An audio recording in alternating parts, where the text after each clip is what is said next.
Hello and welcome to Six Part. Today I'm going to start a new series. What if Deku faced villains stronger than All for One? If you enjoyed this video, please give it a big thumbs up, and to watch more videos like this, subscribe to my channel and turn that bell notification on so you never miss an upload.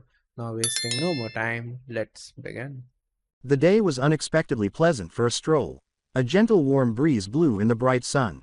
Excited conversations broke the still autumn as hopeful crowds of recent high school graduates rushed the sidewalks. The entrance tests for the esteemed UA. Today was Hero College, and the boisterous assembly of young adults was charged with anxious energy. But one was by himself, watching in silence as the crowd slowly moved into the enormous auditorium. Slumping against the trunk of one of the numerous trees bordering the entrance, Michael Farron was shaded by dark orange and brown leaves. His eyes, like those of a gray snake, swept over the throng, absorbing the immense potential. The only reason they were all here today was to try to get into Japan's top hero college. After examining the crowds closely, he chose a man with green hair. His eyes were fixed on this muttering mess, allowing Michael to estimate how long it would be before he would take his inevitable spill.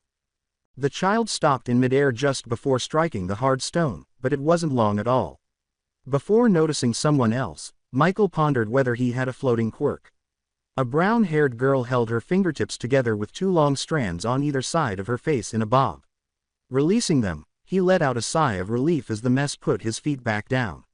Michael rolled his eyes at the awkward, agitated pair as they spoke over one another. They wouldn't be around for a minute. When Michael's eyes returned to darting between crowds, he noticed a girl with slightly larger eyes than everyone else and dark green hair tied in a bow. She was looking at the crowds with her finger on her lips, and he found her adorable. She sat silently by herself, and for some reason, his gaze was fixed on her. At last the girl's gaze reached him, and they looked at each other for a moment. Michael waved at her, and she waved back, grinning a little. He was a little relieved to see people moving through the enormous structure so he could stop pretending to smile and blend in. Michael made his way to an empty seat next to a weary-looking man with wild purple hair as he blended in with the throng of ambitious students. He heard the pro-hero, Present Mike, give a quick introduction. Massive robots worth 1 to 3 points would be their opponents. Eventually, the incessant mumbling of someone behind him distracted him. Another student stood up, loudly reprimanded the mumbling child, and even questioned Yu's competency as he turned to tell him to stop. During his tirade, this brazen, ungainly man with glasses was quickly chopping the air. In order to avoid getting a headache, Michael chose to ignore the irritation for the time being. It wouldn't help him to nurse a migraine while fighting, he still had to complete the physical test. Present Mike yelled for the entrance exam to begin as a huge door to a fictitious city eventually opened. Everyone in this section hesitated for a second, then hurried out. Michael quickly separated himself from the throng and took cover in a hiding place. His skin began to blend in with his surroundings as he activated his quirk. He waited patiently while removing a matching pair of Bowie knives from their sheaths. A two-pointer, a huge green-plated bot, shuffled past him in just 1 minute. Michael's camouflage dropped, and he was on top of the bot, driving his knives in whatever exposed wires he could find, before its sensors could notice and warn it. The bot's circuitry was destroyed after a few well-placed stabs because the blades could easily pierce the mesh that covered them. Before that purple-haired guy ran past his most recent hiding place in a dead-end alleyway, he swiftly found a new hiding place and carried on using his ambush technique on a few bots. He stopped a few feet from where Michael was waiting, with heavy bags under his eyes. The man gasped for air, glanced over his shoulder, and cursed to himself when he saw the bot pursuing him. He sped inside after spotting the alleyway and unintentionally slid to a stop beside Michael. In an attempt to lower his profile, the man lay down and took slow, ragged breaths. "So, come here often," said Michael, who had been oblivious to the new face up until this point. As he dropped his camouflage, the candidate saw Michael and snapped his head toward the voice. His voice was surprisingly deep as he responded, "No, not here in particular, at least. I'm not gonna lie, you nearly gave me a heart attack." He sighed with relief and paused to collect himself. Michael laughed and congratulated himself on maintaining his fluency in Japanese, albeit with a strong southern accent. With a fanged smile, he said, "Name's Farron, Michael Farron. So just what kind of pissed-off toaster had you running like a bat out of hell?" "Hitoshi Shinso. To answer that, just take a quick peek around that corner, please." Michael scurried to the wall's edge and glanced around the corner. He scurried back to his starting position right away, glanced at Shinso, and then muttered, "Well fuck." Shinso whispered, "What are we going to do about that thing?" Michael tapped his blades nervously together and said, "We fucking leave, that's what. We've got bout a snowman's chance in hell at beating that thing in a straight fight. So you know, no chance. Rock, paper, scissors for distraction duty." Michael asked Shinso after the two sat in silence for a while. Shinso gave Michael a disbelieving glance and then raised a closed fist. The two exclaimed, "Rock, paper, scissors, shoot." Together. Michael had pitched scissors at Shinso's rock, saying, "Fuck. Last time I play a damn game for this shit. Okay, you're gonna haul ass the hell outta here, and I'll keep his attention off you before doing what I can to get away from him. Ready?" Shinso raised 3 fingers and nodded. He lowered each one slowly before running out of cover, followed closely by Michael.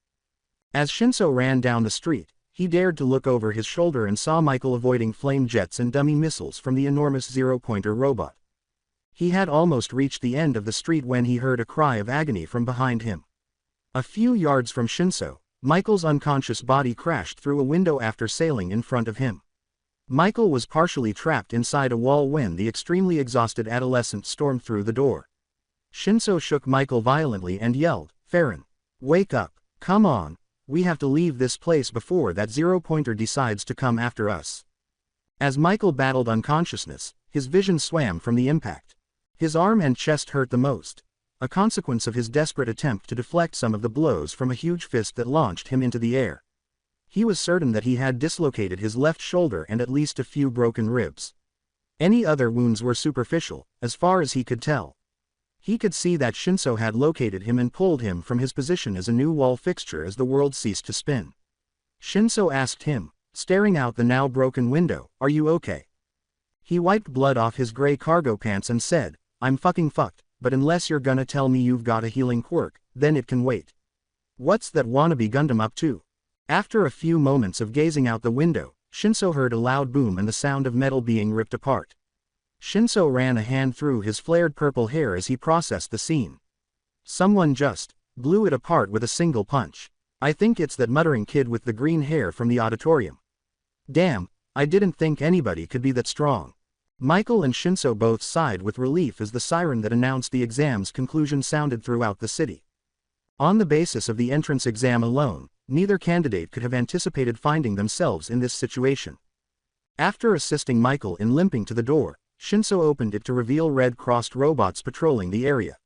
Michael turned to Shinso after waving and grabbing attention with his good arm. With his right arm pointing to several cuts and bruises that his ripped black polyester shirt did nothing to shield, he said, "I'm going to go get myself looked at. See how bad that Megazord rocked my shit?" Nodded. "Well, I suppose I should thank you for distracting that thing so we could get out of there.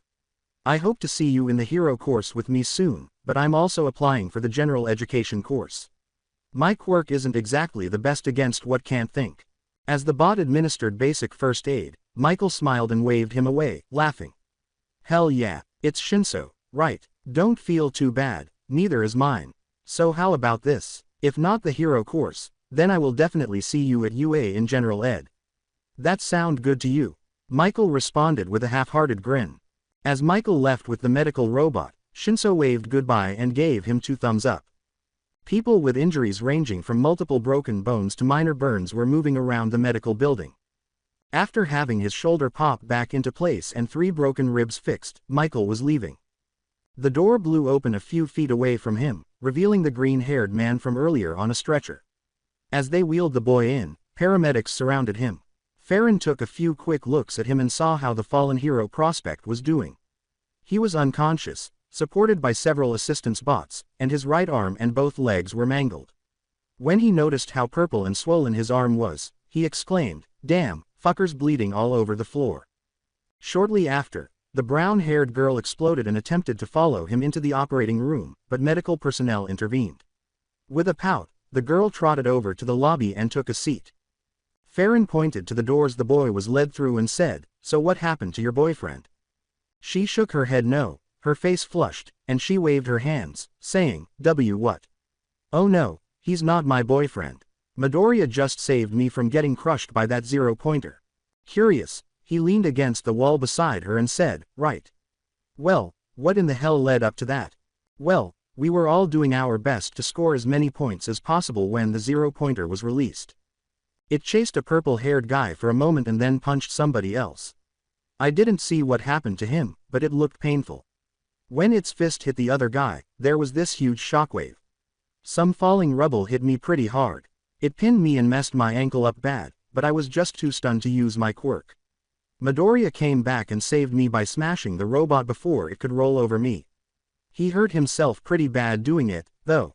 She was rambling with her lower voice, pouting. As he watched more teenagers leave the medical building, he remarked, Midoriya, huh? Well, dude's got a mean punch on him, despite his looks. I bet he's full of surprises. Assuming he lived. She looks up at him and says, yeah, oh. Sorry, but I don't believe I told you my name. I'm Ochako Uraraka, and you? Her frown fades a little. He grinned and kept his teeth hidden as he said, Michael Farron. Nice to meet you, Ms. Uraraka. She asked, obviously merely attempting to divert her attention from the battered boy. Nice to meet you too, Farron. So how do you think you did out there? He scowled a little and said, shoot, I only managed to get a few one-pointers and like 3 two-pointers. I also managed to get a 3-pointer, but my quirk just isn't suited for this kind of thing. I just think it's strange to have an exam on pure destructive ability, especially when quirks are so broad in utility. After this, I'm gonna do the academic test for the general education course. You know, just in case I don't get in the hero course. Michael was aware that his quirk might not be the most effective in direct, extended combat. He was an expert in guerrilla warfare and ambush tactics. They praised his fighting style and eccentricity. In order to avoid getting beat up, he constantly worked to improve his skills. He used his tongue to brush against one of his teeth before switching back to his thermal vision. With the animal abilities that his quirk was named after, he was both gifted and limited. He never really thought of a cottonmouth snake from the United States as anything near heroic. If nothing else, he was aware that snakes were viewed negatively. At any rate, it's not something I'm out here disputing. Hey, Uraraka said, giving him a quick shoulder slap. Oh shit, real sorry about that, I kinda spaced out. Just wondering about some things. What were you saying? I was saying I think you're right, but also that maybe UA could just be more focused on combat ability as a school specialty. Seems shallow of the supposedly greatest school for aspiring heroes. When quirks built for purposes other than flashy physical combat are needed, what will they save when they can only destroy? What happens when you need something done all civil-like? When a purely destructive ability isn't the answer? He raised his eyebrows in opposition. After struggling to think of a response, the girl said, I'm not sure, but I still want to do my best to go save others and be a great rescue hero. She lifted a fist and gave him a determined brown-eyed look, and Michael laughed. Well, why do you wanna be a hero? She asked him, crossing her arms and huffing. Now, where would the fun be in just telling you?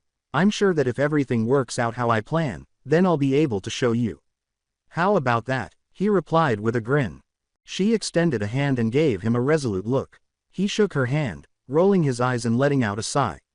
When the receptionist arrived and told her that Midoriya was awake and ready to receive guests, she grinned at her little triumph. With great excitement, she got up, ran to the door, and shut it. Michael made the decision to depart as well and began to move in the direction of the exit. Uraraka's voice shouted, Farron. With a sigh, he looked back to see her standing halfway outside the operating room doors. I look forward to seeing you at UA next month, she said, gesturing to him. He shook his head, smiled, and flashed his fangs before waving goodbye and leaving the building. He rolled his shoulders, and it took a moment for his snake eyes to get used to the bright sun. Fortunately, summer would be over in a few weeks and it would still be warm outside. Being cold-blooded was annoying because he was generally slower and too likely to oversleep in the winter. He concluded that he would be able to appreciate the warmth of the sun for a little while longer if he took a beautiful walk home. Since he lived only a few miles away, the walk was comparatively brief and uneventful. Now that the exams were over and the day was almost over, almost every other teen had left the area. But he did get to see the sky change to a beautiful blend of orange and purple. The serene image was completed by clouds drifting overhead and the setting sun. His home was a straightforward structure. He lived alone in a pleasant but dilapidated building with more space than he required. Crime rates were low but never quite zero because of the proximity to the United States of America. He entered his home, and with a smooth kick, the door closed behind him. Taking his phone from a counter that was covered in coffee stains and a tiny bit of grease, he looked through a few apps without thinking, mainly to avoid thinking about being thrown out of a window. He moved to a full-size mattress and lay down, listening to music on his phone. A week later, Michael was back there, dozing off in spite of the coffee on the table in front of him. He had been daydreaming about nothing specific when his music was cut off by an annoyingly loud beep. His still-lit joint fell on the couch as he jumped awake. As he attempted to clean the burn, he cursed himself, remembering that his phone had gone off. He glanced at his phone, which was resting next to him, and saw that Shigaraki had texted him. He rolled his eyes and moaned before getting to his feet, joint in hand. A pale blue-haired man with a severed hand covering his pale, chapped face emerged from a dark, purple-rimmed portal. Eventually, the mist cleared to reveal another man dressed like a bartender, but the same black smoke obscured his face, leaving only two bright yellow slits. Michael thought the show was a bother and grumbled, "If this could have been said all over a text or a quick phone call, then I'm gonna be pissed." Also, the whole villain entrance is badass and all, but it kinda screams evil intentions. So maybe give me a little more of heads up instead of text just saying that you're coming right fucking now. Tamura snarled in frustration and said, "Stinks in here. Did you get in the hero course or not?" he asked. Holding up a letter, Michael took a drag from his blunt and blew it in Shigaraki's face. "Well, let's find out together." A small pod dropped out when Michael tore off the top. After the three of them stared at it for a while, a hologram appeared. The number one hero, All Might, stood tall in his legendary red, blue, and yellow suit with his hands on his hips and yelled, "I am here," in hologram form. "Young Farron, I am saddened to say that you missed the cut for the hero course. However, you scored high enough in the academic test to earn a high position in our general studies program. With enough hard work and improvement, you can earn degrees in nearly any field you choose. If being a hero is still your preferred course of action, then show you have what it takes, and speak to one of our many qualified instructors. I am extremely pleased to welcome you to your hero academia." Shortly after he finished speaking, the hologram faded out, and the three of them stood in silence. As he took in the new information, Michael said, "Not what I was originally aiming for, but fuck it. I can make this work." Tamura began to pick and scratch at his neck and said, "Farron, we brought you on this project because the master told us you could be trusted to get the job done. You don't seem like one to try to make a liar of him, so tell me something good, and tell me now." "Hey, I'm the one who got tossed through a damn window last week, so relax, you damn crack fiend. If anything, this makes my job that much easier. If I were stuck up the heroes' asses, then I wouldn't have half the ability to report back and make moves without detection." He grinned with assurance. He reached out and took Michael's coffee cup, turning it and the coffee into ash in a matter of seconds. Fine. Don't mess this up. As much as I'd rather just end the upstarts before anything can begin, I suppose it would be more fun to kill them from the inside. Don't disappoint me, Farron. That was my favorite cup. Michael scowled in frustration before stating, "Don't worry, and I'll fucking handle it." Shigaraki quickly entered the room through the second portal that Kurogiri's black mist had opened. Michael took another identical coffee cup out of a cabinet and said, "Good seeing you again, Kurogiri. I'll have to swing by the bar sometime soon. It's nice to see you again as well, Farron. We're finalizing some new blood in the group, so it'd be nice if you'd be up for a drink when that headache rears its head. No doubt young Tamura will make a memorable first impression," Kurogiri replied as he adjusted his tie. As Kurogiri closed his portal and vanished into a misty black vortex, Michael remarked, "I look forward to it." Michael woke up to the sound of an old party song blasting from the phone's speakers at full volume. His joints cracked and popped loose for the day as he slid out of bed and shook himself awake. He sighed as he dressed slowly, checking his watch. His room would be significantly colder today due to the malfunctioning heater, and it was already cool outside in the early morning. To combat the faint feeling of drowsiness that was washing over him, he shivered. He was sufficiently awakened to finish putting on his jacket after receiving a brief slap on the cheek. After getting dressed and warming up, he walked slowly out of the room and made his way to his kitchen. Even though the room was still dark, Michael saw a whirlpool of black and dark blue. Other than a big coffee maker and a few dishes in his sink that were waiting to be cleaned, his kitchen was essentially empty. A refrigerator, mostly empty, hummed softly to itself. Michael silently thanked his former self for spending the extra cash on a programmable coffee maker and for getting it up and running as quickly as possible. He reached into his cabinet for his favorite mug and filled a cup for himself. Only those with infrared vision could see the steaming cup glow a brilliant red against the dark blues. He strolled through his home in the still darkness, savoring the warmth of his coffee. At last, he settled into his couch when his phone sounded another alarm. When he realized it was time to go, he sighed and took it out of his pocket. After rolling his shoulders and tossing back the remaining coffee, he put in an earbud and left. As he walked down the sidewalk, Michael's phone played a variety of songs. As he raised his gaze to the sky, he noticed that the sun was just beginning to emerge from the horizon. The darkness was dispelled by its light, revealing the morning dew on the grass. It took a moment for his snake eyes to transition from infrared to regular vision. The vibrant yellows, bloody reds, and cool blues all fade away to reveal a far greater spectrum of color. The bird looking for a worm changed from a fiery red to black and white, and the grass turned a deep green. When Michael felt a gentle tap on his shoulder, his vision had finally completely changed. He looked over and saw a pink girl with golden irises sparkling behind her black sclera. She had a bright smile on her lovely face and was about a foot shorter than him. She wore the same uniform as him and had curly pink hair with two curved yellow horns that stood out. "Can I help you?" Michael asked, raising an eyebrow at the happy girl. She pointed to his uniform and asked excitedly, "Are you taking the hero courses too?" No, robots are kinda immune to snake venom. I'll be in general studies classes and hope for a transfer sometime soon if I'm good enough." "How do you know I'm going to UA?" he asked as he removed his one earbud. She smiled at him and said, "Oh. Well, I hope you get in soon. The uniform kind of gave it away, though. A cutie like you would fit right in." Her genuine smile crept over his own as he paused to gaze at her still smiling face. He caught himself and resumed his stroll, leaving her in his wake. After moving a few feet away, he grinned and said, "I'm not cute, unlike yourself." She laughed and blushed, then ran to catch up to him again. As soon as they were walking side by side, she resumed her conversation. She smiled warmly and looked at him with wide eyes.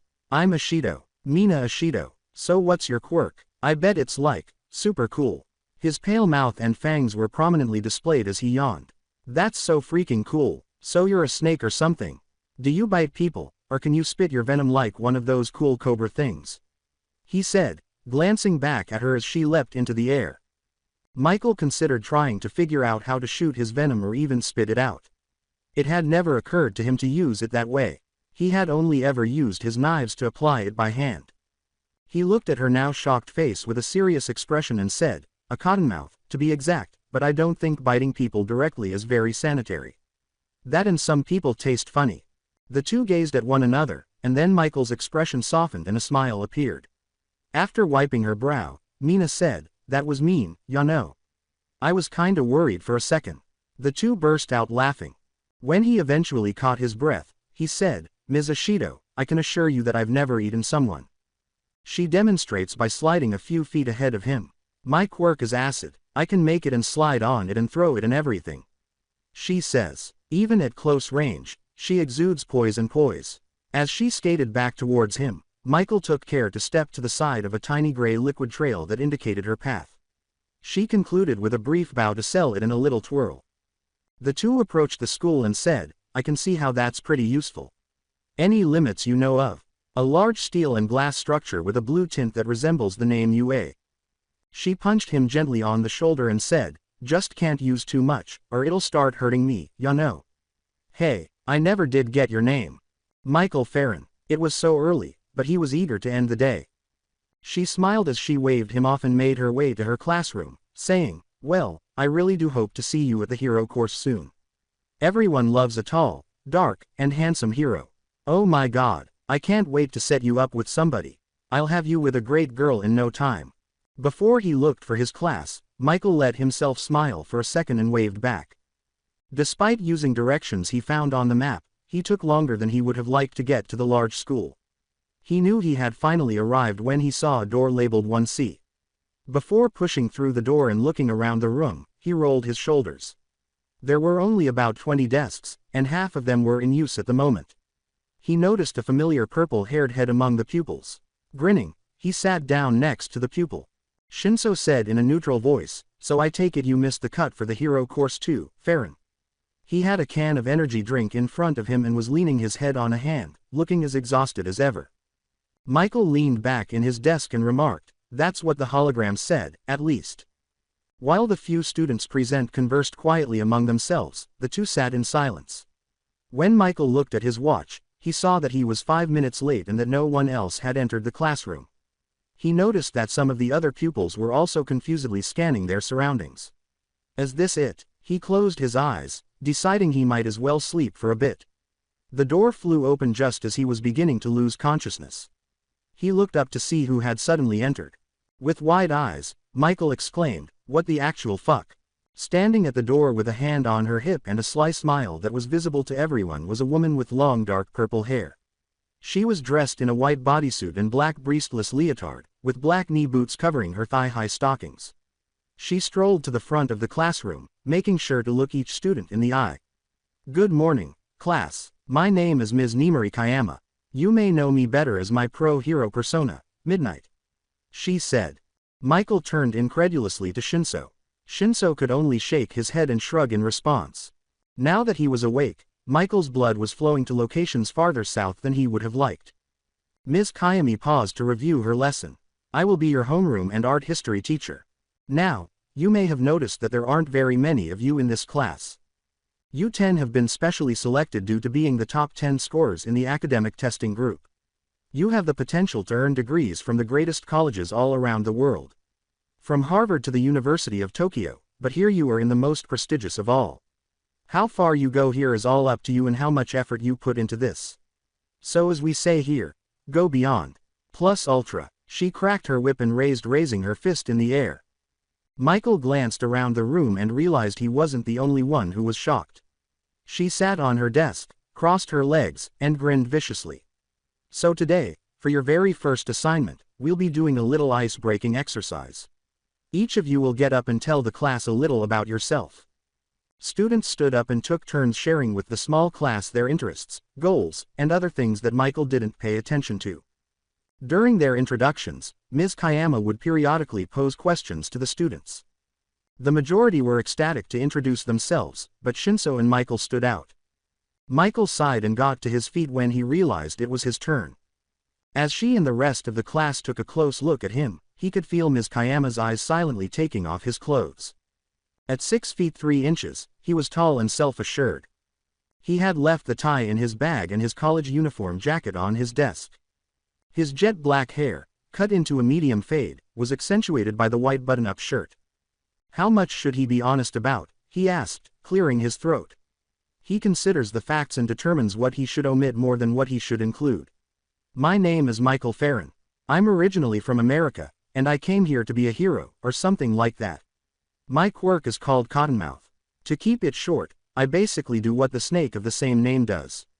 I plan to join the hero course, but I look forward to working with you all." Ms. Kayama said, "Mr. Farron, if it's not too personal, why Japan? America has plenty of heroes known around the world." Michael was about to return to his desk when he heard this question. "I've spent a good part of my life here, and I love it just as much as I love the States. I want to help keep it safe, and like you said, America has plenty of hero power just waiting to be called upon. Simple as that." He and the teacher looked at one another, him wanting to sit down, her wanting to pry. "Parents were both military and were deployed to Okinawa when I was born, so I have dual citizenship." At last, she said, "Then why aren't you in the hero course already?" He yawned and held up a hand to show her his pale mouth and fangs. "Venom does not affect robots. Just like your knockout gas, Ms. Midnight." "I suppose so, Mr. Farron. I hope you find it in you to break past those limitations, though. That's why our hero teachers are here to guide you. Go beyond your limits, plus ultra," she said, grinning and biting her lip as he respectfully greeted her. With the exception of Shinso and Michael, the class shouted it out with her at that moment. With a wink and a smile, Midnight swiftly returned to yelling names. The teacher was introducing the rest of the class gradually and asking questions from time to time. Michael had concluded that it was unlikely that anyone would be offended if he took a nap during those introductions. Ms. Kayama promised to return last hour with her actual class, but the homeroom period flew by. As Michael waited for the next class to start, the quiet chatter of the classes became a soft white noise. The next few classes went by rather quickly, and Michael didn't care to pay attention to the teachers because they were so uninteresting. When the lunch bell finally rang, his classmates started to leave. The last two to leave the room were Michael and Shinso, who silently made their way to the cafeteria. A deep, rough voice called out to them just a few feet outside the classroom. "Michael Farron, Hitoshi Shinso. My name is Shota Aizawa. I am the homeroom teacher for Class 1A. I need to speak with both of you." After exchanging glances and shrugging, the two approached. "The both of you originally applied for the hero course and failed the entrance exam. Why is that?" Michael ran a hand through his hair and looked directly into the man's eyes. "Robots are made of metal. Venom and blades don't have that much effect. Stabbing works, but it's not very efficient unless I get lucky and nail something important." Shinso shrugged and said, "Can't brainwash robots." Aizawa charged, almost angrily, "So you both decide to rely solely on your quirks. I can fight just fine. I'm great at close quarters, but I don't have super strength. I can't rip and tear a robot into scrap unless it's some really soft-ass metal." Michael replied with an eyebrow raised. Shinso shrugged once more and said, "Same here, but I could use a little CQC practice." He still refuses to look into the teacher's tired, harsh eyes. For a moment, Aizawa silently gazed at the two and pondered. "Are you two actually interested in becoming heroes, or are you just in it for the benefits that come with it? I watched the entrance exam footage for all possible students, and the two of you stood out by actually working together. The plan was flawed and carried out horribly, but it was an attempt at cooperation, which is more than I can say for the rest. I see potential in both of you, and we need as much of that as we can get. But I refuse to just give you any title. You will work towards every step taken if you choose this path. It would be irrational to think that just because I'm giving you a shot, that you have it made. If you show any signs that you aren't giving it your all, I'll drop you faster than you can blink. So what is your answer?" Shinso and Michael exchanged a brief glance before Michael turned back to face Aizawa. "Fuck it, we're game." The teacher didn't wait for another answer before leaving the classroom. "Excellent. Be in classroom 1A when the final bell rings. Contact whoever you're living with and let them know you'll be late getting back. Be prepared, as you will be shown no mercy. Oh, and mind your language." Michael shouted, "Fuck yeah. We're gonna show 'em how we do it," and threw up his fist in the direction of Shinso, who smiled slightly and returned the enthusiastic gesture. For Michael, the remainder of the day flew by. For once, a tiny part of him was thrilled to be a hero. That part of him knew that this was the right course of action. As he turned the corner and saw Shinso waiting for him outside 1A's door, Michael dismissed the thought. Michael held up his hand to the doorknob and asked, "Ready?" Shinso nodded silently, and Michael opened the door to find Aizawa curled up in a fluffy yellow sleeping bag on his desk. Aizawa glanced at the two pupils as one eye opened. He let out a little sigh, got up, and threw off the sleeping bag. He hurled a pair of gym uniforms at the two as soon as it hit the ground. Aizawa then left the room, leaving the two students perplexed. "Put these on and head outside. Be ready for anything." Michael raised an eyebrow at Shinso and said, "The hell are we about to walk into?"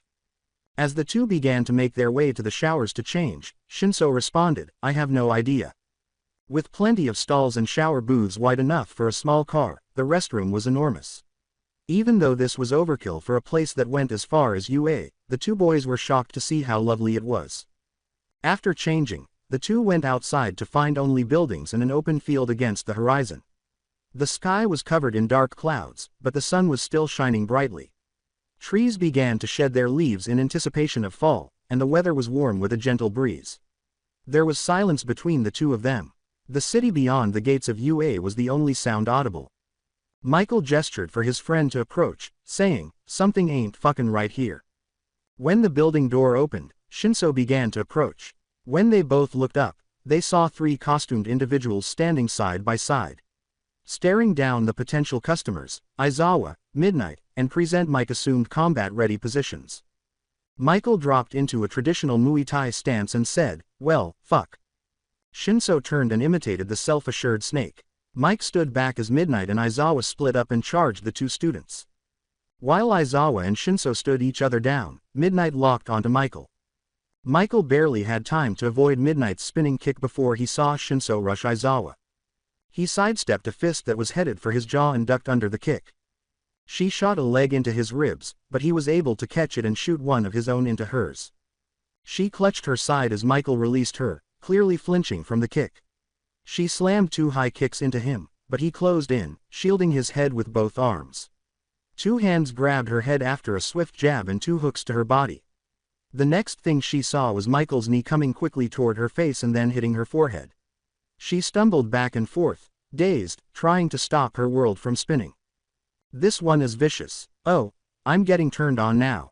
Before hurrying Michael, Midnight tore off her sleeves and shook her head. She rushed him, sprung at him with a spinning kick, and clouds of purple mist poured out of her. He could only take one quick breath before she was on him. Before he jumped back and out of the purple clouds, he and Midnight traded a few blows while he held his breath. Breathing heavily, he looked around and saw Midnight strolling toward him, his lip bloody. Her hips swayed, her arms folded behind her head, and her chest puffed out. She winked at him and moaned softly as her tongue licked the tiny trail of blood from her lip. With Shinso unconscious and already bruised, Aizawa stood on his other side, poised to strike. She tore off her leggings, revealing only her black leather leotard, and said, "Careful now, Eraser. Mr. Farron here has got some spunk. Spunk that I'm going to make him give me." Michael grinned and yelled, "I need an adult," as he moved toward Aizawa. With a voice far too seductive for a brawl, Midnight said, "Oh, honey, we're all adults here. We don't mind doing some very adult things, now do we?" After giving the mental image a sly smile, Michael noticed movement in his surroundings. Rather than piercing Michael's face, Aizawa's boot only managed to brush his shoulder. Michael cut off contact with Aizawa and hurried over to Midnight, who grinned and prepared her whip. She cracked her whip in the air and yelled, "Oh yeah, come to mama." Midnight's whip caught one ankle and Aizawa's scarf wrapped around the other, interrupting his rush. As he tried to keep himself together, both heroes pulled their weapons, forcing him to perform the splits. His lungs were screaming for air in the dense clouds of gas, and Eraser and Midnight were effectively engaging in a tug-of-war with him. Michael was eventually pulled out of the cloud and into Aizawa's boot when Eraser's strength finally prevailed. Michael's jaw was struck by Aizawa's other boot before he could react. Gasping for air, he was sent spinning and landed in a heap. At last, he was able to catch his breath, and just as he was about to stand again, a cloth wrapped around his chest. Aizawa yanked himself towards Michael with a boot poised to drive itself into Michael's chest with just a little tug. Eraser's momentum was diverted over Michael's body and directly into the ground when he felt 2 hands encircle his boot. Aizawa picked himself up slowly, stunned. He wiped the grime from his black suit and saw his companion hurry by. Without any delay, Midnight launched an attack, kicking Michael in the inside of his knee and knocking him to the ground. Midnight leaned over and whispered to him, "You did well for your first time. I'll be sure to play with you again," while he held in what little air he had. Then Midnight repeatedly slammed a knee into his back while cocking it back. With every blow, Michael's body forced him to take a deep breath of the knockout gas as his breathing became increasingly labored. Aizawa's stoic face was the last thing Michael saw before darkness quickly obscured his vision. What tore Michael from unconsciousness was cold wetness. Present Mike and Aizawa were standing over him in the center of the field. After placing the now empty bucket next to the two, Aizawa examined any damage to Michael's face. When he sat up and looked around, he noticed Shinso sitting off to the side, holding an ice pack against his temple. The present Mike grinned broadly and said, "Hey, bud. Helluva fight out there. You got Kayama all hot and bothered and even made Aizawa miss out on a flawless victory. You both need work, a lot of work. The good news, though, is that you have potential that I can work with.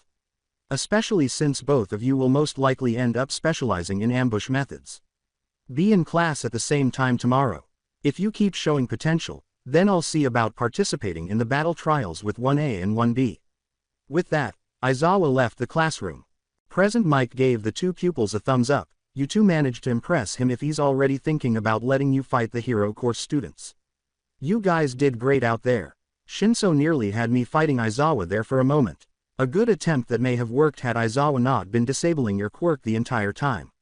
Farron, I don't know who taught you, but you're a natural fighter.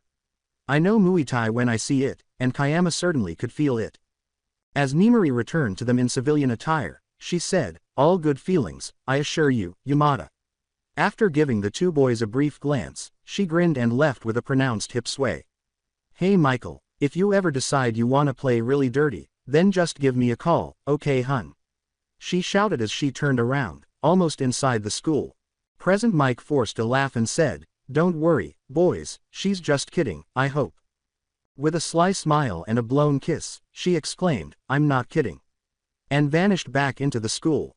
Aizawa put on a straight face and said, "Don't let her scare you. You'll just give her more joy out of it when she does inevitably get you alone." After glancing at the black-clad man, Michael nodded slowly. He combed his jet black hair and turned to face Shinso, who continued to gaze at the door that Ms. Kayama had gone through. After walking to the door with Mr. Yamada, Aizawa turned to face them and said, "Class dismissed." Shinso and Michael watched in awe before turning to face one another again. "You weren't kidding when you said you needed a little CQC practice, huh?" Michael asked as the two boys quickly gathered their belongings. "Yeah, I'm not very strong or even that fast. All I can really do is the very basics in a fistfight." "So how are you so good?" Shinso said, rubbing the back of his head. "I grew up fighting. Back in the States, I had cousins that were always gunning to see who was faster or stronger. Everything was a competition, and nobody wanted to lose anything. I was good at two things, hide and seek and fighting. So if you want, then I could give you a crash course in some basic stuff." Michael went on to explain. At a fork in the road, Shinso said, "I'd like that. When do you want to start? I could do it sometime this weekend if you're free. Hell, I'm usually free every weekend, so just text me, and we'll see what's up," Michael said after rolling his shoulders and humming in contemplation. With his hand reaching for his phone, Shinso said, "Cool. Hey, what is your number, by the way?" Before leaving for home, Michael rattled off his number. Shinso gave him a wave before heading down the other side of the street. Only the occasional pedestrian talking on the phone as they passed broke the quiet of the walk. Dark clouds began to slowly roll in, and the wind picked up. Thunder rumbled softly on the horizon as brown leaves blew past Michael's feet. Little puddles started to form on the streets as the rain came down quickly and gently. Not much farther away was Michael's house when he heard footsteps splashing softly behind him. He turned with both hands ready as his hands slowly clenched into fists. Before being slammed into, all he saw was a blur of pink. He slid back a little from the force after catching the weight. After stopping, he turned to face the thing that had collided with him and noticed a bright smile followed by black and gold eyes staring into his. "I told you he'd catch me, Toru." Mina laughed as she turned to face the other person. After chuckling, Michael put her aside and turned to see who she was speaking to. All he could see were black trousers, shoes, and a floating blue sleeveless jacket. The girl's form appeared in reds and yellows as he transitioned to his thermal vision.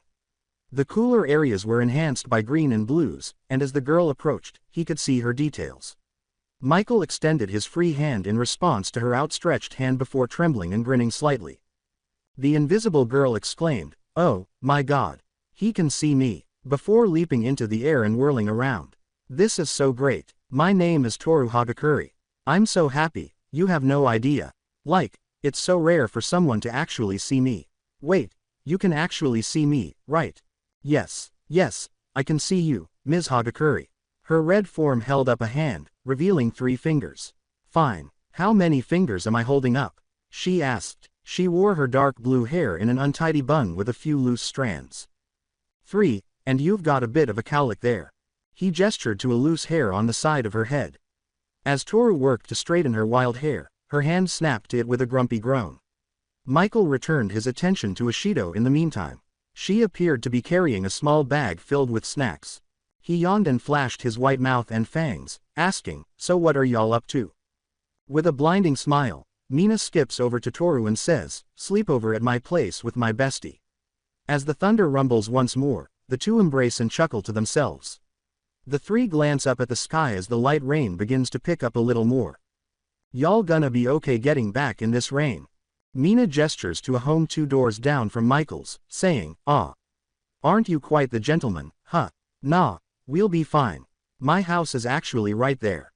"Oh, well, damn, that's my place right there." He pointed to his own house.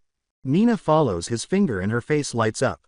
"No way, awesome. Hey, we should totally walk to school together every now and then. Get to know each other a bit better. Whatcha think?" For a silent moment, he thought to himself as his gray snake eyes locked with her gold and black ones. He ran a hand through his now wet hair, and smiled to disguise his sudden concern. Sure, I'd like that. Ashido and Hagakure turned to leave, saying, awesome. We'll see you tomorrow, okay, Farron. As they walked away, he glanced with his thermal vision and saw that Hagakure was giving him a peace sign. He waved at her and dashed into his home, where the darkness engulfed him in an instant. He sat down on his couch and fumbled for his pocket phone. He selected a number and waited for a traditional tune to play on the ringtone. What do you need? A soft, raspy voice asked as soon as the call was answered. To calm himself, Michael looked at his knives and said, we may have a problem. What now? A hero student lives pretty close to me. And, fuck it, never mind, I'll figure it out. All night long, the storm persisted.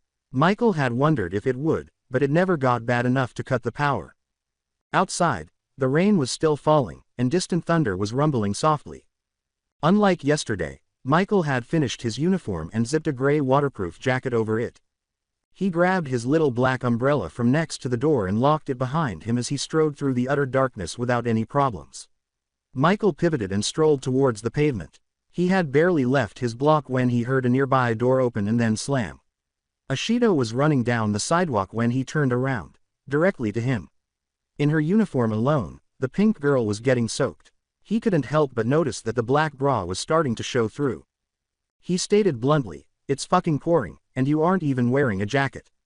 She shivered from the cold rain and said, well, good morning to you too, Mr. Grumpy McPottymouth. I woke up late and rushed out here to walk with you. Michael sighed, threw his hood over his head, and raised an eyebrow. He was aware that he ought to have purchased an umbrella large enough to accommodate multiple people. Reluctantly, he extended the open umbrella to the drenched girl, watching carefully as she carefully accepted it. She hesitantly held the umbrella out to him and said, thank you. This rain is freezing. Wait, won't you need it since you're cold-blooded? He pushed the umbrella back to her and repositioned his hood over his now wet hair, saying, the jacket is warm and waterproof, you ain't. Ah, I'm supposed to be the hero in training here, aren't I? She said, laughing and giving him a moist hug. In the otherwise quiet darkness of the early morning, the two laughed together as the rain fell all around them. With some reluctance, he broke off the embrace. Wait a minute, where is Ms. Hagakure? Oh, you mean Toru. Her parents came and got her late last night. I guess they were worried about the storm and wanted to make sure she was safe at home. An hour would pass before the sun rose, and the black clouds that were visible would probably keep it that way anyhow. According to his phone's weather app, this storm is expected to last until this evening. Rain was nothing new to Michael. Hurricanes and heavy downpours were common in his old southern home. He enjoyed it, but judging by the look on his companion's face, she didn't. Don't like rain, huh? Ashido glanced at him, then shrugged and looked down. I like the rain, it's just that I don't like rain like this. I know it could be worse and all, but every time it storms, it seems like something goes wrong. Together, the two strolled along the pavement. Little rivulets of rainwater bounced off and trickled down Michael's jacket. When Michael finally broke the silence, the horizon had slightly brightened. I know we aren't all that close, Ms. Ashido, but I don't mind listening to what's on your mind. As they approached the school, Ashido looked up to see the boy staring down at her. Thank you. Mina is just fine. By the way, you don't have to call me Ms. Ashido, she said with a smile and an enthusiastic nod. Refusing to look at her, he adjusted his hood while saying, well, just Michael is all right with me. I'm free just about whenever, so just shoot me a text, and we can talk. She smiled mischievously at him and took out her phone, saying, Michael. Is this you trying to get my number? Before taking out his phone and exchanging numbers with her, he shot back, I don't hear you saying, no. At this point, the school was visible, and the two could make out a small group of students gathered at the gate. Michael could see Shinso's dark purple, spiky hair in spite of the darkness. With a gasp of delight, Mina took Michael's hand and excitedly dragged him to the group. Oh, I can't wait to introduce you to some of my new friends in the hero course. It's gonna be so much fun, just watch. She leapt and grabbed a floating school uniform, and he complied with mild amusement. It was Ms. Hagakure, as he quickly verified with his thermal vision. When the girl looked at him, he nodded slightly and waved. Hey, Farron, what's up? She said after waving excitedly and approaching Mina. I'm a little cold, but I'm alright. What about you, Ms. Hagakure? He said as several curious eyes began to focus on him. Ditto. So last night, Ashido told me that you're trying to get in the hero course. How's that going? Well, we really just started, but I think it's going okay so far. I gotta get Shinso caught up on how to talk with his hands, but he should be fine after a month or two if he retains it. Michael replied with a playful jab at the air. As the crowd began to move in his direction, he continued to focus on the invisible girl and asked, "So, how's the hero course treating you?" As he observed her glove wiping some water from her shoulder, she remarked, "It's pretty fun, but really tough. Mr. Aizawa is putting a lot of pressure on us, and all the academic classes are a bit challenging. But I like it so far." His gray snake eyes snapped to the source as a girl's voice called his name. A girl with brown hair in a bob came waving at him from the crowd. She approached, and after a few seconds of searching his memory, he remembered her name. "Howdy, Ms. Uraraka, it's been a while." The young lady laughed. "Hi, Farron. It has been a little while, hasn't it? I'm so happy to see that you made it into UA. Looks like I'm going to get to see why you want to be a hero after all." With a playful smile, he said, "I guess you will." "Well, how is your boyfriend, Mr. Midoriya?" "He's not my boyfriend," she yelled, her hands waving and her face flushed. "If you say so. Well, do you know how he's doing?" Before she turned around and called for Midoriya, she pouted and said, "HMPH. Well, you can ask him yourself." The boy with the green hair approached Michael and had to bend his neck to meet his eyes. Gray and Green looked at one another in silence. Michael extended his hand to shake hands with the shorter student. After a moment of hesitation, Midoriya took the hand and shook. With a sly smile on his face, Michael remarked, "You punch harder than you look." That scrap heap of a Megazord certainly thinks so at least. The robot that had struck him through a window was getting worse. Midoriya laughed nervously and said, "It wasn't that impressive. Especially with how bad my quirk hurt me for overdoing it. I saw you back at the hospital, you looked like hammered shit. You the next All Might or something?" Glancing away, Midoriya said tremblingly, "Nope, just a basic super strength quirk, I'm just kinda new to using it." One of the whiny voices below asks, "So, just who are you anyway?" With hands on his hips, a child with a row of purple balls for hair gazed up at Michael.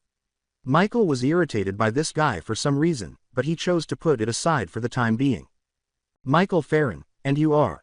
The short boy pointed an accusing finger at him and said, "Mineta, but more importantly, what are you doing walking back with a Shido like that?" Michael scowled and asked, "Whose fucking kid is this?" Mineta yelled as there was a smack. On the side of his head, a long, pink tongue had popped and swiftly returned to its owner. He recognized the girl from the entrance exams when he was standing beneath the tree. Her voice sounded a little nasally as she said, "Sorry about that. He doesn't quite know when to stop talking." She bowed slightly and said, "My name is Suyu Asui, but feel free to call me Sue." He smiled and shot back the bow, saying, "I see. Well, it's nice to meet you, Sue. My name's Michael Farron, but you can call me Michael." "So what's your quirk, Farron?" asked Midoriya after the two silently examined one another. Michael flashed his pearly white fangs and said, "Cottonmouth. I basically do whatever the snake can. Camouflage, venom, the reptilian refusal to die. That kind of fun stuff." His tongue swept away tiny droplets of amber that hung from the tips of the fangs. Midoriya scribbled frantically into a small notebook while he was lost in a mumbling fit. A quick look inside revealed some notes and a crude drawing of Michael. Suyu started to move away from him as her eyes grew even wider. "Is something wrong, Sue?" She croaked softly, "No. Ribbit, relax, I only share a few traits with the snake. The diet is not one of them," Michael said, smiling and holding up both hands. His face was examined by Suyu, who then sighed and smiled back at him. "Sorry about that, I'm terrified of snakes, so you startled me a bit. I'm gonna take a shot in the dark here, but I'm guessing you can do whatever a frog can." As the gates slid open and the opening bell rang, the two grinned at one another. "That's right, it's nice to see another animal-based quirk, even if it's a snake one." Even though the sky was covered in clouds and it was raining a lot, the sun had made the surroundings a little brighter. After a brief pause, thunder echoed as lightning splintered like a spiderweb on the far horizon. As students began to pour into the building, Michael was eventually placed back in his homeroom class. He was sleepy despite the brief meet and greet earlier, and he still had a few minutes before class started. He hardly noticed Shinso seated beside him as a few more seats filled up. The cold would always make him that much closer to fainting, but the rain wasn't an issue. Fortunately, the days were still warm because autumn had just begun. If ever he was caught off guard, winter itself would become an issue. As his body gradually absorbed the heat, he was simply relieved that the building's heater was operational. Even though he was still a little sleepy, he was awake enough to see Ms. Kayama enter after hearing the door behind them open. She gave a lovely smile before posing. "Good morning, class. I hope the weather outside today hasn't dimmed your enthusiasm for being the best there is at what you do." She was met with differing degrees of enthusiasm from the class. With what little energy they had left, Shinso and Farron were able to give her lazy waves. "So class, today we will be talking about one of the biggest events of the year. In 2 weeks, the UA Sports Festival will take place. Of course, as general studies students, you aren't expected to participate, but it is encouraged. There are plenty of events outside of the main competition, and everything is open for you to take part in. So, do we have any that know they will be taking part in the main event?"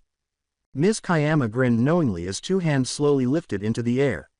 "Excellent, the fire of such a youthful spirit gets me so excited." Farron and Shinso sat side by side with weary but determined expressions. "So Farron and Shinso, you two will report to Aizawa, and once you have been dismissed from class for the day. Aizawa told me to let the two of you know to go straight in when you get there." To Farron, the day passed by in a flash. Standing outside the door of Class 1A with Shinso beside him, he could only dimly recall the mind-numbing classes. After being released from class early, the two of them paused in front of the door. Farron reached for the doorknob and said, "Ready." Shinso gave a nod, and the two silently entered the room. They promptly took their places at the very back of the class after Aizawa pointed to the back of the room. "Well, class, before I dismiss you for the day, I want to remind you that you have worked hard to earn your spots here. I warn you now that others are constantly working that much harder to surpass you. These two are Hitoshi Shinso and Michael Farron. They come from the general education course but are more than capable of taking your spot here if they show more potential.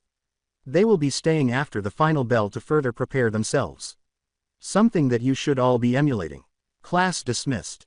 Everyone in the class exchanged silent glances before focusing on Farron and Shinso. "First Deku, and now you two worthless extras. If you couldn't make the cut in the first place, what makes you think you have a chance now?" a snarling blonde said as she got up and approached the two of them. "Oh, I'm sorry, I don't believe we've met. I'm Hitoshi Shinso, and you are." The explosive blonde said, "All you need to know is to," before his voice trailed off and he froze. With a small, cunning smile on his face, Shinso said, "Grab your things, turn around, and go home." Silently and rigidly, the blonde complied, stumbling out of the classroom with his belongings. Before hurrying over to the two of them, the rest of the class watched in stunned silence.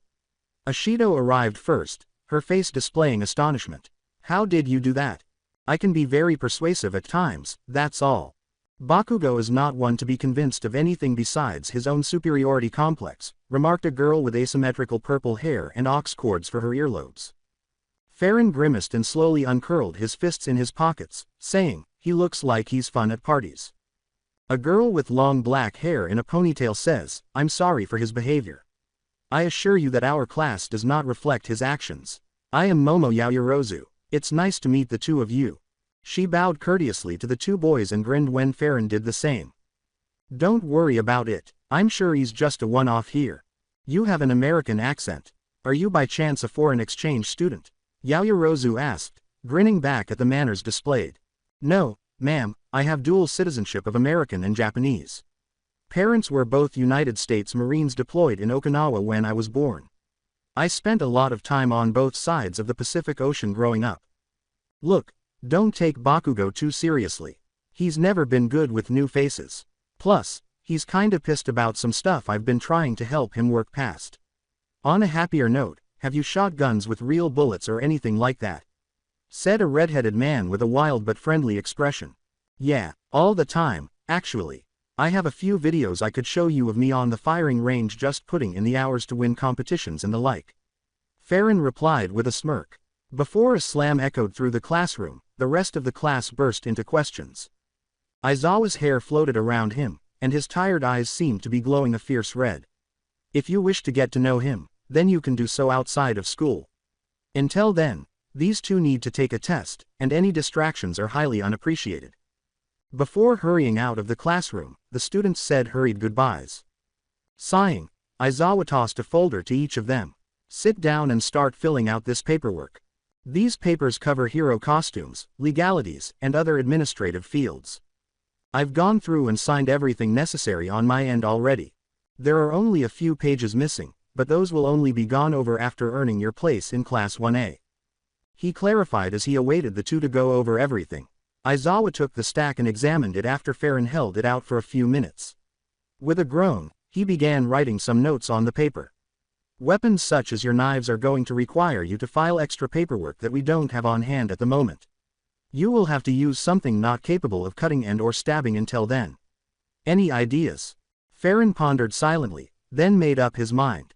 Is there any chance I can use nightsticks or tonfas? He wrote another note, then closed the file and took Shinso's.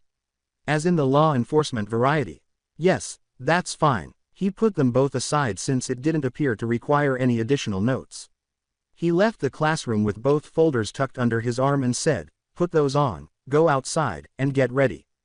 Farron returned home a few hours later and was relaxing on his couch. Aizawa's quirk apprehension test wasn't the hardest thing he'd done, but the day wasn't simple either. Even though he was exhausted and sore after it, he was eager to do more. It had not been nearly as good for Shinso. In comparison to Farron, the boy had performed poorly in every test and nearly passed out after the long run.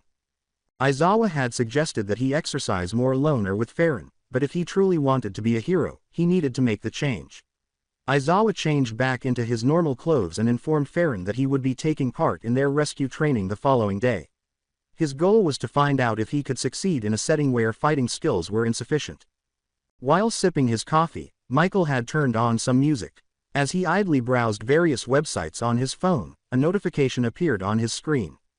Mina texted him to inquire about their after-school activities. He described it as something like a quirk apprehension test. "We did that too, haha. XD. How did it go for you?" "Out of 20, I placed 9th. Not too bad, then." "Yes, I did win first place. But weren't there just 2 of you? A victory is a victory." "Funny. Could I ask you a question?" "I just did." "Oh no, what a jerk. I was referring to America." "Yes, go ahead and do it. How does it feel?" "Well, that depends. America is enormous. Each component offers something special." "What about your place of origin?" "The South is crazy. The majority of people are amiable, and the food is fucking delicious. Every now and then, we do some crazy shit. We enjoy our barbecue, guns, and mud, and God forbid anyone tampers with that. We watch out for one another, but bad people do happen. But we are beautiful because of the wild and what inhabits it. Some of my favorite memories are from the swamps." As he settled into the couch, he gave an explanation. He grinned as a wave of nostalgia swept over him. "That sounds fantastic. Have you got any photos?" Farron shared a photo of himself with a baby alligator when he was younger. In addition, he sent a video of himself canoeing through a swamp and a few pictures of himself and his old friends riding four-wheelers. "How adorable you were as a baby. XD. I'm happy you believe that."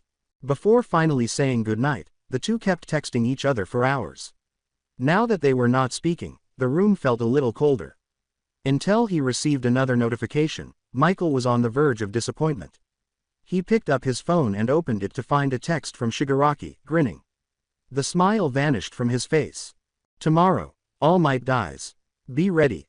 T.S." Slowly, Farron opened one eye and let it acclimate to the morning light, blinking slowly. He felt for his phone and patted the bed around him after he was able to pry its twin open. He is motivated to get up by the joyful jingle of a different alarm that tells him his coffee has finished brewing. He kicked off his fuzzy black cover, rolled out of bed, and hastily got dressed while cursing to himself. His coffee pot was blazing red, and his thermal vision illuminated the otherwise dark room. He took out his cup and filled it right away with the dark brown nectar, then added sugar and cream. A tiny smile appears on his face as he takes a sip of the hot beverage. Michael rolls a joint, lights it, and gives himself a moment to unwind. As his two sources of joy are gradually depleted, the only sound produced for a while is the ticking of the clock. He quickly leaves through his front door after rinsing the cup, snubbing out his roach, and pouring the remaining coffee into a thermos. This time, Mina is waiting for him. She notices the sound of his door and gives an excited wave. Good morning, Michael. How'd you sleep? Good morning, Mina. Well, I kind of slept like shit, but fuck it, I'll live. What about you? The sight of her attractive face lifted his spirits. I had a decent night's sleep, she replied as she skipped beside him. I was a little tired from our indoor battle trials yesterday. The air was cold, but not cold enough to really affect him. A quick check of his phone's weather app indicated that it would be cold all day, if anything, and the sun wasn't out yet, but it was light enough to see that only puddles remained from the previous 2 days of rain. So, what are your plans for today, in your opinion? As Shigaraki's text from last night pushed to the forefront of his mind, Michael inquired. To be honest, I'm not entirely certain. Aizawa didn't say much about it, just that we should be prepared for anything. Why? She gave him a curious glance. Just curious, he said as he looked down at her and had to stop himself from gazing into her golden black eyes. He informed me that I would be taking part in today's class activity. That's fantastic. I'm eager to see how you apply your peculiarity. She spun around and grinned broadly. Ms. Hagakuri's quirk and its primary use are extremely similar. What makes it different is, just watch this. He halted abruptly and remained motionless, his skin rapidly absorbing the colors of his surroundings until only his clothing was visible, and the early morning darkness had rendered him almost completely invisible as he circled Mina. That is really awesome. Toru is having the same issue as you. She gestured to his still visible uniform and said, your clothes don't disappear with you. Yes, but I have no doubt that the costume designers will find a way to fix that. They come up with a variety of ideas. There are rumors in the crowds that the support class has hired a new student who is determined to become well-known. As they approached the entrance gate, the sun had begun to peek out. The same small group of people from yesterday morning were there, along with a few faces from Class 1A's introduction to him and Shinso. Mina had rushed up to give Hagakuri a hug, and the two engaged in animated conversation as a tall man with pipes protruding from his calves approached him. He was only slightly shorter than Hagakuri but exuded pure authority, despite the fact that he kept chopping at the air without any sense of rhythm. Farron, good morning. I'm Tenya Lida, and I have to say I'm sorry for Bakugo's behavior yesterday. His outburst caught me off guard because he is one of our more disruptive classmates. He bowed deeply, causing Michael to raise an eyebrow in mild concern before answering, I sincerely apologize for this and will endeavor to make it better. Yes, mornin', but don't worry about it. It wasn't nothing. All I want to do is watch how you guys handle what we're all doing today. Yeah, we were told that we'd be departing sometime today for a special exercise, but nothing beyond that. So you know a little more than we do. Just what we'll be doing, but I'm under the impression that if he didn't tell you, then I probably shouldn't, either. Michael replied with a smirk. I understand. Then we'll all just need to try our hardest at whatever comes our way. With a final, decisive chop and a determined expression in his eye, Lida exclaimed. Michael was about to respond when the school bell rang and the gate opened, and he was back in homeroom. Since the cold wasn't as bad this morning, he was much more aware of the outside world, and students slipped into their seats and whispered to one another. Michael sat down next to Shinso and opened his school bag, taking out the thermos and an extra cup with it. When it was full, he offered it to him with a weary smile, and Shinso accepted the cup and nodded his gratitude as his friend drank from the thermos, relief evidently sweeping over him with every sip. Good morning, class. I hope you all had a great evening and are ready to be better today than you were before, Ms. Kayama said as she strode to the front of the classroom. That's exactly why you're all here, after all. These quizzes are to find a general idea of where you may fit in with other classes, she said, stopping with her back to the class before spinning around into a provocative pose and covering a small smile. Just because you are general education students, doesn't limit you in any respect. They assess both your academic and athletic skills and consist of 120 questions. If you perform well enough in either department, this could be your first opportunity to enroll in the business or support courses. Our very own Mr. Farron and Mr. Shinso are taking great strides in getting into the hero courses. So be proud of yourself and give it your all on these tests. Michael didn't try to cover his eyes as she leaned slightly, flaunting her large chest. The class muttered to themselves, uncertain and concerned about the test and the teacher's lack of modesty. After a moment to process the situation, Midnight straightened up and started distributing the tests, swaying her hips and dancing around the classroom to a song she hummed to herself. When she handed out the final 2 tests to Farron and Shinso, she gave Michael a wink and a smile. "All right, class, take your time because this test will take up your first hour and the rest of homeroom. Are you ready? Start." The majority of the test was easy for Farron. The only real challenge was math, and he wasn't sure how many of the questions he had answered correctly. The more practical questions were also fairly simple, and he chose to simply take a nap until the allotted time was up. Aizawa's deadpan stare and a few smiling faces greeted him as he reported into Class 1A's room, and he swiftly made his way to the very back, where Aizawa immediately launched into a briefing of what needed to happen in the next hour. The rest of the day had flown by quickly enough until after lunch. He could hear nervous and excited bits of conversation among the heroes in training as the class filed out in their costumes and onto the buses, with only Midoriya wearing the regular gym uniform. Eventually, Mina and Toru sat in front of him and quickly turned to speak with him. "We're curious because Lita said that you truly knew what would happen today." Mina made a phony pout and demanded. As Mina and Toru moaned, Michael smiled and said, "I'm not just gonna ruin the surprise." He sensed that many eyes were on him, and one direct glance revealed that Aizawa was one of them. "Oh no, you're not entertaining." After the class had returned to their previous task, Michael took out his phone and sent Mina a text. Mina turned away, frowning and closing her eyes. "Hey, don't tell anyone else that we're conducting some sort of rescue training." After a few seconds, he heard her phone's notification sound, which was the "Game over man, game over" line from the Alien movies. She leapt to her feet, turned around in her seat, and grinned broadly at him. Her light pink skin was flawless, her wild pink hair blended with the white fur on her collar, and her black and gold eyes were accentuated by a white domino mask. Knowing that he made her smile made him feel better about himself, and it took her flicking his nose. From Earth to Michael, "Are you all right?" Leaning over the seat to get a better look at him, she asked. Yes, I'm doing fine." "What did you say?" He spoke, attempting to avoid stuttering. She smirked slightly and teased, "I was going to ask you for details, but I think you were too busy staring." As she examined him, he sat silently and said, "Your eyes are lovely." "That's all." He glanced back at his phone hastily. Mina sat back down in her seat, her cheeks flushed purple, and as Toru's chest leaned in her direction, she heard the girl trying to contain her excitement, so she took out her phone and texted him. "All right, handsome, tell me those specifics." In her ear, Toru whispered excitedly, "He really likes you." "God, I can't contain my excitement.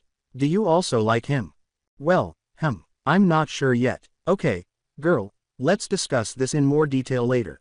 Distracted by Michael's phone's notification sound, which was a rattling sound followed by a hiss, Mina whispered back, thinking it was a good fit for him. "I don't know anything more about it. All I've been told is that we'll be performing rescue operations to demonstrate our ability to work together in emergency situations. I figure something is going to happen, though, and I wouldn't rule out the UA using fictitious villains to test us. Just be prepared for anything." His text read as a massive domed building finally came into view. When the bus stopped, the students filed out and stretched, and Aizawa motioned for the class to enter. A figure in some sort of puffy space suit waved to the group and motioned for them to approach. "Good afternoon, students. My name is 13 Space Hero. The Unforeseen Simulation Joint Facility is where we will be practicing your rescue skills today. While fighting skills are important, the primary responsibility of every hero is to ensure the safety of civilians. Today, we will discuss the various scenarios in which your primary responsibility is to search and rescue. Have any inquiries? No? Then let's get started." As she escorted the group down the stairs, the hero spoke. They were only halfway down when a huge purple and black portal ripped open in the courtyard, and figures gathered into a kind of legion as they poured out of the opening in waves. "Does the exercise include this?" a small student with a black bolt through his blonde hair asked. Mina turned to face Michael, who was looking at her with a mix of confusion and fear, while his expression was one of icy indifference to the intruders. "Those are true bad guys." When the villains eventually stopped pouring out the hole, it formed into a figure of purple and black mist with a metal bracer around his neck. To his side was a man covered in hands with 2 bloodshot eyes staring from behind the macabre mask. "Everyone get back, and 13 make sure they're all right." Aizawa pushed in front of the students, his capture weapon ready. "We've come here to kill All Might." I apologize for being so brazen, but good evening. He doesn't appear to be here, which is the only issue. Perhaps our source was inaccurate. It is irrelevant, the warper's deep voice said, then we'll just have to get his attention. Michael narrowed his eyes at Kurogiri's words. He hadn't reported back since telling them that one of the hero students was his new neighbor. There shouldn't be any other source of information coming from within the school. He cracked his knuckles, deciding to investigate this new competition. He heard voices shouting around him and saw Aizawa leap into the group of villains. He knew he had to stay hidden and hurried to attack the warp user with Bakugo and Kirishima.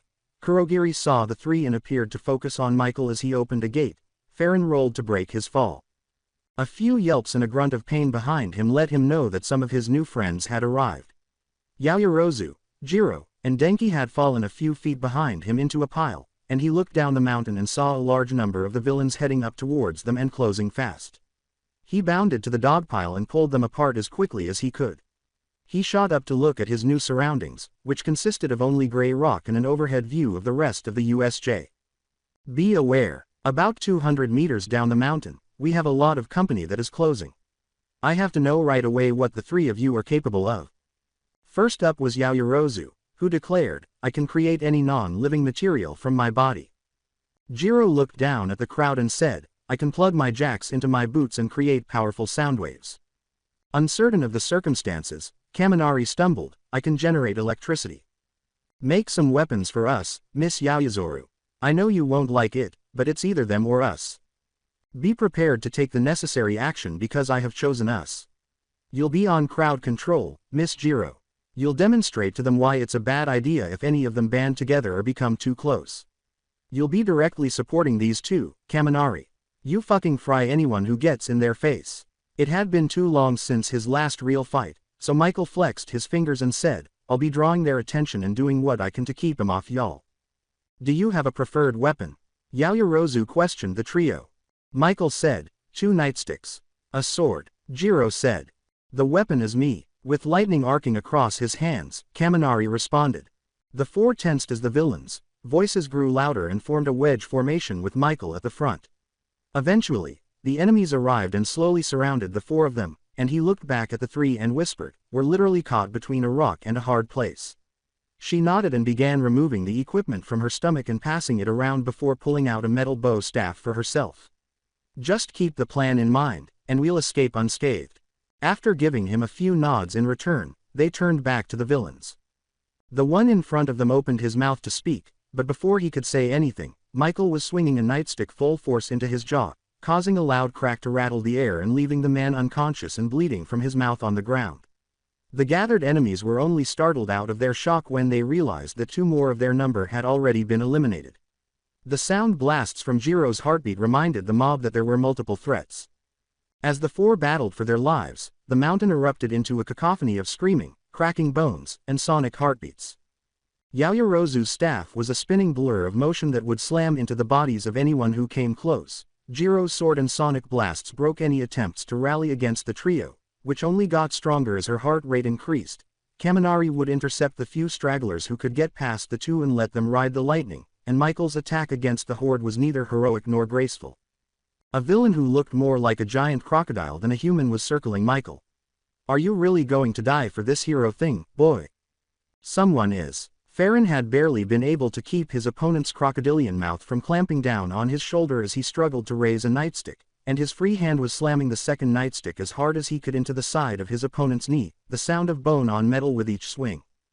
The monster roared in pain before finally biting down on Farron's arm, and the 2 were screaming at each other in agony until the larger reptilian mutant brought them both to the ground. They were locked into a death roll, and both were struggling for control of the other, and Michael had resorted to biting back and trying to free his now shredded arm, with blood gushing from the wounds, but the venom had been pushed throughout the villain's body at a much faster rate because of the man's racing heart. Eventually, Michael brought his mangled arm out of the mouth, and his good arm was frantically slamming the surviving nightstick into the skull of the unconscious mutant. Yaoyorozu. Severe bleeding in the left arm. I require medical attention. He ran back to the 3 and yelled. When Michael staggered into the formation, Momo had already started to prepare the medical supplies and caught him, laid him down as gently as she could, applied the tourniquet, and went through her basic medical checkup. Jiro and Kaminari had positioned themselves to cover the two, and a few enemies had surrounded the group in a silent challenge, emboldened by the loss of their frontline fighter. Momo had finally made the alcohol, and Michael nodded as he bit down on a wad of his tawny gym suit. The gag didn't do much to stop his scream, but it was enough for the enemies to launch their final attack. "What are we going to do?" Kaminari asked as they drew closer. "How much energy are you able to expend?"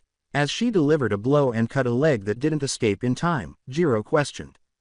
"Enough to shut everyone here down, but it'll shock us too," he replied. Without hesitation, Momo tore off her shirt and started making something. Jiro was the final combatant as Kaminari began to gather strength for his charge.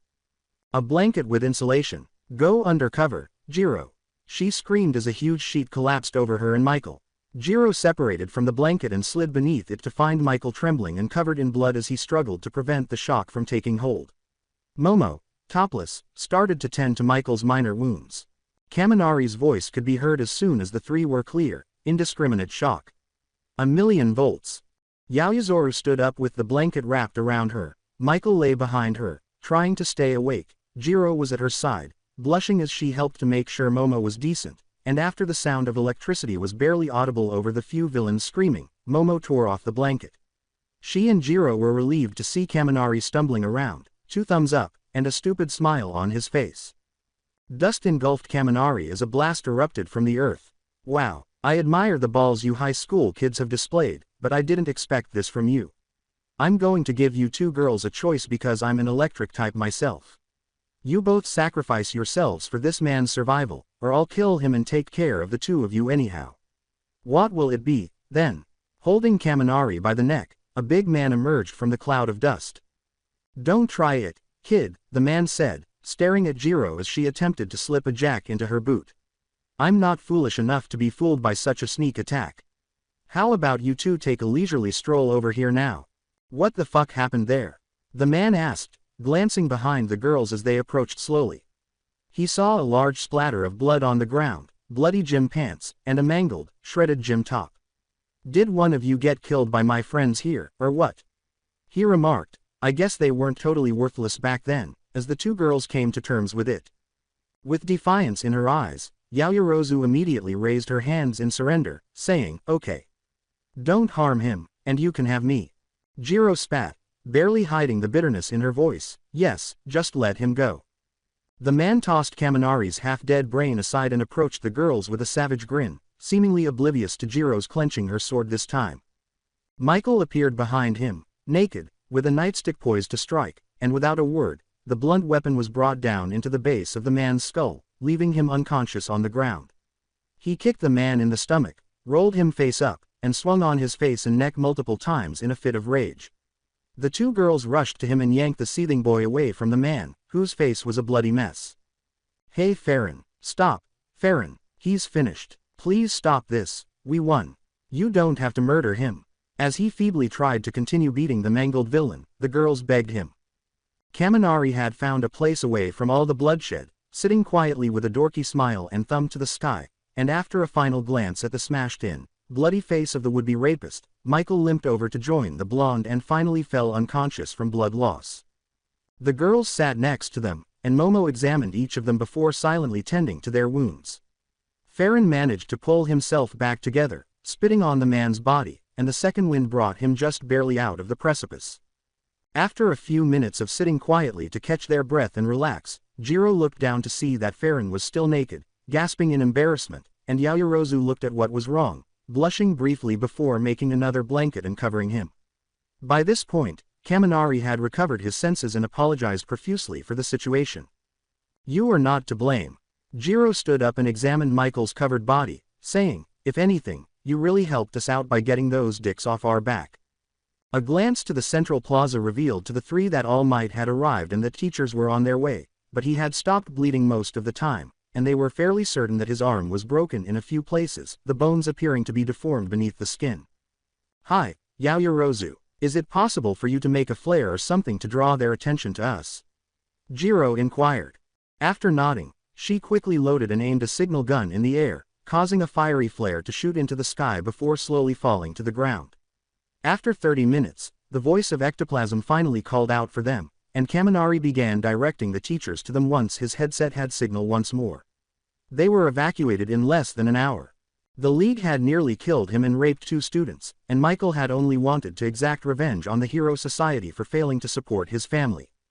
If he had to kill a few people or cause a little chaos, then so be it, but he knew where the line was. The League had willingly employed those that would cross it, and now he would have words with Shigaraki.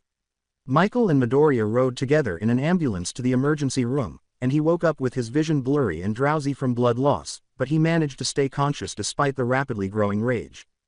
Michael laughed at the fact that they had already experienced this once before. Midoriya had completely broken himself, while he had relatively minor injuries. He could see that he had gotten off fairly well by looking at the slight boy, who was knocked out and looked broken all over. He quietly laughed and told the sleeping student, "You are fucking insane." Before seeing Farron awake, a paramedic went between the 2 boys, took their vital signs, and gave them some medication. "How are you feeling, kid?" "Oh, I'm just fucking dandy." "Well, recovery girl is waiting at the hospital for the 2 of you, so I'm going to put you under," the paramedic said after laughing. "For the time being, you will require as much rest as possible." After receiving an injection in his arm, Michael nodded and fell asleep shortly after. Michael's least favorite places to go were undoubtedly hospitals.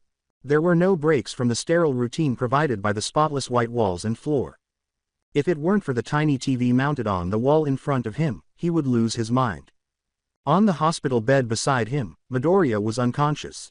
Compared to when he had last seen it, the nutcase was in far better condition. His hands and arms were still covered in scars, but they were not as badly broken as they had been. He glanced at his own arm and realized that he had not left without a couple of his own.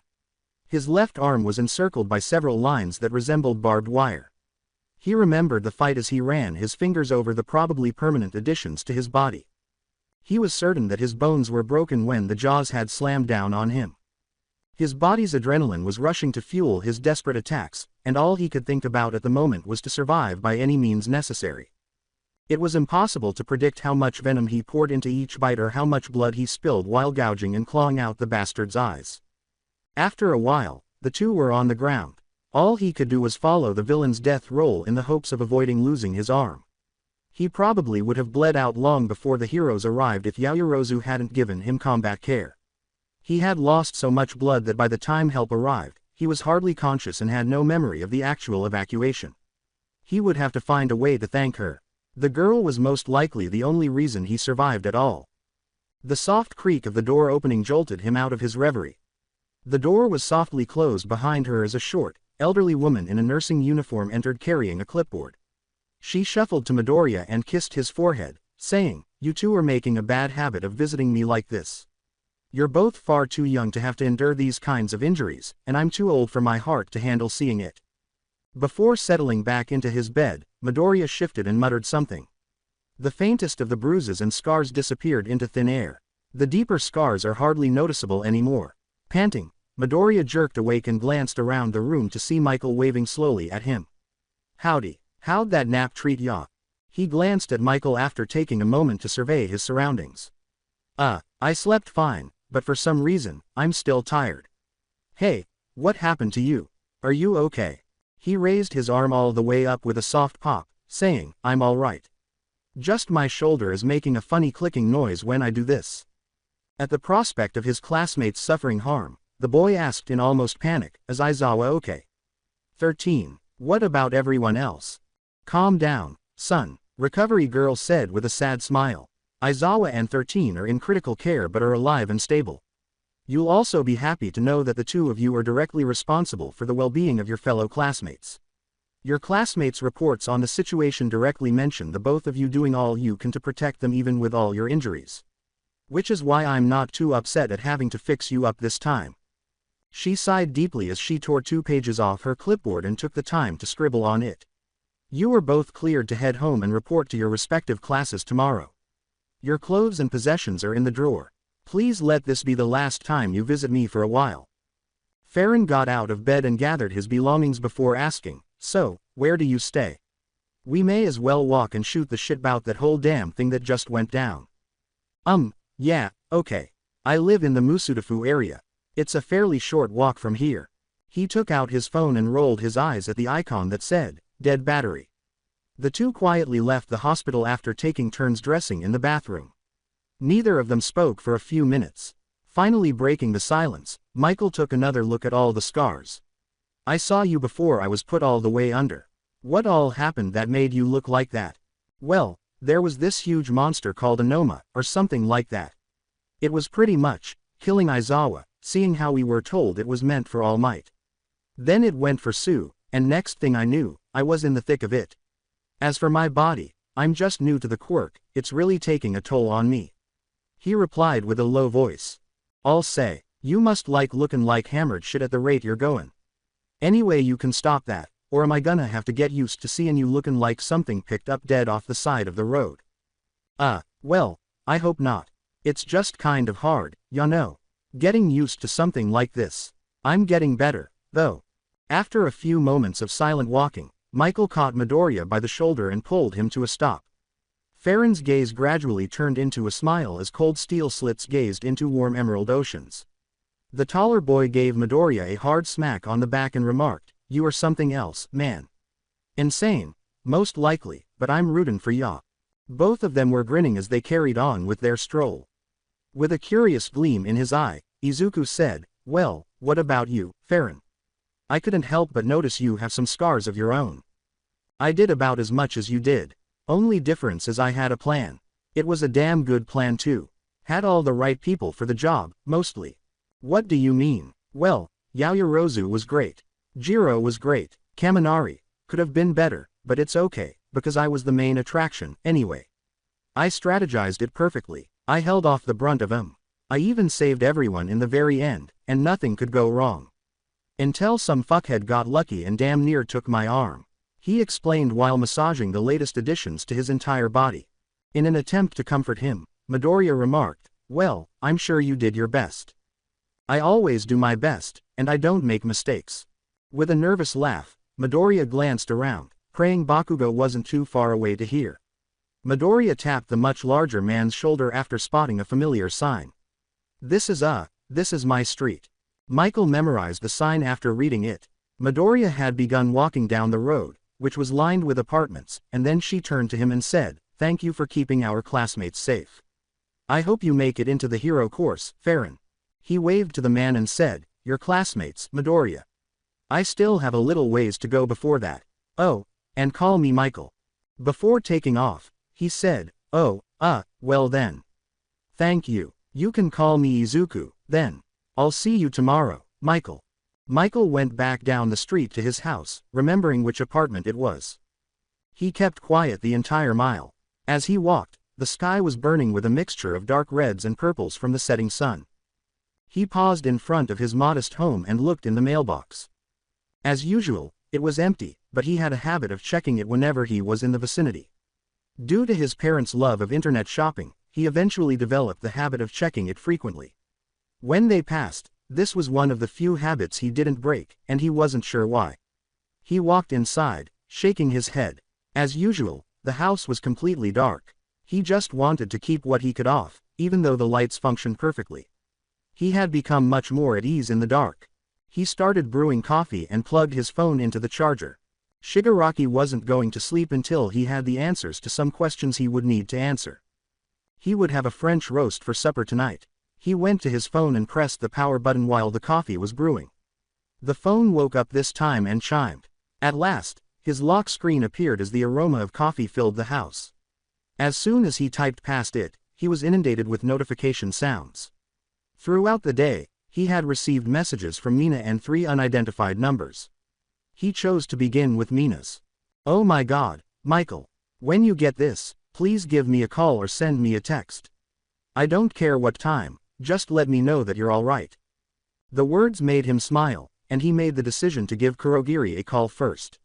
"Hey man, it's Kaminari," was the text message from the first unknown number.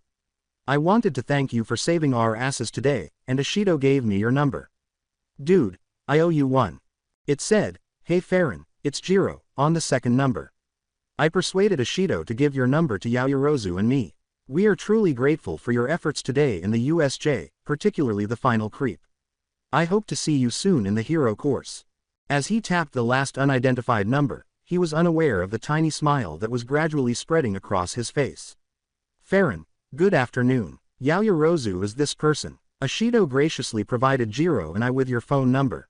I wanted to express my gratitude for all of your assistance in the USJ today. I'm excited to collaborate with you again because you truly saved us out there. Please don't hesitate to ask if you need anything. After reading the messages several times, he was only distracted by the beep of his coffee maker. Swiping back to Mina's number, he hovered his thumb over the call button. He finally gave in and pressed it after realizing it wasn't too late by looking at the time. After fixing his coffee while it rang, he heard her voice after just 3 rings. Michael. Hey, what's up, Mina? Oh my god, are you okay? Yaoyorozu and Jiro told me what happened, and I saw you get carried out on a stretcher. You were covered in blood, and your arm was a mess. He finished preparing his cup and then responded, I'm fine. Just got a few small scars to show for it. Are you okay? I never got to see where you ended up. His new scars started to itch at the mention of them. The portal guy didn't get me, Uraraka, Shoji, and a few others. We all worked together to get Lita a way out to warn the school. Her voice was weak. Michael pondered whether she had been in tears. Furrowing his brow, he put down his coffee. Mina, are you okay? Her voice broke and she started crying on the phone as she said, 13 tried to stop him, and he opened some portals. Her black hole was used against her, and it almost killed her. All I could do was sit there and watch, Michael. It took watching 13 almost die for us to do anything, and it took all of us to subdue one villain. After spilling his coffee in the sink, Michael headed for the door. I'm coming over. What? He slammed the door behind him and stepped out into the cool darkness, saying, I'm coming over there now. He was jogging down the road when the wind picked up. When her door opened, he began to approach it after vaulting the gate. She was silhouetted by the interior light, which was unable to conceal the tears in her eyes. When he eventually came within arm's reach and gave her a firm embrace, she left the porch and went outside. She sobbed into his chest, causing warm tears to trickle down the front of his hoodie. In the darkness, the two stood locked together as he gave her a gentle back rub and she gradually calmed herself. At last, she inhaled deeply and raised her gaze to meet his. Before she finally said, sorry about getting your hoodie all icky, silver and gold locked onto one another. Like I give a damn about the hoodie. I'm worried about you. Why? You needed help. She used her shirt to wipe away her tears after looking down to cover up her blush. She tried to smile as she pointed to the still open door and said, it's getting cold out. Do you wanna come inside or something? My mom made tempura, and I'm sure she wouldn't mind a guest. He initially wanted to say no, but he soon gave in and said, yeah, sure. I love tempura. They parted ways, and she led him inside before pausing at the door. Hey, Mom, we got a friend of mine visiting. Is that okay? She exclaimed, taking a deep breath. There was awkward silence for a few seconds before they heard an internal response. Sure, hun, I'll make an extra plate. Bring them on in. He slipped out of his boots and followed her around to a dining room. 3 of the 5 plates on the table were occupied. A tall, broad man with big, curled horns on either side of his head was at the head. He appeared taken aback when Michael entered. Beside him was a much shorter woman with black hair and very light pink skin. He and Mina were finally met with a devilish smile from a small pink boy with 3 horns on his head. Michael bowed low in a hurry. Good evening. My name is Michael Farron, and I'm a fellow student of your daughter at UA. She stood to greet him and pointed to the 2 vacant seats next to each other. Hello, I'm Mina's mother, Aiya. My husband is Ray, and our little boy is Kaori. It's nice to meet you. Please take a seat. He nodded briefly, walked over to a chair, and pulled it out for her. The consequences of his gesture became clear to him in an instant, and he suppressed a slight embarrassment. The heartless boy took her seat, scooted her in gently, and sat down by himself. He looked at the suddenly intimidating pair and said, thank you for having me here tonight. Having grown up using both, switching from forks and spoons to chopsticks was as simple as changing his vision. The 2 students noticed Ms. Ishido's uncertainty when she said, well, you're certainly welcome. It's good to see our little girl is making friends. Mina hurriedly said, friends, Mom. Just friends. In an attempt to defuse the situation before it could worsen. As they all started eating, Ray didn't seem persuaded, and Kaori just smiled. Farron, I can't help but notice you carry an accent, but your Japanese is perfect. I don't mean to pry, but why is that? Ray said after a brief period of silence. Parents were both in the United States Marine Corps. They happened to be on deployment when I was born, so I hold dual citizenship. Mom loved it here, so my life was split between living here and back in the States. He explained prior to inhaling a fish. As he chewed slowly, he sighed inwardly at the flavor, which was enhanced by the lightly fried breading. Mina's mother asked nicely, so I take it that you're in the hero course with our daughter, then? No, well, not yet, at least. I'm currently in the general studies course, but I'm working on transferring into the hero track. Well, from what she's told us, you did a great job for someone not in that class. So what's your quirk? As he yawned, revealing his white mouth and fangs, Michael explained, I call it Cottonmouth. It mainly has all the snake's abilities it's named for, but it takes certain things from other snakes too. The main perks are the active camouflage, thermal vision, and venom production, but there are some other bits to it. Well, how aren't you in the hero course with a quirk like that? Asked Ray. Michael gave a shrug. Robots the size of a small house don't exactly care about venom. It was just a test with no way for me to do well in. From that point on, the family and visitor ate in relative silence. As they ate, they heard only a few remarks about uninteresting subjects. Throughout the entire meal, Mina had remained silent. Aya stopped Michael by the sink as he was about to assist with washing the dishes after helping to gather them. Do you like her? Startled by the direct question, he paused to reflect. As a friend, yes, as something more, I'm not sure yet. Dunno her that well. The woman calmly cleaned each dish and said, You know she's been worried sick all day about what happened. Honestly, we thought she was inviting Toru. I caught her sneaking glances at you the entire meal. I won't interfere with whatever relationship you two have, but I expect you to be honest with her about how you feel. I'm not going to hurt her, if that's what you're worried about. She pointed to the kitchen and said, Good. Now you should probably go talk to her. She's been waiting all day. Any longer wouldn't be fair to her. Last door on the right. With a nod, he walked silently down the hall. He hesitated, lifted his fist, and stepped in front of the door. He was aware that having a relationship with her outside of school would complicate his work and raise the possibility of death. He needed to decide, keep her and her class safe and content while actively supporting the league by taking on the roles of both hero and villain. He could have just left and played it safe, denying himself a chance at something more in his own feelings. He stood motionless, unable to make up his mind. As he considered his options, uncertainty and anxiety clouded his judgment. He finally made up his mind by softly tapping on the door. After a few tense moments, he heard Ashido say, Come in. He was taken aback by the appearance of her room when he opened her door. The carpet, ceiling, and walls were all pink with black corner trim.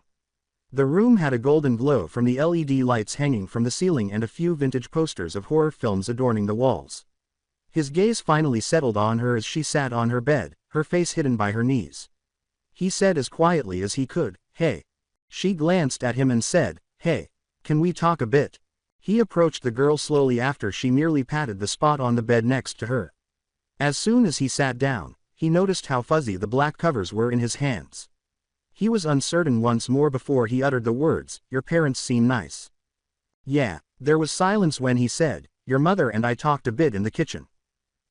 She told me that you've been worried sick ever since you got back from the USJ. So what is it that you're so worried about? Mina sat quietly before answering in a soft, sad voice, I'm no hero, Michael.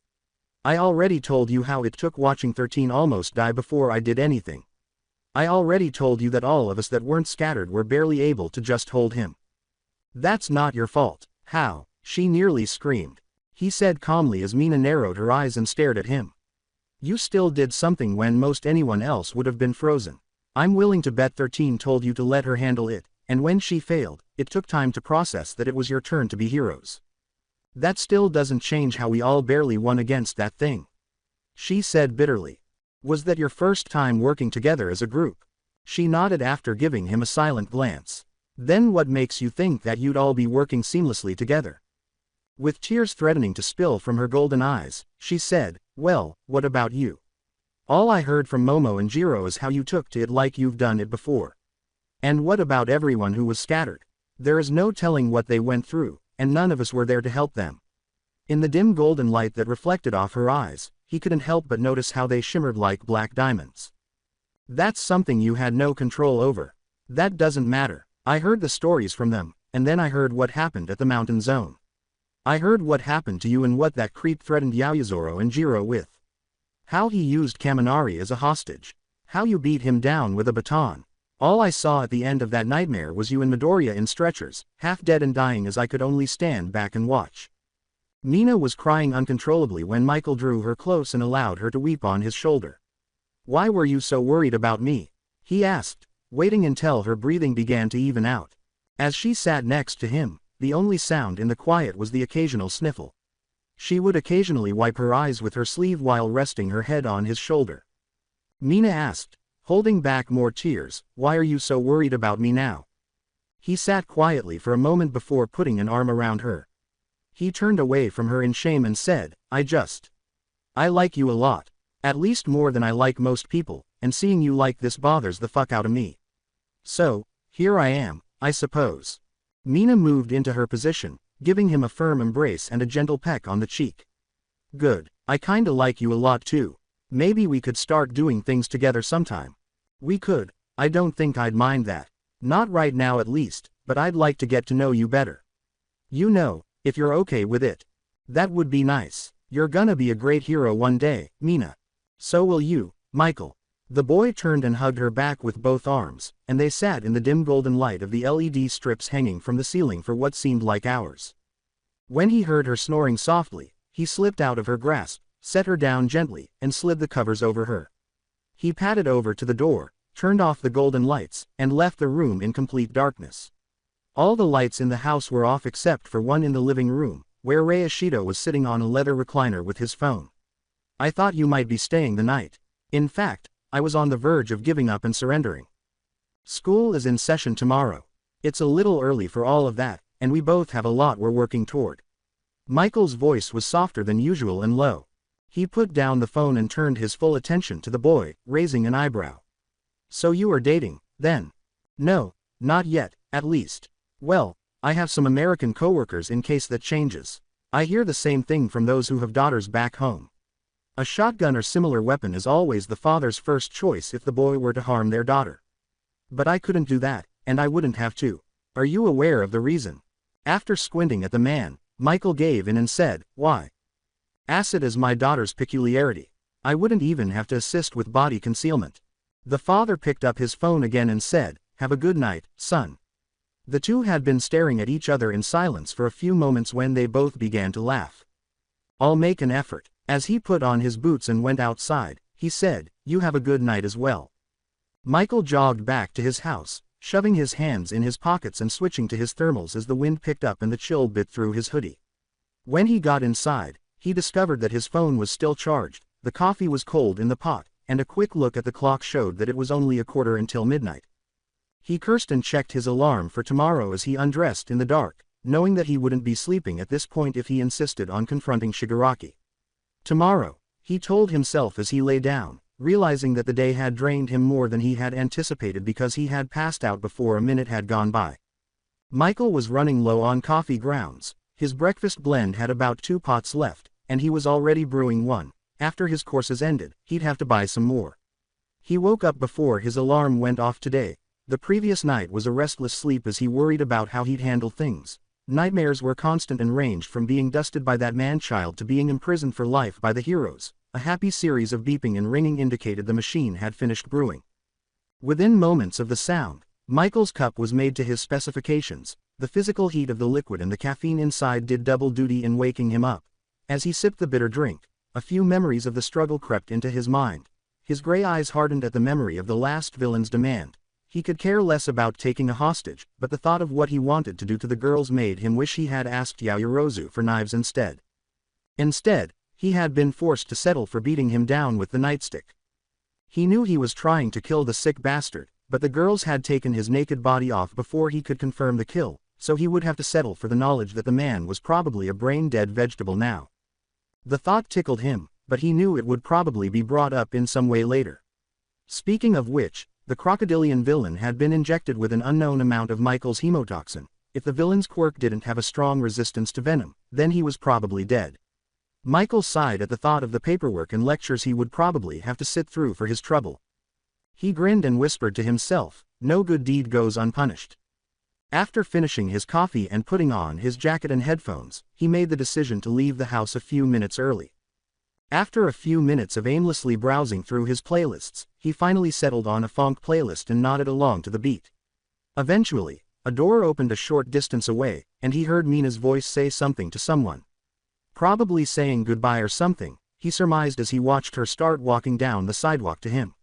When Mina saw him waiting, she ran up to him, giving him a tight hug. Michael easily caught her with a smile barely concealed by her wild pink hair. You seem to be in a good mood," Michael said uncertainly as her eyes met his. Michael's arms swiftly changed positions to support her weight, wrapping them around her legs and locking her in place while her upper half swung freely. She smiled slightly and said, "I guess I am."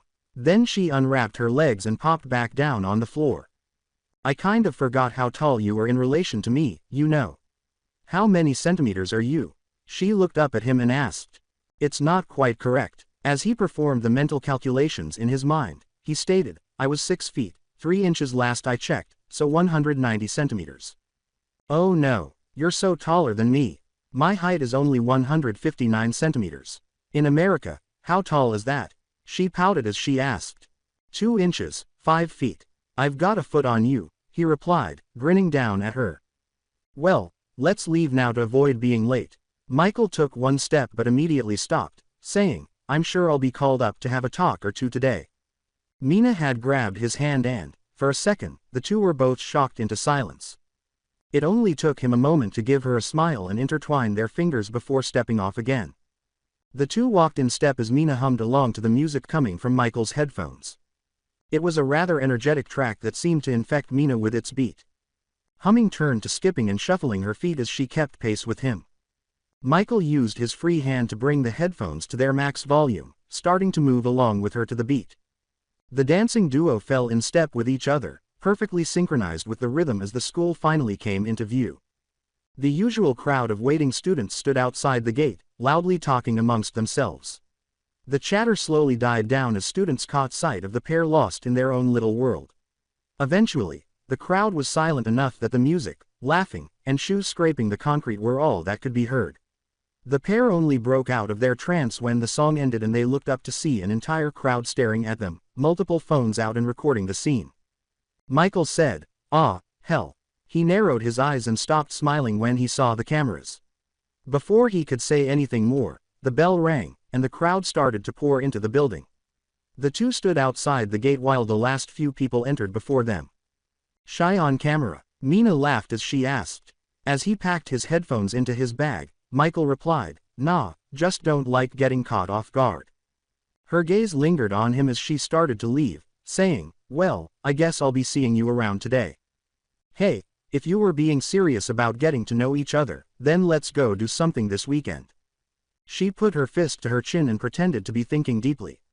"Well, maybe we could do something on Sunday, if that suits you." Before he could process his words, Michael said, "Sunday it is." He had plans to help Shinso with his physical fitness, visit Shigaraki tonight, and be free all day on Sunday. Before sprinting up to embrace him, Mina's face had turned a few shades purple. "So, it's a date." She laughed as she released her grip and hurried to her classroom. As he started to run to class, all he could think was, "Oh, fuck, it's a date." He was by no means the fastest, but between his exercises and the passive abilities of his quirk, he was far from slow. He was approaching his classroom on the last turn, rounded it, and then smacked into something, hitting the ground with a thud. That's one way of ramming a girl from behind, isn't it? As she shook her head from her new position on the floor, Ms. Kayama said. I apologize profusely, Ms. Kayama." He hurried over to assist the teacher in getting up, saying, "That was my fault. I was in a hurry to get here on time and didn't see you." "It's no problem, Mr. Farron," she said, taking his hand as she stood up and took a moment to get her bearings. With a serious expression on her face, she put a hand on her hip and straightened her hair. "I was actually hoping to talk to you a bit today, so it works out," she said. "Mr. Farron, before I continue, I would like to express my sincere gratitude and admiration for rescuing Ms. Jiro and Ms. Yaoyorozu from the heinous demands of that villain. I was present when they made their statements to the police and when Principal Nezu reviewed the footage from the hidden camera. You prevented those girls from experiencing a trauma that could have ended their careers. However, only your zone had any fatalities out of all the zones that saw combat. She sighed at his lack of response, saying, "Just between the two of us, I don't blame you, and neither do the rest of the teachers, but this can't happen again. 2 villains have died at your hands, and it has to be addressed. You'll have to stay after school so that Principal Nezu and a few of us can speak with you. Mr. Farron, you have my gratitude and the gratitude of the entire teaching staff here for saving those girls," she said, pausing to rub her temples before smiling slightly and looking up at him. "You have my complete support if you choose to continue pursuing a transfer to the hero course," she concluded in a more upbeat manner. He smiled back and opened the door for her, saying, "Thank you, I'll do my best, Ms. Kayama." "I have no doubt that you will. You're already quite the little gentleman," she remarked, licking her lips as she strode into the classroom. Michael followed her, fighting the impulse to glance at her behind. With a sigh, Michael took his place and turned to face his seatmate, Shinso, whose eyes were wide open and appeared the most awake Michael had yet to see, waved languidly at the purple-haired teenager and said, "Mornin', bud." After a few moments of staring at him, Shinso asked incredulously, "Do you even realize what happened to you in Class 1A? "Yes, we defeated a few fuck-off villains. According to the news, 2 villains had perished, one from repeated venomous bites, the other from blunt force injuries to the head. Although one is obvious, I would like to know if you killed both of them because they were in the same location when they passed away." With a hint of anger in his voice, Shinso whispered. "Yes, I most definitely did. What about it?" As the class's focus shifted to them, Michael challenged. After a tense silence between the two, Ms. Kayama said, "Mr. Shinso, I have to tell you that even though Mr. Farron killed 2 villains, he did so to spare others from a potentially worse fate. Sometimes heroes must make those choices in order to save others or themselves." As the instructor started her lesson, Shinso complained and reclined in his chair. "All right, kids, let's resume with the most recent school news. Given the current situation, the UA, this Friday's festival will give you the opportunity to either transfer into a course of your choosing or receive offers from some of the world's best universities. Outside of the main event, there are many other opportunities to showcase your abilities, such as business proposals, equipment expos, and brain games. Go above and beyond plus ultra when you're out there." With a suggestive pose, she shouted. She started, now, on yesterday's subject of the artistic works of the European Renaissance, before Michael started to tune out the outside world enough to allow time to pass while remaining vigilant for anything aimed at him. Teachers came and went as time passed, and at last, the bell rang for the final time that day, signifying freedom. Michael was packing when he looked up to see Ms. Kayama standing by the open door, saying, "Are you prepared, child?" Her smile was half-hearted as she asked. He slung the backpack over his shoulder and replied, "No, but I suppose I don't have a choice in this, so sure." "A lot of life is like that," she said, laughing and shaking her head. "So let's move forward. Some of the other teachers who were involved in the USJ incident will be present at the meeting, which is being held in the room of Class 1A. After a few seconds of walking beside her, Michael turned to face her and inquired, "Why are you still wearing your costume?" "Since I'm officially on duty." "Mr. Farron, you don't like my costume." She paused and placed a hand on her hip before saying this. The teacher began to laugh and took a few moments to collect himself before he stammered, "You look good in it. I mean, fuck me." "Oh, you, my dear, you. I might." When Michael arrived at the door of Class 1A, the teacher gave him a small wink before opening it and beckoning him inside. Principal Nezu was sitting on Mr. Aizawa's desk, swinging his little feet with a smile on his face, while Aizawa stood tall beside him, looking as serious as ever. All Might, along with a few other heroes Michael had glimpsed during the evacuation, waved amiably. "I'm Principal Nezu, Michael Farron. Despite the rather serious reason for such a discussion, I am very happy to meet you. So, shall we all take a moment to review the current situation and then proceed?" With a few clicks, the cursor moved to the Mountain Zone auction, and Michael realized he was surrounded by pro-heroes as the principal stood on the desk, took a small remote from his pocket, and then turned to the board behind him and pressed a button. A faint hum sounded, and a selection of the video feed appeared. As seasoned and combat-tested heroes, You all know that what comes next is far from ideal, but, unfortunately, what had to be done, Nezu said, pausing the video as Michael and the staff watched the events unfold in front of them. The portal dropping the 4 students in the zone, the hurried planning and defense being created, and the moment the fighting began. As we watch Michael and company defend themselves, keep this in mind. Yaoyorozu's staff clearly dislocated one villain's jaw with a spinning slam before rerouting into another's knee. Jiro's sonic waves were slamming into concentrated groups and bleeding from the ears was common among the attackers. A swipe of her blade left a nasty gash across one's chest before he passed out at the sight of his own blood. Kaminari's electricity served as a final defense for whoever tried to flank the 2 girls while they rode the lightning. For about 3 minutes, Michael was a hurricane of frenzied aggression in a desperate attempt to reach the end. He would eat a punch to the jaw just to catch the arm and snap the offending elbow connected to it. One villain broke his knuckles on the dual weapons before they retaliated and cracked his teeth. Only one crocodilian villain remained as the 2 squared off. Michael's arm shot up to block the charge but was quickly shattered by the bite force now dragging him to the ground. Principal Nezu stopped the video and turned to the teachers. Several educators raised their hands, curious about the mouse bear's intentions. Have you ever witnessed the live feeding of crocodiles and alligators? Everyone except Michael and All Might had dropped their hands, leaving only 2 in the air. Great. These reptiles attempt to tear their prey to pieces by spinning and thrashing violently while dragging them underwater. This is because they are unable to chew the prey, which makes it much simpler to swallow them whole. Since then, it has been referred to as the death roll. What is this crocodile man going to try on Mr. Farron's arm? Can anyone guess? Michael abruptly grabbed Nezu's arm, recalling how the jaws felt, after Nezu's question was met with silence. After a few seconds, the villain slowed down to a near crawl, allowing Michael's arm to flop out unnaturally, and the teen stood on wobbly legs before hitting the bigger man a few more times with the nightstick. The camera angle showed the 2 rolling around, Michael biting what he could and using his free hand to bludgeon the villain when possible, blood gushing out of his arm as the 2 growled at each other in pain and anger. The next point of view was an aerial shot as Michael sprinted in the direction of the other 3, who were still fending off the final wave of adversaries. Nezu said, "Mr. Our kind school nurse, Farron, has given me a thorough medical report. To begin, it is truly miraculous that your arm is still functional. You are fortunate to have full use of your arm," she wrote on this paper, regardless of the healing quirk. Although the man's head was damaged, the cause of death was not determined at the time of the autopsy, but it was most likely the excess hemotoxin flowing through his veins more quickly as a result of physical exertion. This is undoubtedly a case of self-defense, though the final action is a little dubious. Are there any points of contention? As he appeared to examine the adolescent in front of him, Aizawa remarked, "I do not disagree, but I advise further study into Mr. Farron's unique biology at the nearest opportunity." "I agree." Nezu clicked the remote once more and said, "Now let's get to the real problem at hand."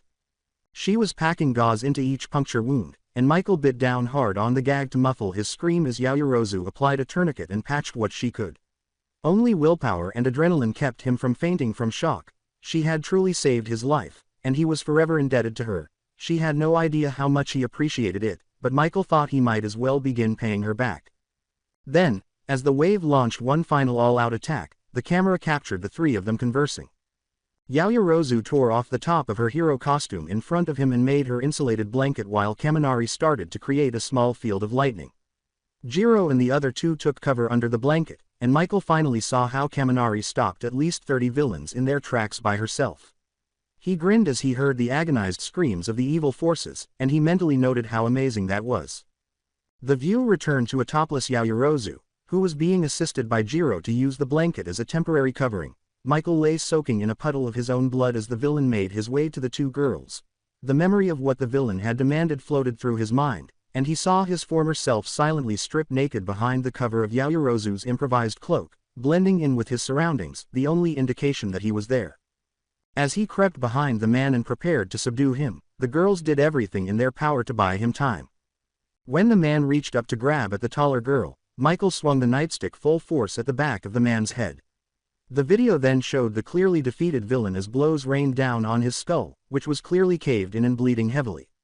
After a few more seconds of the beating, he was dragged off, screaming and kicking at the body, and Nezu turned off the screen. "Well, Mr. Farron, I must say, I'd hate to be on your bad side," he said, turning around with his little smile. Young Farron, I sincerely hope you understand why we are worried about this.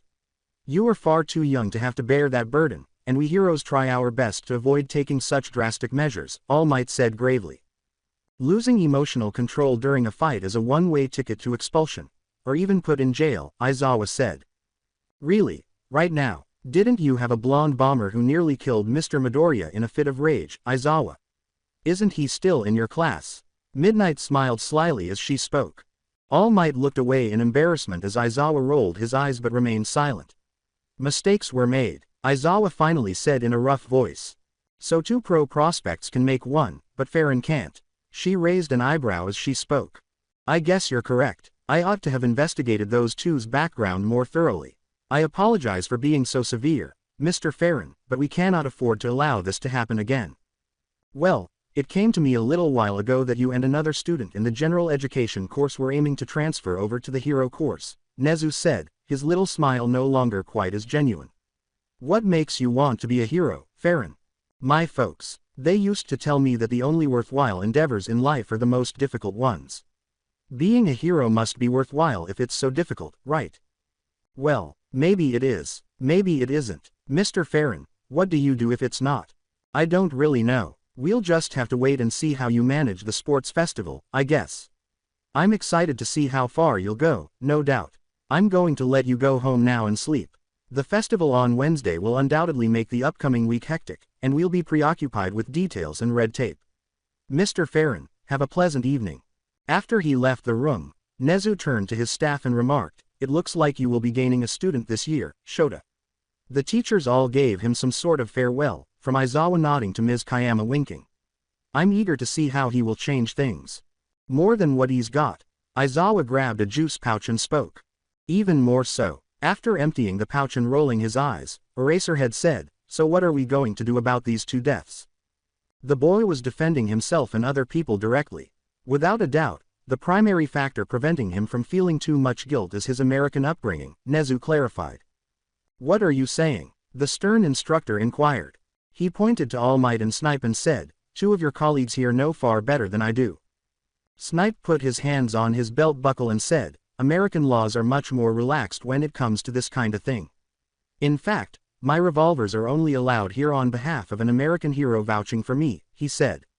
If we both went quirkless on a range, that boy could probably shoot nearly as well as me. Fantastic. He already has combat knives listed on his gear request form, and I have a suspicion that a gun will be added soon, Aizawa remarked. Midnight smiled and said, maybe not, but I'm sure we can tailor a teaching program for his special case. After giving the rated R hero a brief glance, Aizawa questioned, why are you endorsing him? The boy made a game plan in the heat of the moment that was extremely effective, saving two of our students from a serious trauma, and coming out as the only one injured in his group. He jumped into a mob of dangerous villains with no regard for his safety. Aizawa, you are still wearing bandages from doing the exact same thing. He needs something more than just fighting ability, the rough and tumble man said, sighing as he looked down at his cast. He had no range to compensate for his poor crowd management skills. Midnight grinned and said, then I'll teach him. I'm licensed to approve of firearm use as a support tool. Snipe replied. All right, I'll organize the relevant documents and make the required arrangements. He should make an impression at the festival. Nezu exclaimed, wonderful, go home now, everyone, and get ready for next week. When I predicted that it would be busy, I wasn't lying. As soon as Michael's shoes touched the asphalt, his phone was out. As he typed the message, music blasted through his headphones. Bring me to the bar in 2 hours. I need to have a few words with that blue-haired fuck about his taste in allies. It was marked as read, and Michael accelerated the pace while rolling his eyes. Create a plot. He needed to get some coffee grounds because the station was about to close. The idea of Shigaraki using rapists and almost killing him already made him furious. He wouldn't have his one morning comfort if he was held indirectly accountable. At last, the small corner shop with its lone gas pump was visible. The only businesses on the dubious block were a few dilapidated shops and alleys. An excellent midway between his home and school. From an alley, a stray cat hissed at him. It bared its fangs and gazed down at him with golden eyes. As he entered the dark shop, he muttered, fucking cats. A small bell rang as he pushed the door open and glanced quickly through the aisles. Farron searched for a few seconds before finding a container of his favorite ground beans. As he approached the register, he noticed that no one was working behind the counter. He waited while he sighed and smacked the small, rusted service bell. There was a muffled crash, and a few seconds after that, an old woman entered through a side door. She shuffled over to the register and gave him a broad, almost knowing smile after apparently studying him. With a small amount of red liquid dripping from her lip, she asked, "Will that be all, dear?" He wiped his mouth and said, yeah, this is it. Ma'am, you've got a little something on your lip. You're such a sweet boy. Tell you what, how about you just take that, free of charge?" The woman said, wiping it off with her sleeve before grinning broadly at Michael once more. After observing the elderly woman for a moment, Michael grabbed his coffee grounds and hurried off. His focus returned to the alley as he heard a hissing sound. Despite having something under its clawed paw, the cat was still present. A dead snake that the cat had been consuming was discovered after a few cautious steps closer. He was dared to take another step by the feral golden eyes staring at him. Michael turned away and went home, saying, "Psychotic little shit, aren't we?" Michael was tense for the remainder of the journey. He was becoming agitated and felt as though something was following him. When the increasingly paranoid boy finally entered his home, several sweeps using full-color and thermal sights showed nothing. He hurried to his room, dropped his bag on the ground, and took out a memento from his previous job in the United States. A double-barrel shotgun that had been sawed off was concealed in a cubbyhole within his bed frame. Both barrels of the gun were mirror engraved with elaborate designs. Both barrels broke over to reveal two ready-to-fire shells, and the wooden pistol grip was specially fitted to his hand. He went to the door and locked the deadbolt after flicking the barrels shut once more. He swore he could hear faint giggles at the very edge of his hearing range, but he wouldn't describe it as paranoia. Without making a sound, he took his phone out of his pocket and texted Kurogiri. "The plan has been modified. I urgently need a portal." There was an awkward silence for a few seconds before he heard back. "Hold on, there's another member nearby who will accompany you. They're on their way to your place right now." He had just finished reading when his front door was knocked on. Michael stealthily approached the door and peered through the peephole while concealing the gun once more. As she waited, the elderly woman from the gas station stood there, swaying her arms. Withdrawing his combat knife, he undid the locks and flipped it in his hand, concealing it behind his back. He turned on the lights, inhaled deeply, and opened the door to reveal the same broad smile. He adjusted his grip and said, "Can I help you?" "Oh, look, it's you. Can I come in? Handyman and the Vape Lord sent me here." Now perplexed by the names she had given his boss and caretaker, he questioned, "Handyman and the Vape Lord?" "Yep." After giving the elderly woman a long look, Michael shrugged and moved aside to allow her inside. The elderly woman entered and looked around the house. A much younger-sounding giggle came from behind Michael as he turned to close the door. He turned around and discovered a filthy, nude girl with blonde hair in his living room. "Holy fuck," he exclaimed, pulling out the knife in front of him. She laughed and said, "What's wrong? Never seen a girl naked before." "I've seen plenty, but none of them were pushing for retirement 2 seconds before the clothes dropped." "I don't think she was that old." "Not important. What is important is who the fuck you are and what your deal with Shigaraki is." The girl stretched, arched her back, and sat down on the couch, crossing her still bare legs. In addition to being nude, she had a thin coating of what Michael could only describe as mud. Looking down and flicking her now stiff nipple, she said, "You got any clothes I can borrow? It's kinda cold in here." He gave her a suspicious look as she flaunted her chest and then giggled at his expense. One of his old work shirts from his days of assisting his father in the garage was there when he entered his room. A few tears lined the hems, and the white cotton was adorned with oil and grease stains that would never really go away. They brought some red basketball shorts, and he headed back to his living room. As he tossed her the clothes, he found her sprawled out on the couch, leaving nothing to his imagination. His annoyance at the girl's antics grew as he asked, "Who the fuck are you?" Trying not to stare, though. She pouted and remarked, most boys would be dying to get a taste of little ol' me after all this." His gaze strayed back over her as he said, "Easy there, girl. Can I at least get a name first?" At his attention, her gold eyes glistened with delight, and she said, I don't know if I should tell someone that got me naked on their couch. You came in here and stripped of your own will, Blondie. Seriously though, can you tell me your name?" Her round pupils turned into tiny slits that hardly concealed a deep-seated insanity that Farron could only recognize in himself during his darkest moments. The girl was obviously dangerous, but he couldn't deny her cuteness. As she slid into the baggy, oversized clothes, she smiled playfully, made a face, and paused to sniff them. "These smell like you. I think I'll keep them." "Go for it." "Ooh, my turn for a question, Mikey. Aren't you like a spy or something for handyman?" Thinking he had a weird notion of what, right now, meant, he wondered when Kurogiri would open his warp. Quote. "You still didn't answer my question, but fine. Think of me like a spy. I'm like you, but better." She laughed. Michael shot back, unimpressed, I'm sure. After stomping her foot and pouting, she said, "Fine, I'll just show you, then." Michael's reflexes kicked in, and he barely managed to avoid the pounce. She pulled out two of her own small knives and blocked his large knife as it swung out. Mikey, I just need a few sips, I swear," she exclaimed, reaching for his neck. He was pinned beneath her after the two of them fell to the ground, and a knife was stabbed into his thigh. All he could do was watch as she sucked a little blood from his collar and then released him. As he applied pressure to the wound and glanced up at the blonde vampire, she burst out laughing. Before long, a flawless replica of himself was staring back at him through a fleshy veil. "Ooh, so this is what it's like to see the tops of refrigerators. Oh my god, your accent is so weird to use," she said with her own voice. He got up and cracked his neck, saying, "Cut that shit out before I say fuck it and hurt you. I'm sure Shigaraki won't be too mad if I break his new toy." "Ooh, you want me to be a little toy for you instead? I love dirty talk. Maybe if you hit me just right, I'll stop, and we can have some fun before we go." Michael took out his phone and texted Kurogiri again to come get him, saying, "Oh my god, it's so weird hearing my voice say that. Fuck this shit."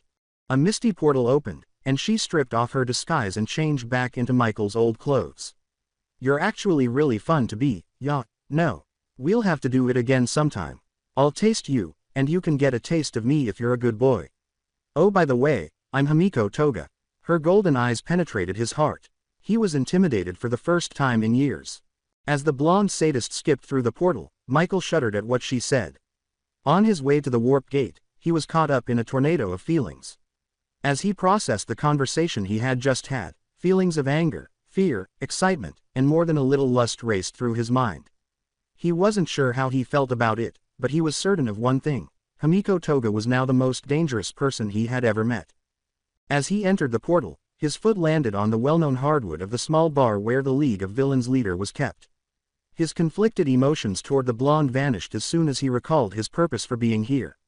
As soon as he laid his gray eyes on the smoking yellows of Kurogiri, who was standing cleaning a glass, anger surged back inside of him. "Kurogiri, where the fuck is that cowardly little shit, Shigaraki?" Michael yelled. At his words, Toga swooned and giggled while clutching her happy face in her hands. "Farron, I ask that you please calm down before talking to the young Master Tamura. I realize he has made some grievous errors, but please know that he is still very new to the leadership concept," said Kurogiri in a raspy voice. "Where is the fucker?" Farron asked, taking a deep breath and raising his hands. With a tired sigh, Kurogiri replied, "He's finalizing his recruitment of the latest member in the last room on the left, upstairs." Toga was right behind Michael as he turned and stomped up the stairs. A sharp rap of his knuckles against the door marked the end of the brief walk down the hallway. The door opened to reveal another tall, black-haired man. After a groan was heard through it. He wore a dark blue jacket that was almost torn and dark burnt skin that was held together with staples. As the two assessed one another, the turquoise eyes met his own. "Can I help you? Shigaraki in there?" "Yeah, single quote. I need to speak with him." "Name?" "Farron. Yours?" "Who's the girl?" "Hi, I'm Toga. I'm not with her. We're totally together. He just likes playing the stoic." After a few more seconds of studying one another, the burned man shrugged and moved aside. With a knife in hand, Michael entered and immediately locked onto Shigaraki. Shigaraki's eyes narrowed at him after briefly widening. "You're supposed to be undercover. What are you doing here, Farron? You nearly got me fucking killed and sent fucking rapists after the students. What the fuck is your problem?" The words, "They were gonna die anyways, so Mig," were never completed by Shigaraki before Michael struck him in the nose with a right cross. Michael pushed forward and slammed his leg into Shigaraki's knee, making a crunching sound that shocked everyone in the room. With the bullet wound still in his leg, it would hurt even more, even though it hadn't broken completely. The other man watched with icy indifference as Toga squealed with sadistic delight at the violence. Farron moved forward, still trembling with anger, rubbing the knife's spine with his thumb. The cry of pain caught Kurogiri's attention, and he entered the room calmly. Farron, I once again remind you that Shigaraki has more than enough to learn in his future as a leader. I sincerely apologize for his actions, and the master himself proposes that an arrangement can be made from this. Oh really, now, so just what is that? Michael asked, pressing the blade against the leader's neck in a state of confusion and panic. Let him go without further injury, and put this all behind you. Go back to your deep cover position, and we'll coordinate on what intel you feed us. Just do your job, and then, not only will the old master ensure quality control for potential recruits, he'll do his best to make sure none of the students are ever actually killed. After nodding at the agreement, Michael pulled away from Shigaraki and turned to face Kurogiri. Fine, I still want to actually talk to this dumbass first, though. I'd also like to meet any other new faces. Before heading out with Toga and the burned man, he said, well, I'll leave you and the young master to talk out any differences. When the two of you are done, come back downstairs, and I'll introduce you. Michael extended his hand to the still down Shigaraki as their footsteps subsided. He swatted Michael's hand away and said, I should turn you to dust for that. I could save us some time and put a few more holes in you. Wouldn't be hard. With a hand raised to scratch his neck, Shigaraki said, I could say the same about killing you. Okay, well then, let's cut the bullshit and talk about why I'm here. You damn near got me killed by those stupid fucking goons you sent after us. I'm gonna go out on a limb and say that you didn't knowingly hire a sick freak like the one I killed there, right? No, I just spread the word and used any who answered the call to put an end to that damn All Might. Michael pointed to Shigaraki's crooked nose and remarked, fair enough, I guess. Still feel plenty justified about that, though. Tamura cautiously touched his nose and flinched at the second shock of pain. I guess it makes sense that a few of all those worthless extras would be willing to do that kind of thing. Scraping the bottom of the barrel like that tends to expose the nastiest bits. What I'm curious about is that you killed him, yet your cover hasn't been blown, and you are still free. Explain. I killed two of them. One that nearly killed me first, and the other decided to be a real shitbag. So I took care of that. The first was ruled as killing in self-defense. The second was ruled as killing in the direct defense of others, so the school is willing to vouch for me if legalities come into it. Interesting. The heroes will all look the other way when one of them kills, but we do so much as draw blood, and everyone loses their minds. I ain't gonna argue, but I will say that we tend to draw first blood every time. Semantics. True heroes shouldn't need to resort to such a thing. Reet. Well then, I'm still having an issue with the fact that you so casually issued the kill order on us. Especially since you damn well knew that I was there. I figured you'd find a way out of it. Didn't expect you to kill them to do it. Fucking prick. Fine, how did you get a hold of the teacher's schedule for that whole fiasco? Kurogiri mentioned that your source was wrong, and I know I didn't have any info on that. So who else do you have in that school? Michael was beginning to feel better. Or at least relax. Jealous, Farron, your answer is that blonde psycho downstairs, she's probably annoying someone by now. Regardless, you aren't being replaced, just a secondary option for me. Look, do me a favor and fuck off will you? That damn cowboy shot me damn near to hell and I need to rewrap these bullet wounds thanks to you. Shigaraki exploded as he fled the room. Michael could hear many new voices on the brief walk downstairs to the bar. The insane giggling of Toga stood out the most to him. As he walked past the door, he noticed a sea of unfamiliar faces staring back at him. A short person wearing a gas mask sat next to a lizard man dressed in red and white rags who carried a big sword on his back. Dabi was trying his hardest not to pay attention to the blonde as Himiko babbled on about something. A big woman with a thin, double-sided mace on her back was sitting at the bar with a man wearing a black and white bodysuit. A huge blonde man with a prosthetic eye was playing darts in the corner. A stylish man in a trench coat, top hat, and white mask leaned against the wall to his right. At last, a man was chained to the distant wall while wearing a black leather straitjacket. Well, I see you've been awful busy, haven't you? Farron asked no one in particular, taking in the sight of them all. Before the bar fell silent as everyone's attention turned to Farron, Kurogiri said, "Excuse me, dear friends. We have someone that we think you should meet and greet. Here we have Michael Farron. He is our deep cover agent embedded in the UA curriculum. Should you come across him in any operations, then take care to not kill him. Of course, you have full authority to battle with him to maintain his cover, but again, lethal force is not authorized. Now please, take some time to get to know your coworkers," said Kurogiri as he returned to cleaning glasses. The man with the top hat extended his hand and said, "It's a pleasure to meet you. The name is Mr. Compress. Pleasure's mine, so what do you bring to the table?" Before exposing a tiny marble, he pretended to move his hands around. 3 more joined the small sideshow after he rolled it between his fingers and let them fall to the ground. Michael was blinded by a flash of light, and then he saw 4 big knives where the marbles had been. With a flourish of his cape, Compress reached down and picked up the 4 knives, turning the blades back into the pale blue orbs. The voice behind the mask said, "There's plenty more where that came from in my bag of tricks. Mikey, over here, talk to me next." Toga bounced in place, pleading. He dismissed Compress's laughter with a casual wave, saying, "For fuck's sake, my name is Michael." As Michael approached her and Dobby, who was clenching his teeth at, "Well, everyone," she cheered. He asked the severely scarred man, "So what do you do here?" Toga pouted as she was disregarded. Dobby responded to his query by displaying a hand encircled in blue flames that licked his arms. Nodding, Michael turned his attention to the blonde devil who appeared poised to attack him once more. He asked gravely, "How do you infiltrate the school?" She rolled her eyes like a cat and remarked, all work and no play makes Toga a dull girl." Finally, a deadpan look at the girl caused her to respond. "Fine, I just found a poor lonely student walking home all by his lonesome, and he was kind enough to fall unconscious for me as I got a little blood from him. No big deal," she nodded. After staring at him for a moment, the girl's insane eyes said, "I bet you'd look a lot cuter if you were bleeding." "I bet you'd look a lot cuter if you weren't fucking insane," he replied. After taking a moment to process what she had heard, the girl burst out laughing. She got up and walked over to him, saying, "Who's to say I'm insane? Who's to say that you aren't too?" She stood on her tiptoes, placed both hands on his chest, and looked up into his eyes before whispering, "We're all mad here. Some of us just hide it better."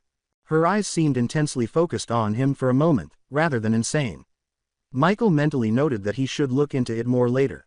He had to admit that he was intrigued by her. Before Toga leaned in and kissed the bite mark she had made earlier, the two stood silently. He could see that the wild sparkle in her eyes had returned as she looked back up at him. To Dobby's displeasure, she pretended to lick her pointed teeth before returning to him.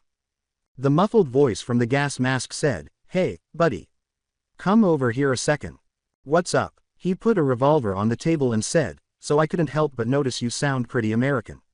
So do you know anything about this?" Once again, Michael was taken by surprise as he glanced back at the boy from the revolver. He took the pistol and studied it for a moment, maintaining eye contact. "This is a Smith & Wesson .38 special. I don't know and won't ask how you got it, but I'm willing to bet the Japanese government didn't give you permission." The boy held out a hand as the mask made a muffled sound of laughter. "The name is Mustard. I apologize for assuming your nationality, but I'm happy to see another guy that's good with a gun." Michael paused as he took another look at Mustard. "Are you even in high school yet? Kind of hard to get through middle school after running away from home." After giving the information a nod, Farron chose to return to the topic the young boy was interested in.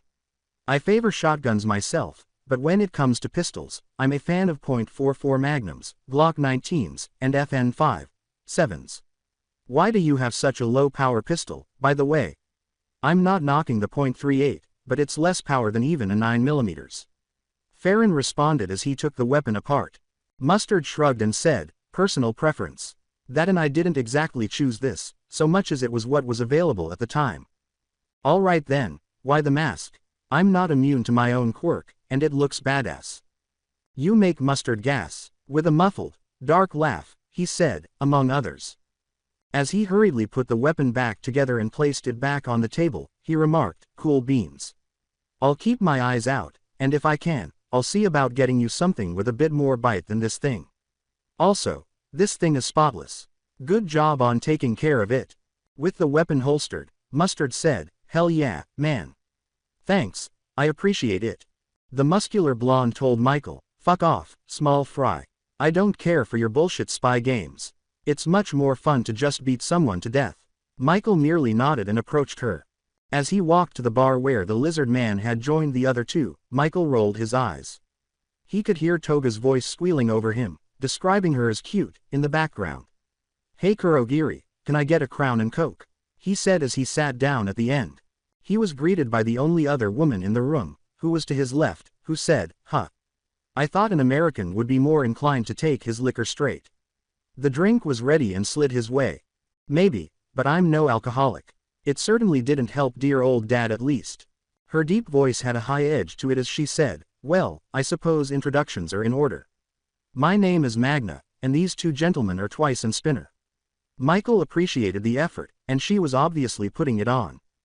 Nice to meet you. Fuck, I hate introducing myself. Sup, so what do y'all do? Michael asked after taking a moment to observe the three of them. While enjoying a fruity cocktail and a pink umbrella, Magna remarked, oh, you know. Nothing special compared to everyone else. Just a bit of messing with magnetism. The others interrupted him before he could say anything, even though the name seemed obvious.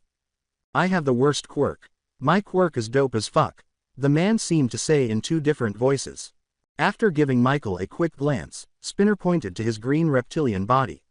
Michael took a swig of his drink and remarked, oh, well, alright then. Plenty of variety here. He finished it, the carbonated mixture masking the burn of the alcohol on the back of his throat. Magna asked him a question after the four of them sat silently. So, how do you get the job of being the inside man, dear? The old master personally requested me for it after this stunt I pulled back in the States.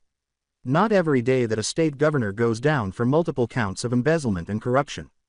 Especially when it's because the same guy who planted the damning evidence leaked it to authorities. He even, allegedly, killed himself in his jail cell. That's the official story, at least. Michael explained with his razor-sharp teeth.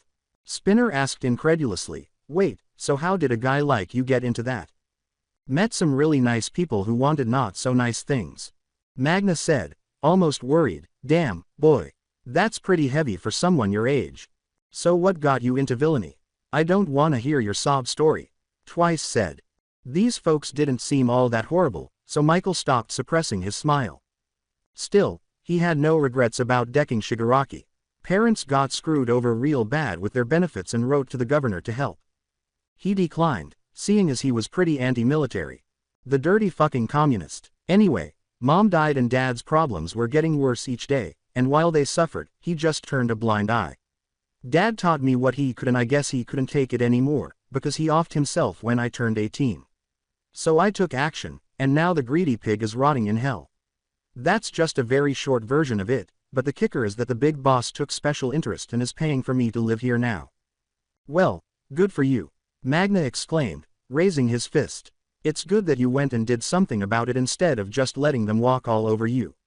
I'm proud of you. He smiled slightly and said, yeah, well, don't tread on me and all that.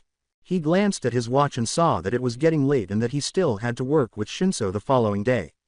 That is, if he had made the decision to stop acting so arrogantly about the self-defense killings. Otherwise, he could do anything he wanted, including sleeping in.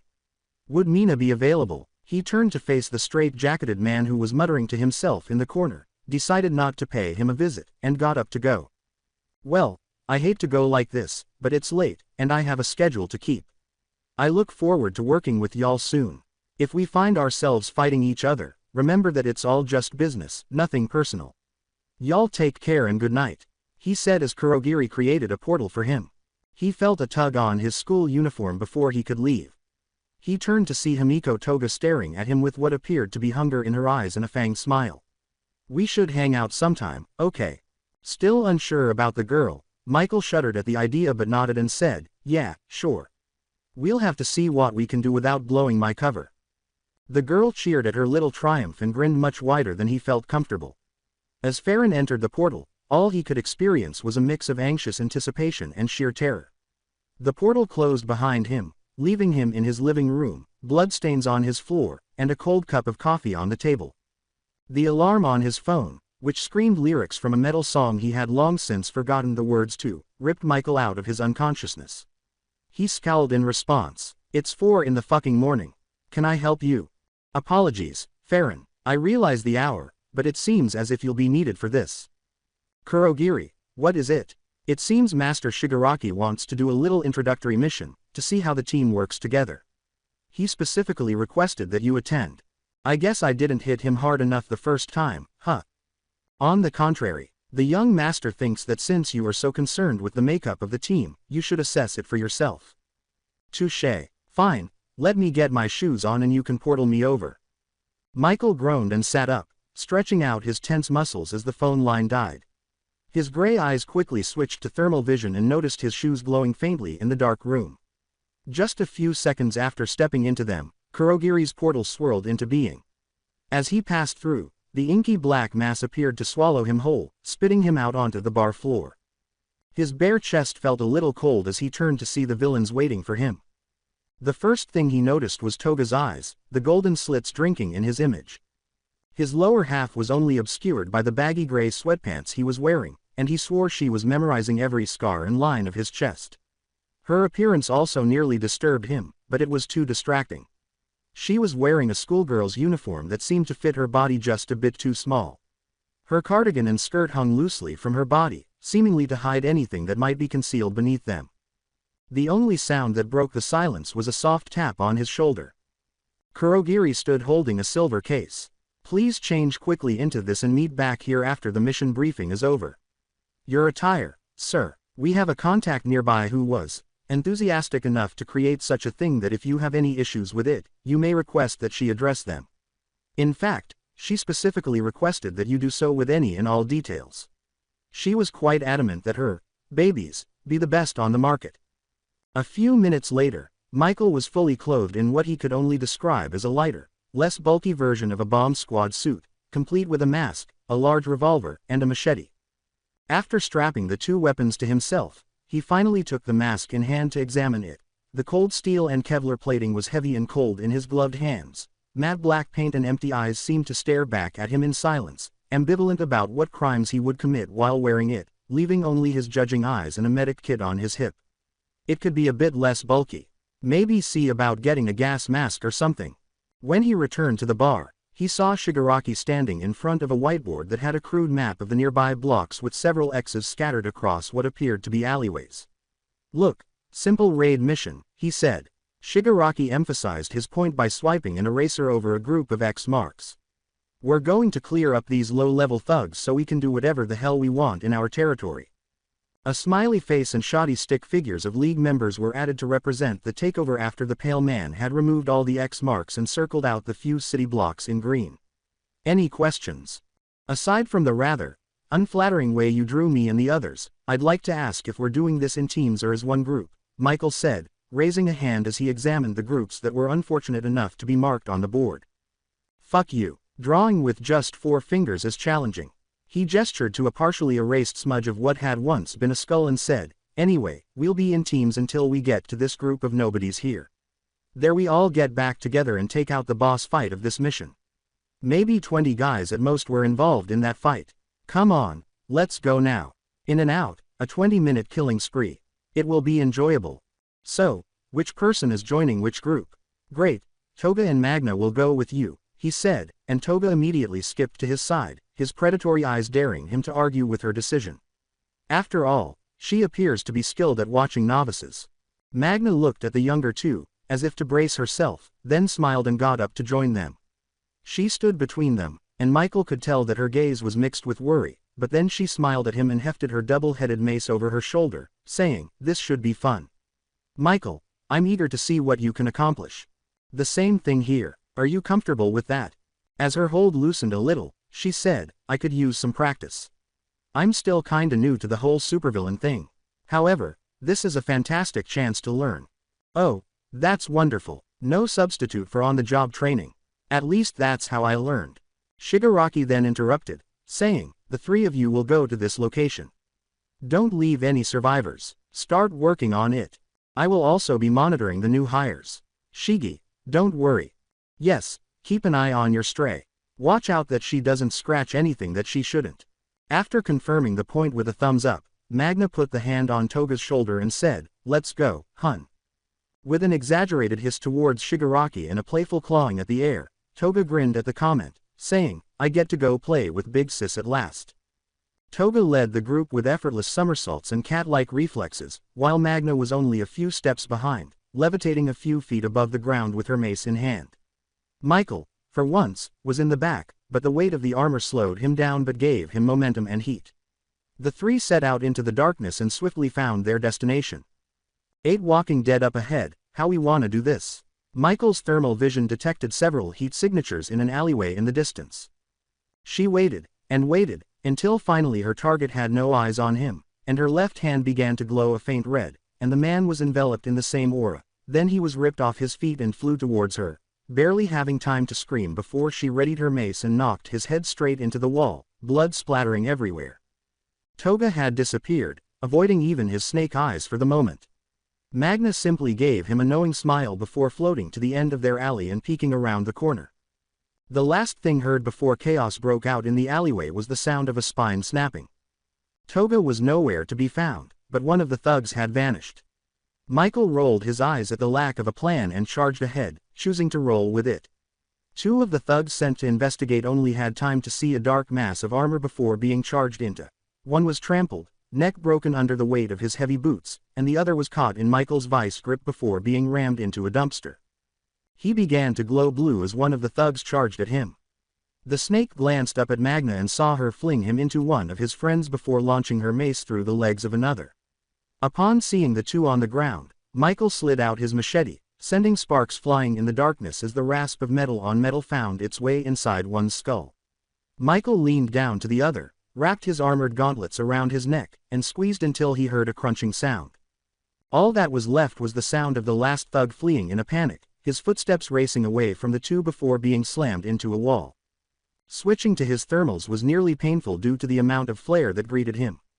Fresh blood was spreading like paint on the alley walls, one figure tearing into the other like someone possessed. The body on the ground was rapidly becoming cold, while the other was glowing white hot with the fresh kill marking her body. As she approached, Michael could see that the slits in her eyes had drastically contracted, and blood dripped from the corners of her mouth, reminding him of the time Toga's quirk. "Toga," Magna called, "Hun, are you feeling clear?" She gave Magna a savage smile and took a moment to lick a stray drop of blood off her lip. "Never felt better." She merely nodded once before rushing away, saying, "You tell me if you're not, you know that." "Hey Magna, is this how Toga is always? Throughout the time I've known her. Really, not that long. She may not be innocuous, but I believe she generally understands how to control herself." "All right, so our group has been cleared, and I assume Toga is on his way to the larger group." As he started to run, Michael shook the image from his mind and said, "Let's go that way, we can talk on the go." She began to levitate and follow Michael, saying, "Take the lead, Mr. Heat Seeker." "All right," Ms. Magneto said. "In any case, why did you enter this field? Unlike Shigi's deal, it's not that complicated. Living alone is more difficult than anyone can imagine." That night, Shigi staggered in front of me, appearing to need assistance. I just felt compelled to. I'm at a loss for words. Individuals like us, the outcasts, must support one another, because no one else does. I can respect that. At least it's as respectable as killing can get. I assume you're sick of people making fun of you for being who you are, or something. Like I said, it's tough being a lone girl in a big city. All right, for me, keep an eye on Toga. She seems strange. When they got there, they saw Shigaraki and Kurogiri waiting at an alleyway entrance. Shigaraki had several hands covering his face, and Kurogiri had no costume, just his casual attire. I doubt he really needs one, not much to be seen anyway. "Where's the blonde?" "You two returned early," Magna clarified. "Her name is Toga." "All right, so, where is Toga now?" This time, Michael responded, "I don't know, but she was still alive and doing well when we last saw her." "Yes, she's in this area." "All right, now, the others are en route. We tidy them up when they arrive and depart." After just a few minutes of waiting for the other members to show up, both nodded silently. Dobby returned first, followed by Spinner and Compress, then Muscular and Moonfish. "So, everyone is here, and we don't have a plan," he said. Have any suggestions? Michael questioned, not really anticipating a response. Simply laughing, Muscular shoved Farron aside as he quickly gained muscle mass. The bulky man chose to flee into the alley as screams and gunshots erupted from the opposing gang. Go go go! The villains hurried to join the battle, ready to exploit Muscular's diversion, as Michael yelled, his hands already reaching for his machete and pistol. When Michael looked up to see the perpetrator, he saw a man struggling to reload a small handgun. Someone hasn't been practicing gun drills, huh bitch? The gang was much larger than Shigaraki had implied, with at least 30 members with varying quirks and weapons. Before long, Michael felt two hard impacts slam into his chest, his ribs feeling as if they'd been broken from the force. His taunts were interspersed with his own retaliation. The gang members' terrified faces were highlighted by the muzzle flash of his revolver's 3 roaring shots. The .44 Magnum bullets punched straight through their target, leaving 2 gaping holes in the chest and the third tearing a canoe through the skull. The man was dead before Michael saw him hit the ground, and the sight of Dobby's blue fire devouring another stole his attention.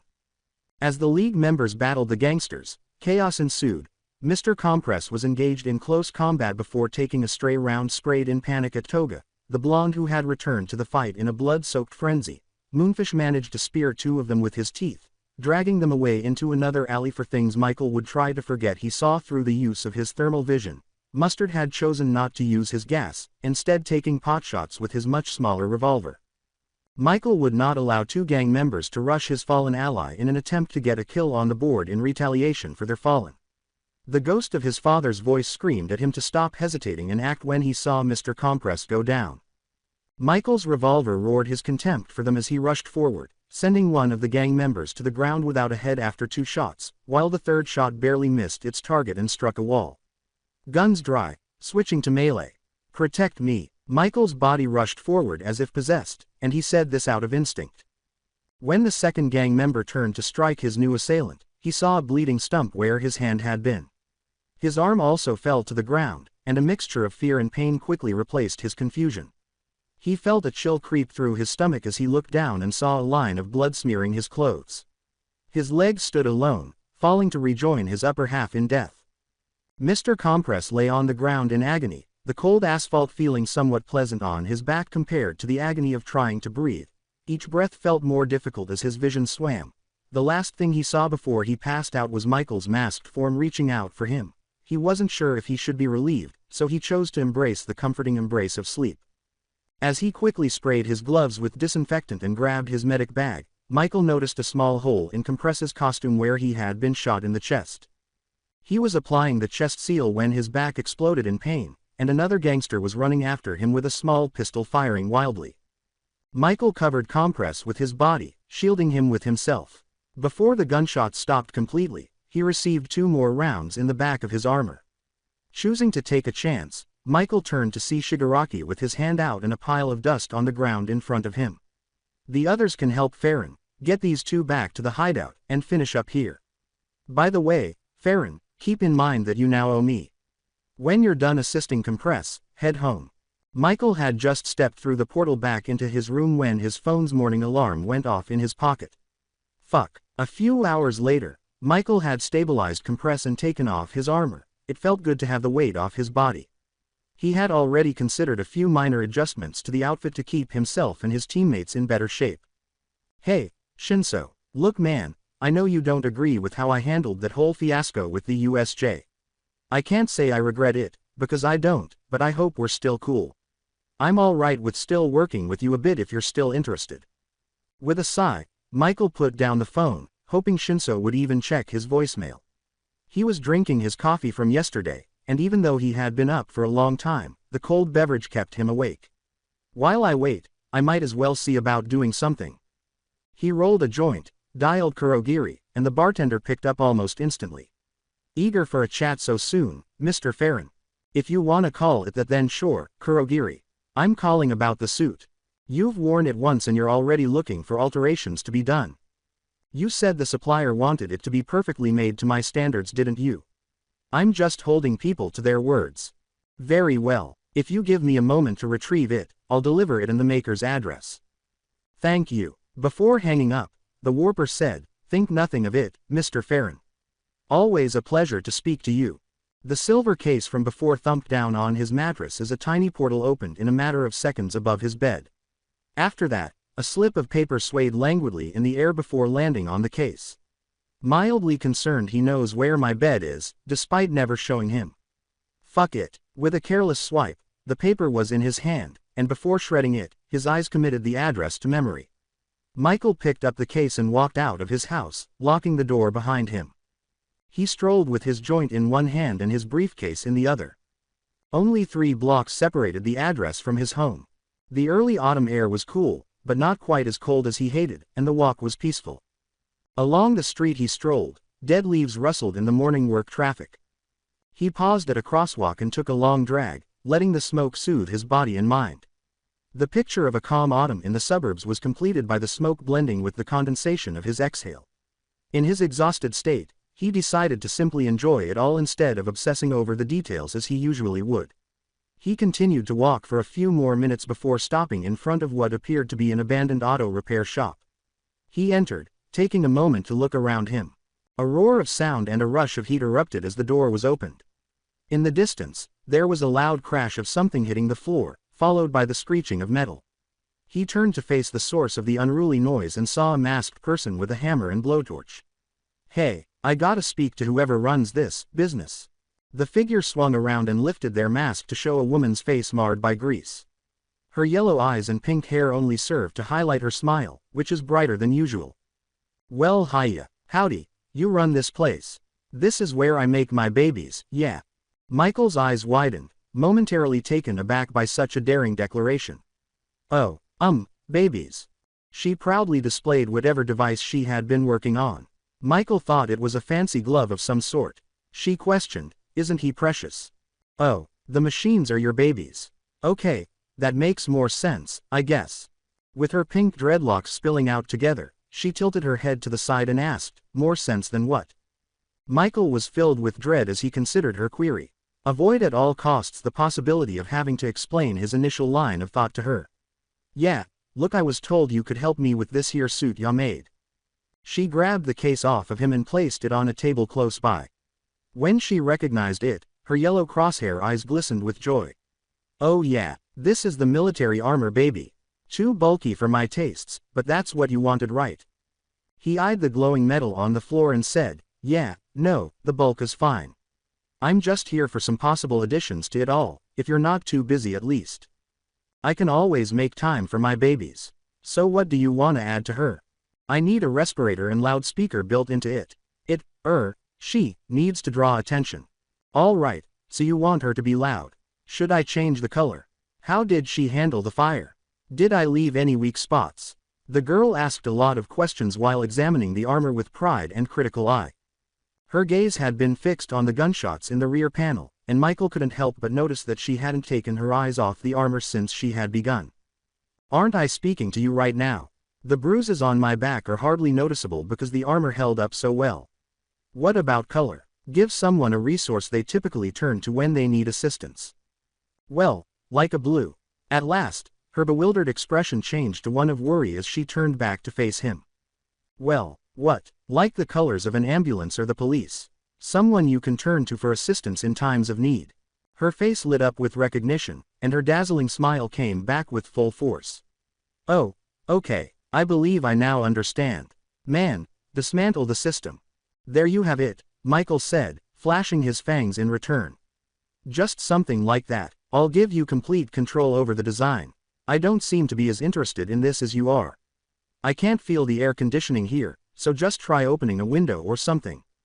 Michael wanted to object, but she had already started working, muttering something about having to get some paint later.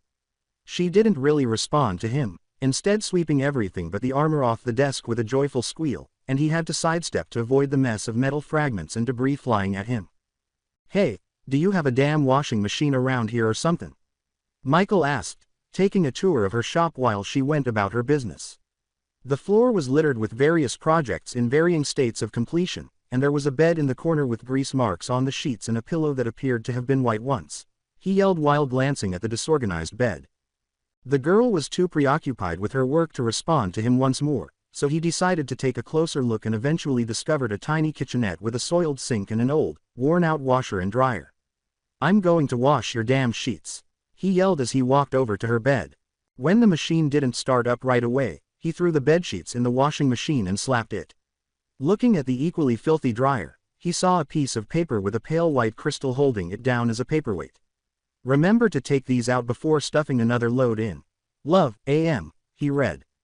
"All right, I'm heading out now. Have fun with that suit," he said as he started to walk out of the store, pausing to open a few windows to let in some fresh air.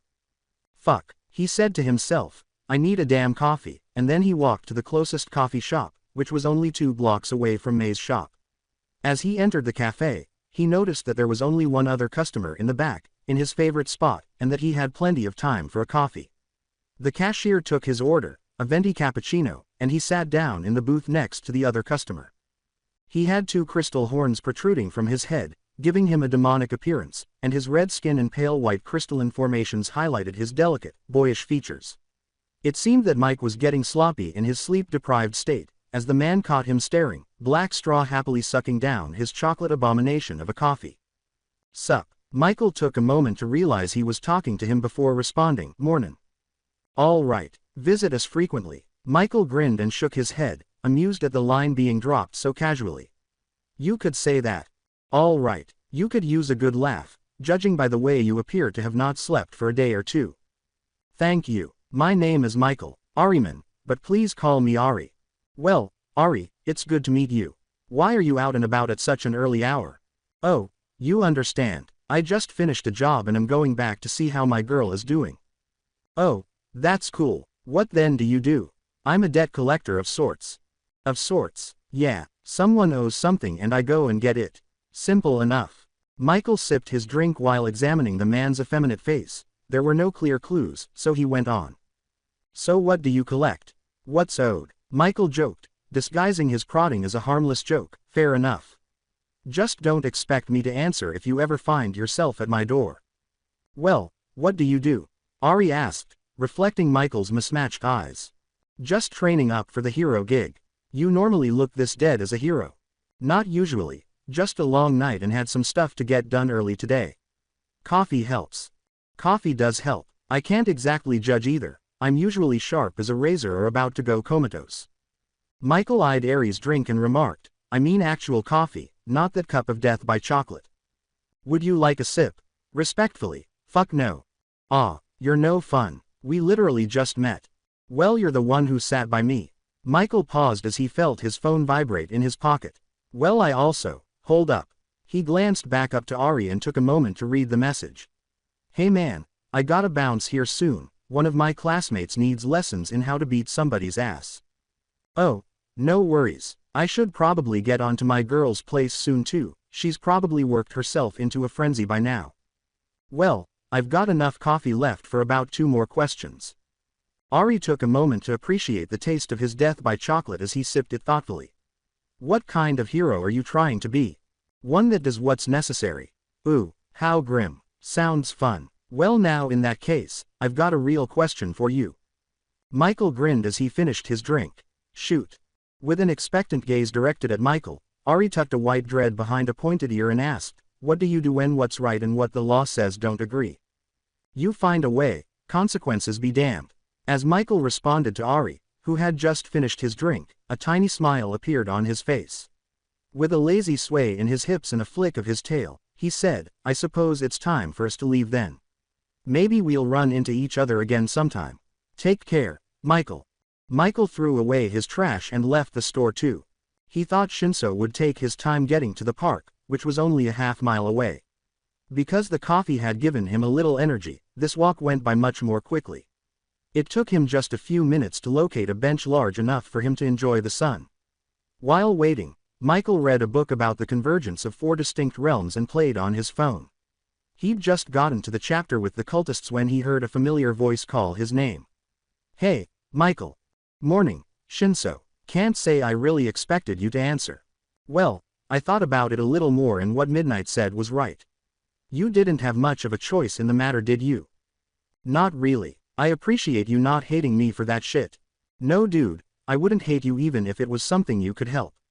I certainly wouldn't agree with it, and I may not speak to you for a bit, but that's just so I could process it. Damn, you're making it real fucking hard to wanna punch you, you know that. I find it helps to keep my complexion intact. Well, come on then, pretty boy. Let's get a warm-up in and then I can rock your world. That's what she said. As he relaxed, Michael laughed and said, "Shut the fuck up, Shinso." After stretching for a few minutes, Michael started teaching. Alright, show me what you got. Do whatever you know, just try to hit me without using your quirk. When Michael saw Shinso take a stance, his mind seemed to process everything much more quickly. It was messy, unbalanced, and prevented the generation of any significant power. The blow was telegraphed and left the brainwasher wide open because the fist aimed at him was not properly formed. Michael made the decision to correct all of these errors by deflecting the blow and slamming a leg into Shinso's ribs.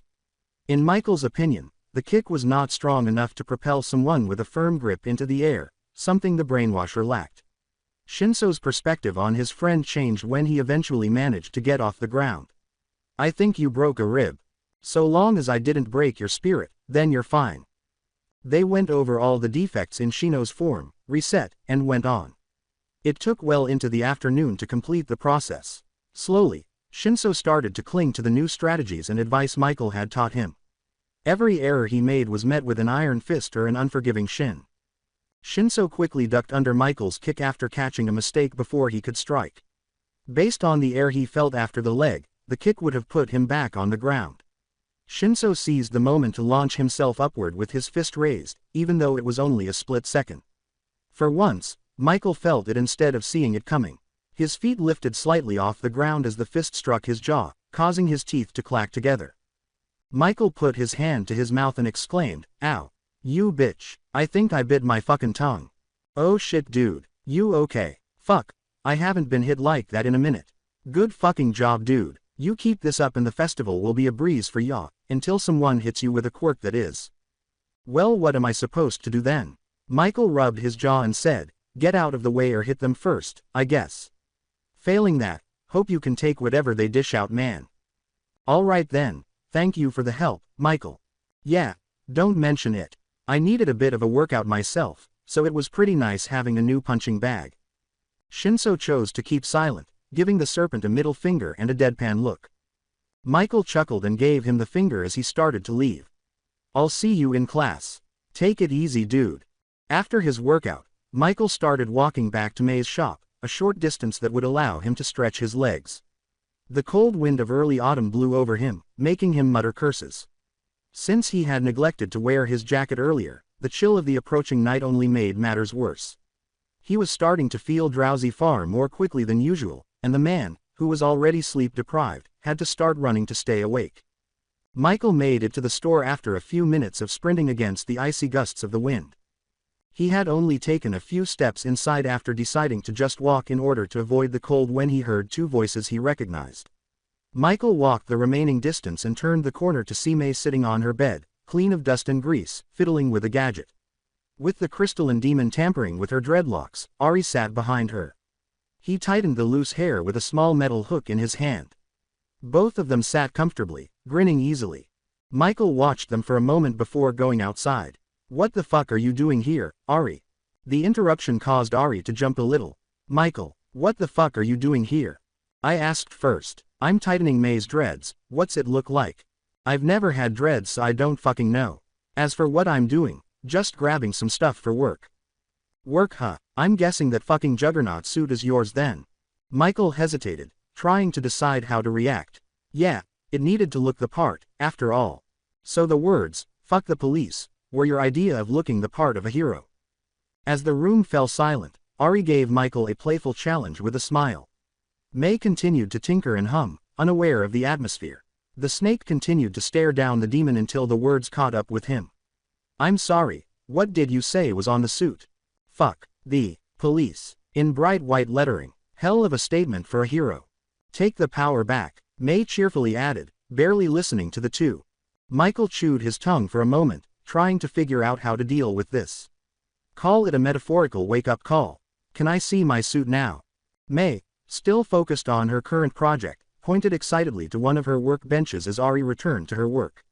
"Paint should be dry by now."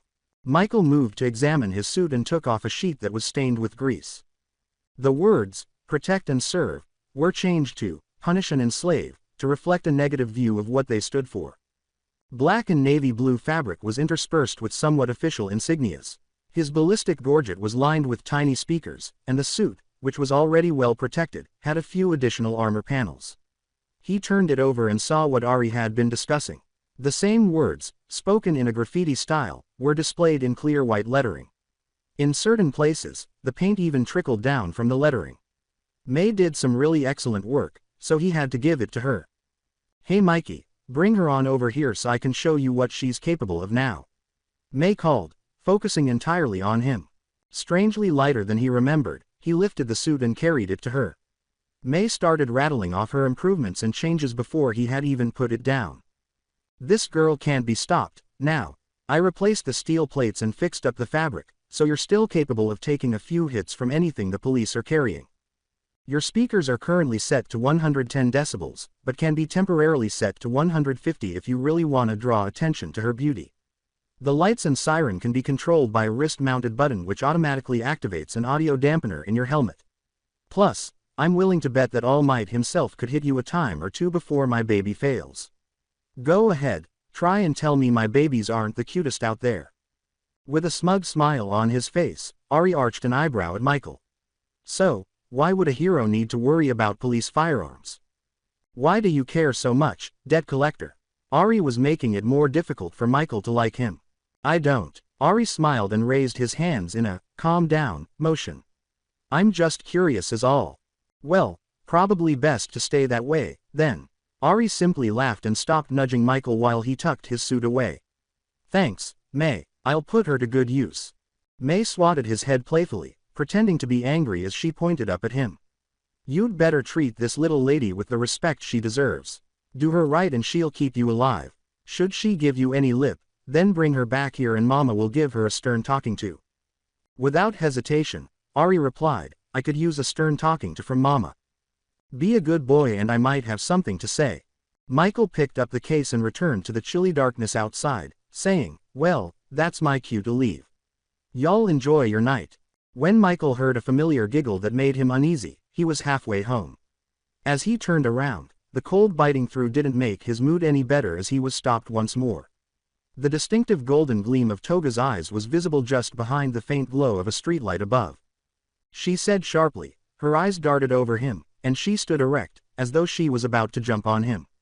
"Hey, Mikey." Her breaths alternated erratically between short bursts and long, drawn-out exhalations as her body twitched wildly. "What ya doin'?" Goin' home." "What are you doing, Toga?" "Oh, just out and about and figured I'd stop by and say hi." "Right, you know, I lost track of you after the whole shootout thing. You kinda just disappeared after goin' a little." "A little what, Mikey?" Toga asked, her eyes gleaming manically as she stepped into the light. Blood was all over her clothing. Michael tried not to agitate the girl by saying, "A little too engaged in the fight." "That's all." After nodding her head as if considering what he had said for a moment, she approached and took his hand. "Well then, let's get to your place and we can catch up." "Okay, but how about we stop by the gas station first and get a snack or two? You don't look as if you've gotten a damn thing to eat in a minute." "I'm not really hungry, but I can think of something I'd like to snack on." He ignored his gut's cries to flee because there wasn't much else he could do. Her hand, which was soft but calloused and deceptively strong, clamped down on his like a vice. "Well, I need some coffee grounds anyways, so let's stop by and just grab some and we'll head on back, okay?" "Okay, Mikey," she answered too quickly, her voice nearly cutting out as she glanced up at him and met his gaze before quickly turning back to the dark road in front of her. Only the crunch of their soles on asphalt and the eerie tune Toga hummed to herself could be heard during the nearly silent walk to the gas station. Her notes repeated themselves, pausing every few seconds as though she wasn't sure what would come next, creating the sound of a half-forgotten lullaby. When the reassuring neon green plot sign appeared, Michael had to suppress his sigh of relief. Station appeared, a moment's relief from his predicament. He knew better than to take the chance, but for the time being, it was his only chance to possibly escape. He entered and pretended to peruse the assortment of the same two ground flavors that were always available, with a massive Funyuns rack waiting next to it. As he reached for it, he was reminded that Toga had his other hand, which was holding his suitcase. "Toga, can you grab that can for me?" Before dragging Michael out of the store, she simply grabbed the can of grounds with her free hand without responding.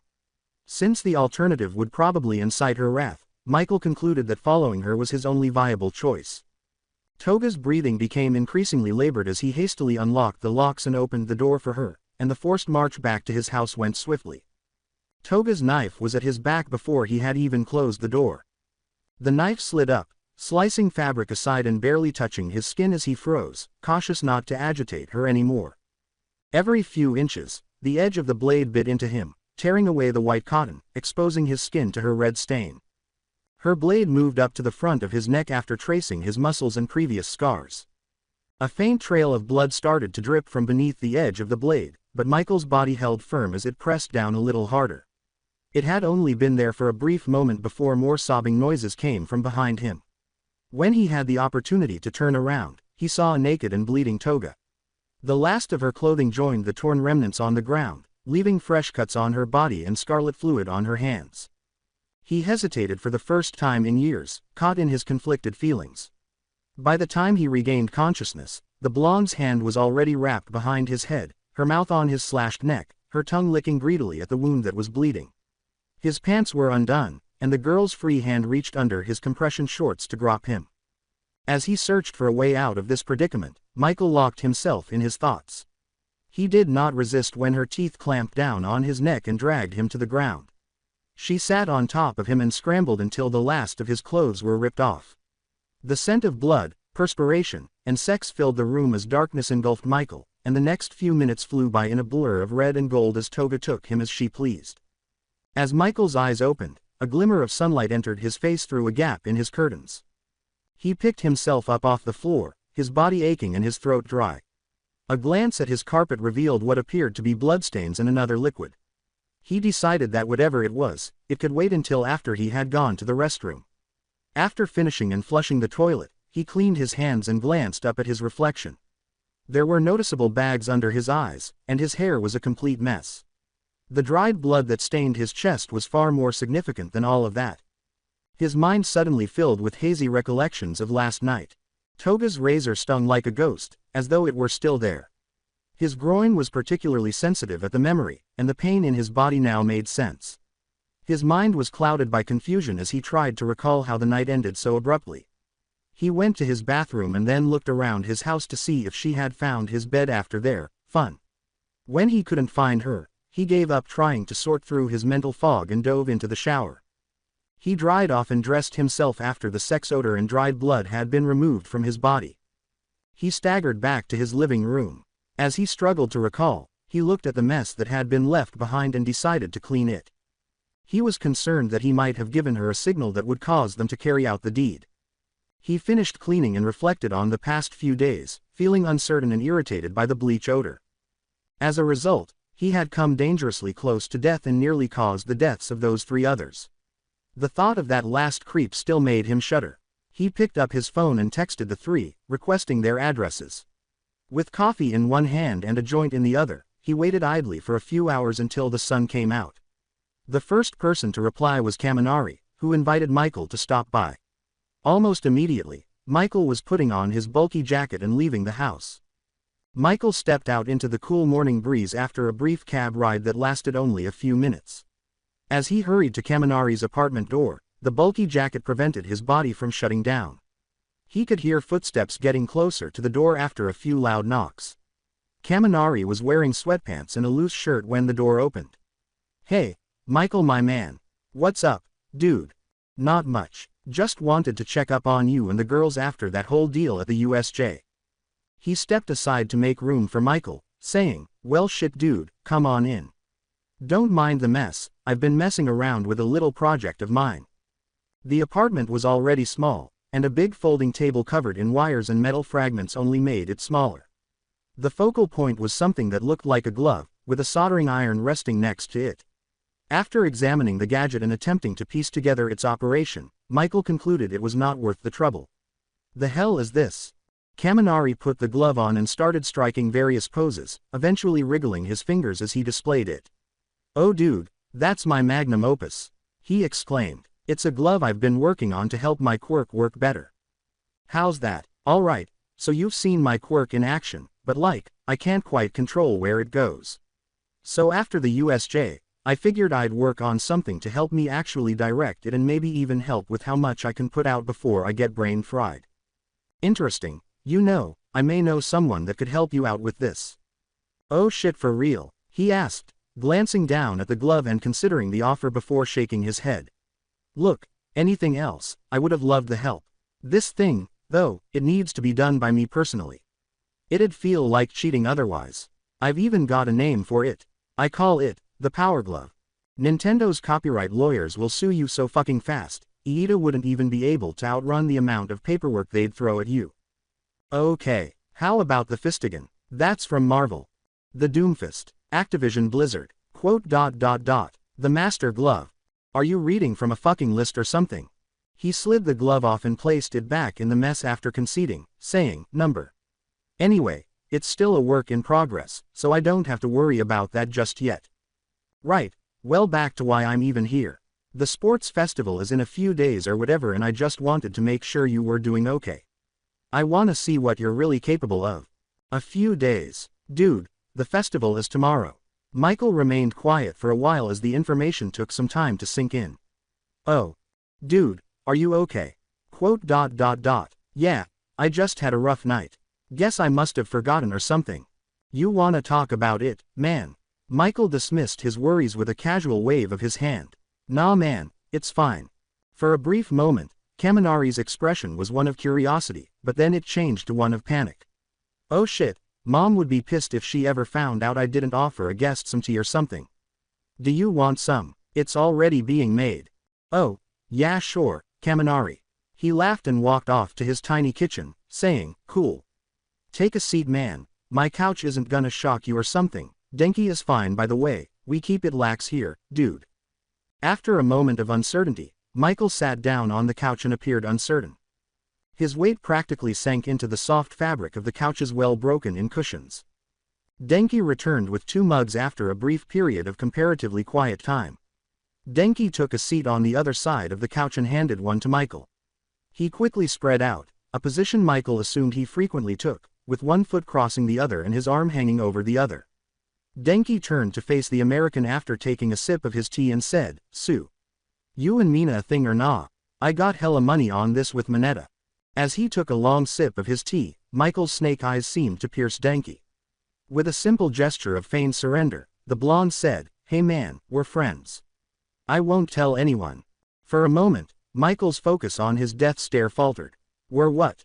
With a confused expression on his face, Denki said, friends. We are friends, right? I mean, you literally killed a guy to save me and the girls. Yeah, but that was just the right thing to do, as a hero. Wait, so you didn't do it because you cared or something? Denki, look, I'm not against being friends with you. At the same time, however, I can't really see myself being friends with someone like Mineta. He isn't the kind of company I'd like my friends around. He just gives off vibes that I legitimately fucking killed a guy over. Denki waved both hands as though to literally clear the air while he sat his tea in his lap. Whoa, hold up, yeah, Mineta does kinda have boundary issues, but honestly, he's a pretty decent guy under that. He's actually pretty good at the whole hero thing when he's focused. You just gotta kinda get through that bit of grime and you'll see that he's pretty chill. The clench of Denki's words caused the mug in Michael's hand to crack. I'm pretty sure that guy the first beat to death was pretty chill when he wasn't holding you hostage and threatening to rape college students. Denki's smile vanished as he was unable to meet Michael's stern stare. Point taken, but still, I'm not saying you gotta like him, but you do have to admit, he's got mad potential, dude. As he considered what he had witnessed Mineta do thus far, Michael's eyebrow shot up in uncertainty and his fangs uncontrollably snapped forward. Reet, well, I don't fucking like him, and I don't have to admit shit in regards to him, but I suppose that as your friend, I can take your word for it. Denki took a step back, sensing the tension in the air. Look, I'm certainly not defending his actions. That's all him, and while I don't support it, so far, he's been more or less harmless. All that matters right now is you seem a little bit more intense than usual. Are you sure you're alright, bro? Michael's mask of indifference slid back into place as he willed his fangs to fold back and ease his grip on the mug. Yeah, like I said, rough night and all that shit. Look man, I'm glad you're alright after that stuff went down, but I suppose I should be getting on out of here. Still gotta check on the girls. Denki got up and trailed Michael to the door, placing his hand on the taller man's shoulder. The dark slit in Michael's eye locked onto Denki as his head snapped to the blonde's hand on him. Whoa, hey, I just wanted to thank you, for saving my ass and all that. We're cool, right? With a sigh, Michael nodded and extended his fist towards Denki. Yeah, we're cool, friends, right? Denki gave his friend an enthusiastic fist bump and said, hell yeah, dude. Look, I'm sorry if I pissed you off or something. I didn't mean that or anything. Don't worry about it, ain't your fault. Cool, take care, man. I'll see you tomorrow at the festival. As he headed down to the street, Michael waved at him half-heartedly. He looked at his phone and saw 2 texts, one from each of the other girls, inviting him over and providing their address. To get to his next destination, he walked down the street and called a cab. In his mind, he was relieved that the driver was quiet because it gave him a chance to relax. Although he had become careless in his conversations with Denki, he couldn't get rid of the suspicion that something had gone wrong the previous evening. He ignored it, reclined in the chair, and occupied himself with learning the routes. Michael found himself knocking on Jiro's door after getting out of the cab and entering a peaceful suburb. A man with shaggy blonde hair and what appeared to be business casual clothing emerged through the door. Good morning, I'm looking for Kyoka Jiro. With a shocked expression on his face, the man said, are you Farron? Michael Farron. Yes sir, I'm in the right place, right? Michael asked, feeling both confused and angry because he was certain that this was the address he had been given. After all, he didn't make mistakes. Michael could hear the man running into the house after he turned around. Honey, come here, he's here. The man eventually returned with a more mature woman who bore a striking resemblance to Jiro. The woman practically threw herself at Michael, giving him a firm embrace that was far more powerful than her slim build would have suggested. Thank you so much for saving our baby. He heard a familiar voice behind the two as he struggled to release his arms from the appreciative parent. Mom, let him go, you're crushing him. His back audibly popped from the small woman's embrace as Kyoka's words seemed to only encourage her mother to give him a tighter hug. With tears streaming from her eyes, the woman finally let go of Michael after receiving a final boost of strength from her mother. With a look of exasperation on her face, Kyoka apologized, Michael, I am so sorry for this. Ever since I told them what happened, they have been dying to meet you. This is my mother, Mika, and this is my father, Kyotoku. Michael paused to catch his breath, then held out a hand to her father, who accepted it with pleasure. Pleasure to meet you both, but Jiro and Momo were the ones to save me. Not the other way around. I'm sorry to ruin what you must have thought, but please. Kyoka is far more deserving of praise than I am. Kyoka, you didn't tell me he was so humble, too. Why haven't you asked him out yet, young lady? You have all this husband material in front of you and you don't scoop him up. Mika admonished as she pointed to Michael, much to the horror of her daughter. In an instant, Michael's quickly flare-up temper vanished and was replaced by the ghost of a smirk. With his wife restrained in a tender embrace, Kyotoku was the first to capture the woman. Come on, am I. Let the two of them visit in peace and maybe we'll get those grandkids faster than we will if you keep embarrassing them. At the show Kyoka's parents were putting on, Michael's smirk gradually widened. Looking back at Michael, Kyoka could see that she had paled, his steel eyes gleaming with barely disguised laughter. Without waiting for an invitation, he entered and sat down beside her. When he heard her mother's final outburst, his smirk almost turned into a full-blown smile. Go get em baby. Mom. Rather than let himself laugh aloud, Michael just gazed down at Kyoka. Wanna take this to your room? Michael followed her down the hallway and said, please. He didn't really smile until she closed the door behind them. Oh, my God, I am going to die of embarrassment. Please don't pay her any mind. She's been like this ever since I told them about you. He looked at her room, noting all the instruments, and let out a quiet chuckle. Grandkids, huh? He asked, thinking that the chance was too good to ignore. Oh my God, Michael, I swear I will find a way to apologize to Mina for ending you, if you don't stop. We both know you couldn't do that unless I let you, but I just wanted to get one in. She sighed and pinched her nose before turning to face him. Fine. You said you wanted to talk or something. Wanted to check in on you. You saw a lot of bad shit. Some real bad shit. Even worse almost happened. I'm sure I don't really need to remind you, but a day like that is one people don't tend to ever forget. On top of all that, you had to help save me from the brink of death. That might be a bit hard to deal with mentally, so I wanted to make sure you were alright. Kyoko was quiet for a while. She got better quickly and decided to take a guitar off of its spot on her bed. I don't want to say that it didn't affect me, but I've been managing. Good, but I came to help talk you through this. Merely just managing it isn't going to be satisfactory in making sure you're at your best. With her fingers aimlessly strumming at chords, she said, you say that like you've done this whole song and dance before. I'm no stranger to violence, if that's what you're inferring. The rasp of her pick sliding down a string only accentuated the glare she gave him. I'm inferring that you're much too familiar with it if this is how you go about checking on others after it. They stared down at one another in silence, the cold steel clashing with dark purple. She appeared to lose herself in thought for a while before sighing and looking up again. Look, I don't know what you did before you came to Japan and I don't want to sound ungrateful. You really did save our asses out there. Like, it's just kinda weird that you looked far more comfortable dancing with death than you do here and now. I don't really know how to say that any better, but when I say dancing, I mean it. In the beginning of that fight, you weren't even trying. You looked as if that was just a dance recital and you were the instructor. It was scary, to see that turn from effortless performance to, I don't have the words, but I know that you were so much more dangerous than you're letting on. I just want to say that I'm glad you're on our side. With each of her words, Michael's smile waned and finally turned into a mask of irritation. He inhaled deeply and nodded. You're right. I'm right. After giving her a moment to reflect, Michael nodded and went on. I'm well acquainted with violence, and I don't fucking hesitate to use it to help my friends. At his words, Kyoko's mood brightened and a tiny smile appeared on her face. Well, I'm happy to be your friend. Thank you for doing what had to be done to save us. You and Momo saved me right back, so I reckon that's thanks enough. She continued to strum her guitar to an unheard melody while nodding and sitting down. Does it ever get easier? Michael chose to act foolish for her benefit even though he knew what she was asking. What do you mean? Killing. You say that like I've done it before. Michael. She paused her strumming and focused entirely on him. Her curiosity was genuine, but she was firm enough in her voice to make her point. As he considered his options, Michael's eyes met hers.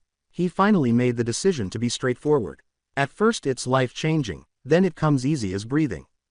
The room fell silent once more as the girl's mind processed his admission. Thank you, I promise this will stay between us.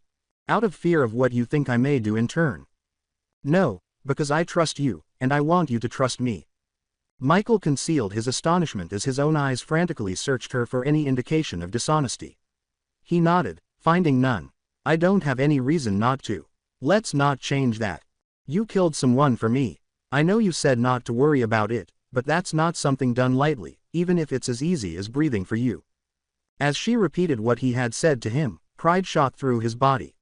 Michael thought about it for a while before bringing up another topic. Well, if it means that much to you, then I feel you do owe me at least something. As he said that, a look of worry appeared on her face, her eyes darting down her body before she covered her chest with her arms. I am not doing anything dirty. Michael dismissed her worry with a look of amusement on his face. Kyoko-hun, you're damn pretty, but fuck no. I'm neither desperate enough nor willing to stoop so low to ask for something like that. I just wanted to know what the whole deal is with your parents. She chose to pretend to be annoyed by the question and rolled her eyes while grinning at the compliment. Oh my god, fine, my mom has been on my case about finding a husband for a while now. It wasn't too bad until the USJ happened and you got brought up. After that, she went full-blown matchmaker to try and get me to ask you out. Michael asked, his deep voice rumbling with controlled laughter. I'm guessing you're one of the few to be able to resist such southern charm, then. Oh please, don't get me wrong, you're handsome for sure, but I bat for the other team. Oh, so let me guess, your parents aren't in the know about all this. He said, savoring her words as his hand beckoned her to share the next detail. Oh, no, I've kinda only just really started rethinking all that. Some of our classmates know, but not all of them. My mom and dad though, they're just so set on it and I really don't want to disappoint them. He invited himself to sit on her computer chair and said, right, so why haven't you just told them? I don't want to upset them. I only just started feeling like this and I don't feel comfortable taking that risk with them yet. Especially with mom being so vocal about it. And just how long do you think you can keep up this little charade? Her hands dropped to her sides as she said, I don't know. I don't think I can for much longer. I've already found a girl I like. The man was pushed forward in his seat by his eagerness and burning curiosity. Spill. With a suspicious expression on her face, she questioned, why?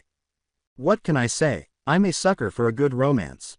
After telling you something like that, I'd usually offer up a casual threat, but we trust each other, right? He shot back, his steel eyes gleefully watching as his words took hold. I'll tell you, but I need you to agree to help me with something first. Ooh, Miss Kyoka, over here making me work for it like an honest man, huh? Fine, let's hear it, then. I want your help in getting my parents off my back. Your plan to get this done is.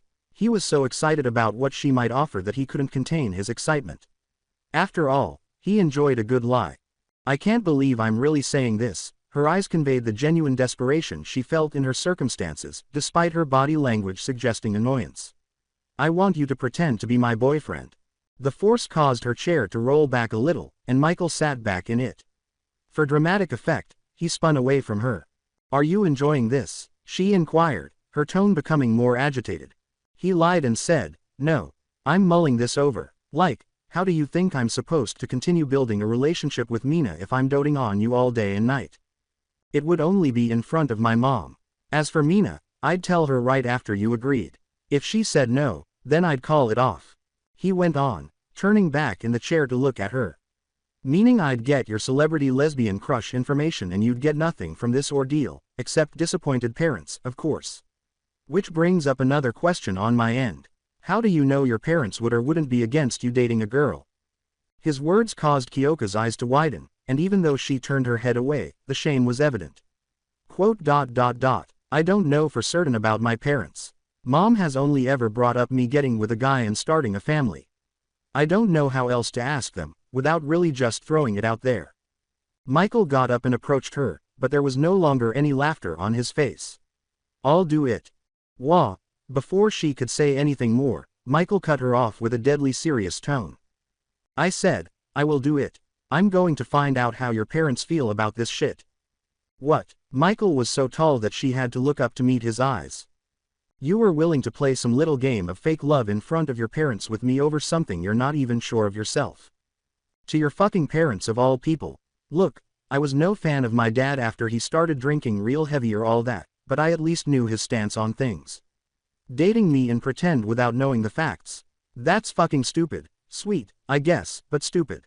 Since we've been playing this little game of give and take, I figure it's my turn to give. Now, whenever we finish up here, we're gonna head on out there and I'm just gonna need you to trust me, alright? Kyoka stepped back to sit again, his face a picture of bewilderment as he nodded to his plan. Just, what are you planning? I'm trying to help a friend. Also, you saw me naked at the USJ and while I'm not exactly shy, that don't come free. So consider this a way for me to get a bit of payback in that regard. Conflicted emotions whipped Kyoka as she sat. She was taken aback by his casual transition from seemingly compassionate to crude humor. She simply shook her head, eventually deciding to disregard the second half of his remark. I don't know what you're doing, and, not gonna lie, that worries me. Don't mention it. Not like you asking me to pretend date you without regard for how I felt didn't worry me a bit. The girl sighed after pausing as if she had been punched. It's Momo. Her admission made Michael smile, and he had just one more question. Good taste, but that doesn't quite let you off the hook. She put her hands on her hips and looked down at him for a change. Look, I have spent a lot of time thinking about this, and I didn't have a better plan, especially not after seeing my parents go gaga over you. He laughed and playfully flashed his fangs in response to another roll of her eyes. You came up with this on the fly. Here I was thinking that you didn't have any fangs to sink into me. You keep being all sweet like and you just may find me coiled around your finger. You're lucky I like you, Mike. He was surprised by the nickname, but he didn't mind for once. Oh, it's Mike now, huh, Kyoka? I reckon I'll have to think of something for you now or the like. Don't get cute with me, Mike. I have no idea what you're about to go and pull in front of my parents, and I'm only okay with it because I trust you. Standing there with a deep chuckle, he said in English, "Oh darlin', bless your heart. Now come on, let's go on and get this over with." She led him to her room's door and swung it open, asking, "Are you going to see the other two after this?" "Already got to talk to Denki, even had tea with him. Momo is up next on my hit list. Coming from you, that's almost worrying to hear, but you can't tell her what I told you. Come on, Kyo, if anything, I'm here to swing her in your direction." When they came to a halt in her living room, she merely glanced at him. Her parents practically leapt to their feet to approach him. Mika asked with concern on her face, "Are you leaving so soon?" Kyoka didn't do anything, did she? Jiro's eyes were wide open at what he was doing, his plan soon becoming clear.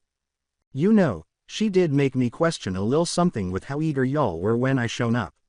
I just wanted to know how y'all felt about gay peeps. I couldn't exactly tell how it might go down if y'all tried pressuring her to get with me when I'm not too keen on the fairer sex myself." As Michael proceeded with what she perceived to be a train wreck in progress, her fears were only validated.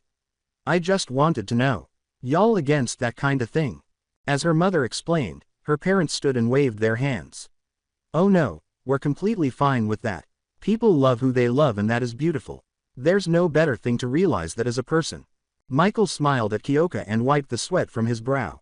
"Well, that's great, because I'm straight as an arrow, but your daughter here I can't say the same for." Kyoka was caught up in a whirlpool of feelings, mostly rage. Rage that Michael had the audacity to act in such a way and give the impression that her previous concerns were unfounded. "Michael, you son of a bitch. You have no idea how long I worried about this. How many nights I stayed up worrying how they'd react. All just for you to come in here and make it all for nothing." He looked at the girl next to him, unfazed. "Kyoka, you didn't deserve to sit in the dark and worry. You didn't need to feel that pressure when you already have this hero college shit on your shoulders anyways. Your parents support you and that's all that matters. I just made sure it was clear for you to be open with it. Maybe, but that doesn't give you the right to take away my choice in the matter." "Maybe not, but was it ever a choice you were going to make on your own?" "You're a fucking asshole, Michael." Before turning to face her parents, he muttered, "I know, but I'm an asshole that cares. Your daughter is a great woman, and I must thank y'all for having me over on such short notice." "Oh, it was no trouble, dear. Please, come by anytime you'd like. Kyoka, please go walk him out." Michael was escorted out to the driveway by her reluctantly compliant daughter. "What the fuck, Michael? We just got through establishing trust. Your trust has not been broken. You needed to know how they felt, and I figured it out for you. I'm not mad that you found out for me. I'm pissed you went behind my back and told them before I was ready. Trust broken, try again later." Michael asked, "Would you have agreed to it had I told you?" To which the girl remained silent. "Then the ends justify my means." As they looked at one another, his previous annoyance returned with a vengeance, and he dialed a cab. "Are you really not going to apologize?" "Not when I wouldn't fucking mean it. You're a real bastard, you know that." Michael waited for the cab without saying anything this time. The two stood there as the cold wind blew past them. After a while, the taxi pulled up, the door opened, and Michael stepped inside. He noticed the genuine pain in her eyes as he turned to face her. He closed the door and handed the directions to the cab driver, saying, "I did what I thought was right, you should probably go talk to your parents. Maybe you'll feel different afterwards." From the corner of his eye, he saw Kyoka's dissatisfied glare as he pulled away. Once more, the taxi ride was extremely quiet, something Michael could enjoy while using his phone. The only disruption he got was a notification from Momo. "Michael, hello. I don't think it would be appropriate for me to show up right now because I have a problem with my parents. I apologize for canceling at the last minute. Don't worry. In any case, probably for the best." Michael nearly felt grateful for it. It was a blessing to be able to sit quietly at his house. After a brief detour, he was headed to meet his dealer. He would be able to dispel the doubt that was starting to rise inside with a nice smoke session. He reached Plot a short while later. Station. He made a brief trip inside to replenish the coffee grounds he had discovered on his floor that morning. He turned down the alley as he was walking outside and saw his dealer's van with a familiar rear end protruding from it. He crept up close behind her, taking extra care to tread silently and enjoying the view the entire time. When he finally stopped directly behind her, he made the decision to make his presence known. Family matters must be stressful as hell for you to need some weed. When Momo turned around and saw Michael's fanged grin glaring at her, she had to suppress a gasp. Michael casually pointed out a tiny trail of saliva that hung from her mouth. Michael, what are you doing at a place like this? What are you doing here, bitch? I know Seth enjoys a little fun along with her product, but to see a girl of such upper crust about to go down on my dealer wasn't on my bingo card. I was doing no such thing. As the dealer in question sat up from the van floor, her voice said, wait, you weren't. Mikey, hell yeah, now it's a party. Hey, Seth, how's it hanging? With a sardonic smile on her face the entire time, Setsuna practically performed licking her lips for them both. Mikey moo, with you, it hangs low as ever. Now you tryna get in on this action or what? With the offer nearly too good to refuse, Michael gritted his teeth. Setsuna, sweetie, you caught me at a bad time, I'm kinda seeing someone now. Trouser Snake Mikey got a girl to go steady with him. Yeah right, spill the beans or come suck face like the rich girl. It's Mina Ashido, the pink one, you know it, Set. Oh she's cute, think she'd be into this. I don't know, shrugged Michael, haven't got that far yet. As if deep in contemplation, Setsuna's wrist wiped the saliva trail from her mouth, presumably considering the prospect of going out with the pink one. Momo didn't react to this at all because she was still in shock over being discovered with her hand practically in Setsuna's cookie jar. Michael gave Setsuna a sly wink before turning to face the wealthy girl for a brief moment. You know, I know Set here really well. I'm sure that I could cut a deal for you on whatever you're getting. Set smirked and said, I thought the deal was her tongue in my mouth, but I'm listening. How about we both give you a little lip service, and Momo here gets her stuff for free? Another voice interrupted, revealing Kiniko as she shuffled through the somewhat messy van. Her light brown hair, styled to resemble her mushroom caps, playfully covered her round face and wide eyes. Hey, Michael. Hi, Kini, how's it going? Pretty good, aside from Set trying to break the first one as free rule we have. With her hands raised in a mock surrender, Setsuna turned to face Kiniko with a hint of disappointment. At last, Momo's gaze returned to Michael. Michael, what are you doing here? Buying some weed, same as you, right? Yeah, that's why I'm here. Your powers of observation are spectacular. Heat vision, indeed. For a moment, Michael switched to his thermal vision and looked down, smiling. Oh sweetie, Setsuna here woulda had you crying by the end of it. If anything, I saved you from being spoiled for someone else. So maybe cut down on the sarcasm and let loose with some gratitude, yeah. More perplexed than irritated, Momo crossed her arms and arched an eyebrow. What's that supposed to mean? Setsuna here is in love with Kanoko and vice versa. Kini lets Set play around, but they're mostly for each other. Meaning, you would just be a fun side piece that in the end, couldn't possibly compare. You would always be just a distraction, like I was. I was cool with that, though. You, on the other hand, don't strike me as someone that's comfy with second place. So how about I pay for your weed as a gesture of hospitality, and you come on and hang out with me? We can get high at my place. After giving Kini a quick kiss, Set turned back to Momo and winked, saying, I'm still down to clown anytime, though. Sorry, cutie, but he's not wrong. Momo appeared momentarily distressed, but she soon regained her composure. I see. Well, I appreciate your honesty. Maybe we should go to your house then, Michael. With a smile on his face, Kiniko gives Momo her order and exchanges a few dollars for Michael's usual. As they made their way back to the front of the store, the van door closed behind them. So, parental issues huh? It wasn't a complete lie, just one that I didn't think would reveal that we share a dealer. Speaking of, what the hell is a fucking girl like you out here getting weed for? I wanted to try it, that's all. Michael's laugh was so loud that it practically rumbled the alleyway, erasing his earlier rage. He guided her back to the food section of the store. Get what you like, trust me, you'll need it. What do you mean? Why am I looking at all this? Bitch, you mean to tell me that you don't know what munchies are? Her posture revealed the flimsy mask, but her expression conveyed confidence. I mean, of course I do. I've researched the effects of the drug on the body. At her, Michael's eyes narrowed in shock. Momo, come on girl, We done got to play savior for each other, just be honest with me. As she looked absently at the snacks, she confessed, I have no idea what to expect. Oh you poor thing. Don't worry, I'll guide ya on through it real smooth like. Michael, I don't swing that way. To be perfectly clear, I have never put more than a passing thought into guys. He grabbed some sour gummies and Funyuns and yelled, Jesus, fuck, lady. I'm not trying to get a piece of that cheesecake, I just wanna make sure you have a good high. With a bag of cinnamon rolls in hand, Momo's eyebrow shot up at his remark. Cheesecake, really? Fuck you, that was funny. Momo gazed at him and then let out a little chuckle. Fine, don't get any ideas, though. As they paid and walked out of the gas station, Michael put a hand to his heart and gave a mocking gasp, a smile that threatened to appear on his face. Momo, to think that you would insinuate that I ever be unfaithful to Mina. I'm a goddamn saint. Saints typically turn into combat blenders where you're from. Read the Bible and you'll see the devil's body count is shockingly low compared to the good Lord's.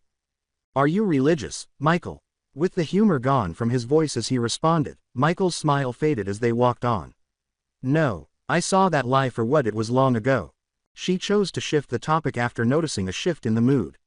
Well, what have you been up to lately? Just checking up on the other two. When the two turned onto Michael's street, she inquired, how'd that go? Kaminari's doin'. All right, better than I expected, anyway. As for Kyoka, well, it could have gone better, but I still need to see how you're doing. I have been managing, not every day that you see what we did.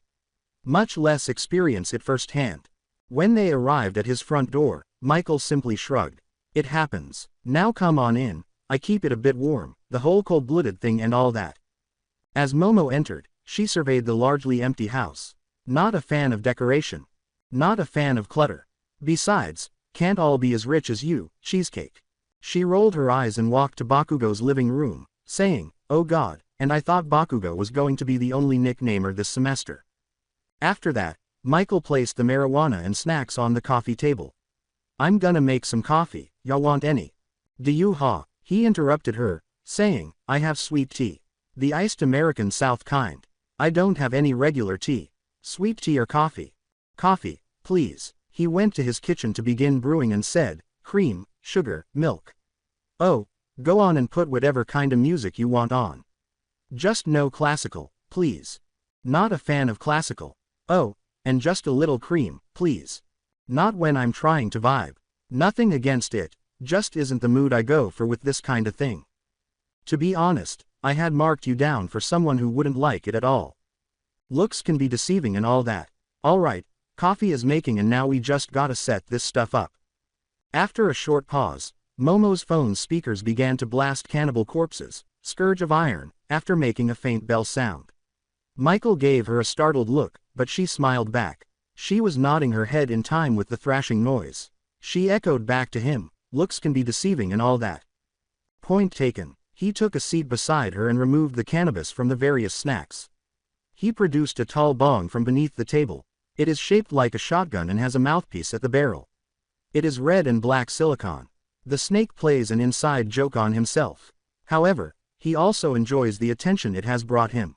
Alright, I call this the Kurt Kobong, and since it's your first time, I'm gonna go all gentle-like and pack a bowl. Momo tried not to pay attention to the grim joke. So what's the difference? Paper smoke tastes like hell. You wanna be able to taste the cannabis. Besides, the water in the bong gives you a smoother hit. You'll appreciate it when you aren't coughing up a damn fit all over my coffee table. Michael grabbed a few nugs of the sativa and tore it into smaller pieces in his fingers while the music changed to Necrogoblican's song of the same name. With a lighter, he passed Kurt to Momo and sprinkled it into the bowl. As he wiped the keef off his pant leg, she glanced at him and then at the bong. Guest gets the green. Light it, lift the bowl, breathe in, and hold it for as long as you can. Momo hesitated as she glanced at the bong. But you paid for it. As a gift. Now hit this shit, you classy bitch. With a sigh, she raised the barrel to her mouth and took a long pull, much longer than one should likely take on a first time. He pondered quietly as Momo began coughing, much to his delight. Huh, so that's what it looks like when someone else takes a hit from Kurt, neat. Yeah, atta girl, cheesecake, took that shit like a champ. Before presenting him with the bong, Momo paused to catch her breath. He pushed it back to her with a smile. Nope. Come on. Even newbies know it's puff, puff, pass. You still got another to go. Tell you what, you do that and I'll go grab our coffee and some water. Cottonmouth is a real bitch to deal with, after all. When he heard the subsequent coughing, which was significantly less than the first, he had already gotten up and made the coffee. He fixed their coffee, picked up 2 identical cups, and returned to the kitchen. He was back in a matter of seconds, carrying 2 bottles of water this time. He sat down once more and exchanged the bong for a bottle of water. When Michael took his first blow, he held the lungful for a few seconds before letting go of a cloud that drifted through the atmosphere in a mist. So, I ask again, what's a rich girl like you doing out here trying to get high? Momo was already halfway through her water bottle as she rummaged through the bag for her snacks. Well, if you must know, being such a rich girl comes with its own problems. I'm stressed, Michael. Fair enough, care to share? With the bong he was holding set aside for his coffee, she asked, share what? What's stressing you? Unless you'd like to talk about something else. I don't mind, whatever makes you comfortable, I guess, he added after taking a long sip. Well, I have certain expectations on me and those are already stacked on top of this hero college. I have to look this way, speak like that, go here and meet these people. It's all just a mess of things that come with a life that I never asked to be a part of. Michael fought off a cough and gestured for her to go on, the lung rebellion finally subsiding enough for him to speak. Explain. Look, don't get me wrong, I understand and do enjoy some of the benefits of the wealth my family has, but their expectations for me to carry on their same exact lifestyles isn't what I want for myself. He handed her the bong and took out his bag of gummy worms, asking, and just what is it that you want to do, then? Coffee and sour gummy worms, Michael. Don't judge me, miss expectations. She watched with interest before taking the bong and getting ready to hit it once more while responding to him. I mainly just want to make my own way. I thought I'd start as a hero and use that foundation to eventually start a company of my own. What about you, Michael? I just want to do this hero thing and live my life as I am. This time, the smoke was much easier for her, with the trail from her nostrils drifting languidly off into nothing. That's a bit vague. He grinned and teased, well, my life is a bit more uncertain without a trust fund to back me should I fail. So, I do what I have to, when it's necessary. Well, at least you're confident. Also, that trust fund can be taken away if my parents ever deem me unworthy of their name. Confidence is key. People don't pay you any mind if you look like you know what you're doing, after all. By this time, her eyes were bloodshot and a silly smile appeared to be fixed on her face. So is your confidence just a bluff then, Michael? She asked. With a fanged smile, Michael said, I'm confident it isn't. Confident that you'll win the festival tomorrow. Not quite, but I expect to do well, regardless. What about you? After giving it some thought, her smile vanished. I'm not sure. In theory, I'm technically the most capable, but I don't really feel that way. The smoke rolled languidly from her after her next, much longer hit. Michael waited for her to think, then probed further. Why's that? You can create anything. You should be out there fucking it up. She passed the bong and took a cinnamon roll, dipped it in her coffee, and practically inhaled. The only thing being, fucked up is my ability to act when I most need to. Is it a so many options, so little time kinda deal or something? You could say that, not that I don't know what would or wouldn't work, but that I know so many things and how to apply them that the time it takes to choose, is more than I have in that kind of thing. Doesn't help my parents keep me restricted to doing everything a certain way. At least in UA, I have some degree of freedom. I just don't know what to do with it now. As he held it, Michael's nostrils revealed thin wisps of smoke, which he had already filled himself with. After a while, the dense cloud rose, and his eyes had also turned red. Well, that fucking sucks. So like, do you need help with that kinda thing or something? I don't see how you would help, but I'm listening. That's easy, I'm good at making random bullshit work. I'll just say some shit for you to make her work with you on putting you in fucked situations but in like, a controlled environment or whatever the teachers wanna call it. As Slipknot screamed the heretic anthem, Momo thought about this. I don't see why not. It's not like you'll be making me kill anyone, right? Michael laughed at the idea and dismissed it with a wave of his hand. If I didn't see how you swung around that staff, I'd think you wouldn't be capable of hurting a damn fly unless you sat on it. She gave him a frustrated glance before glancing at herself. Is there a reason you've made so many comments on my ass? Does it make you uncomfortable? 'Cause I'll stop if you want. Maybe not, from you at least. If Mineta were to say the same, then my opinion would differ. It's just that most seem to focus on my chest, and I was curious. Tits are fun, sure. I just prefer ass. Hell, have you seen Mina's? Yeah, she is pretty hot. Momo gave a thumbs up, smiled, picked up the bong, tried to take a hit, and sputtered out loudly, blah. That tastes like ash. Michael took Kurt from her and emptied the bowl into the ashtray before putting it away, saying, probably because it is. I believe it's time we stop for the night, seeing as we got the festival tomorrow. She looked at her phone, tapped the screen a couple of times, and gasped. Sorry, I guess we got a bit caught up. I just texted my ride to come pick me up. It's no problem, cheesecake. Not like we can't do this again sometime. You might wanna go freshen up first. Don't need you to smell like the good shit in front of your parents. You say that like I see them enough for that to happen. My driver knows more about me than they do. My driver wouldn't snitch. Besides, I'm an adult. I can get high if I wish. Why do you say that? You aren't all like doing stuff together or whatever. She answered in a quiet voice with a serious look on her face. The last time I spent a full day with my parents was back when I wore diapers. I don't even remember it. They've always been workaholics, always too busy to sit down and talk for longer than a few courtesy remarks. Oh, that's fucked. I love them, but I don't know them well enough to say that and mean it. You don't have anyone to talk to. The maids and butlers, but even then, they're under my parents' payroll. So I can't truly talk to them. This college is the first time I've had some degree of freedom, and you are the first person I've managed to have an actual conversation with in a long time, that wasn't paid to do so. Well, you know what? Fuck that. You ever wanna hang out or just go do something, then fucking get a hold of me. I kinda needed this, too, honestly. Momo gathers her belongings and stands, but she remains motionless for a while. I didn't want to push any issue, but I've been wanting to ask. Are you okay, Michael? Seriously. What do you mean, cheesecake? Yeah, I'm kinda tired, but the festival is tomorrow. I bet we're all stressed. Please, don't talk down to me. I'm not so distant that I don't know when a friend is hurt. You've been moody and distant all evening. More than what I must assume is normal, anyway. Did something happen? For once, Michael was unable to lie because of the pressure he had been under over the last few days, which he wasn't sure how to handle. I don't know. I guess how my talk with Kyoka went is bothering me. I'm not sure. What happened with her? Do she and I need to have a conversation?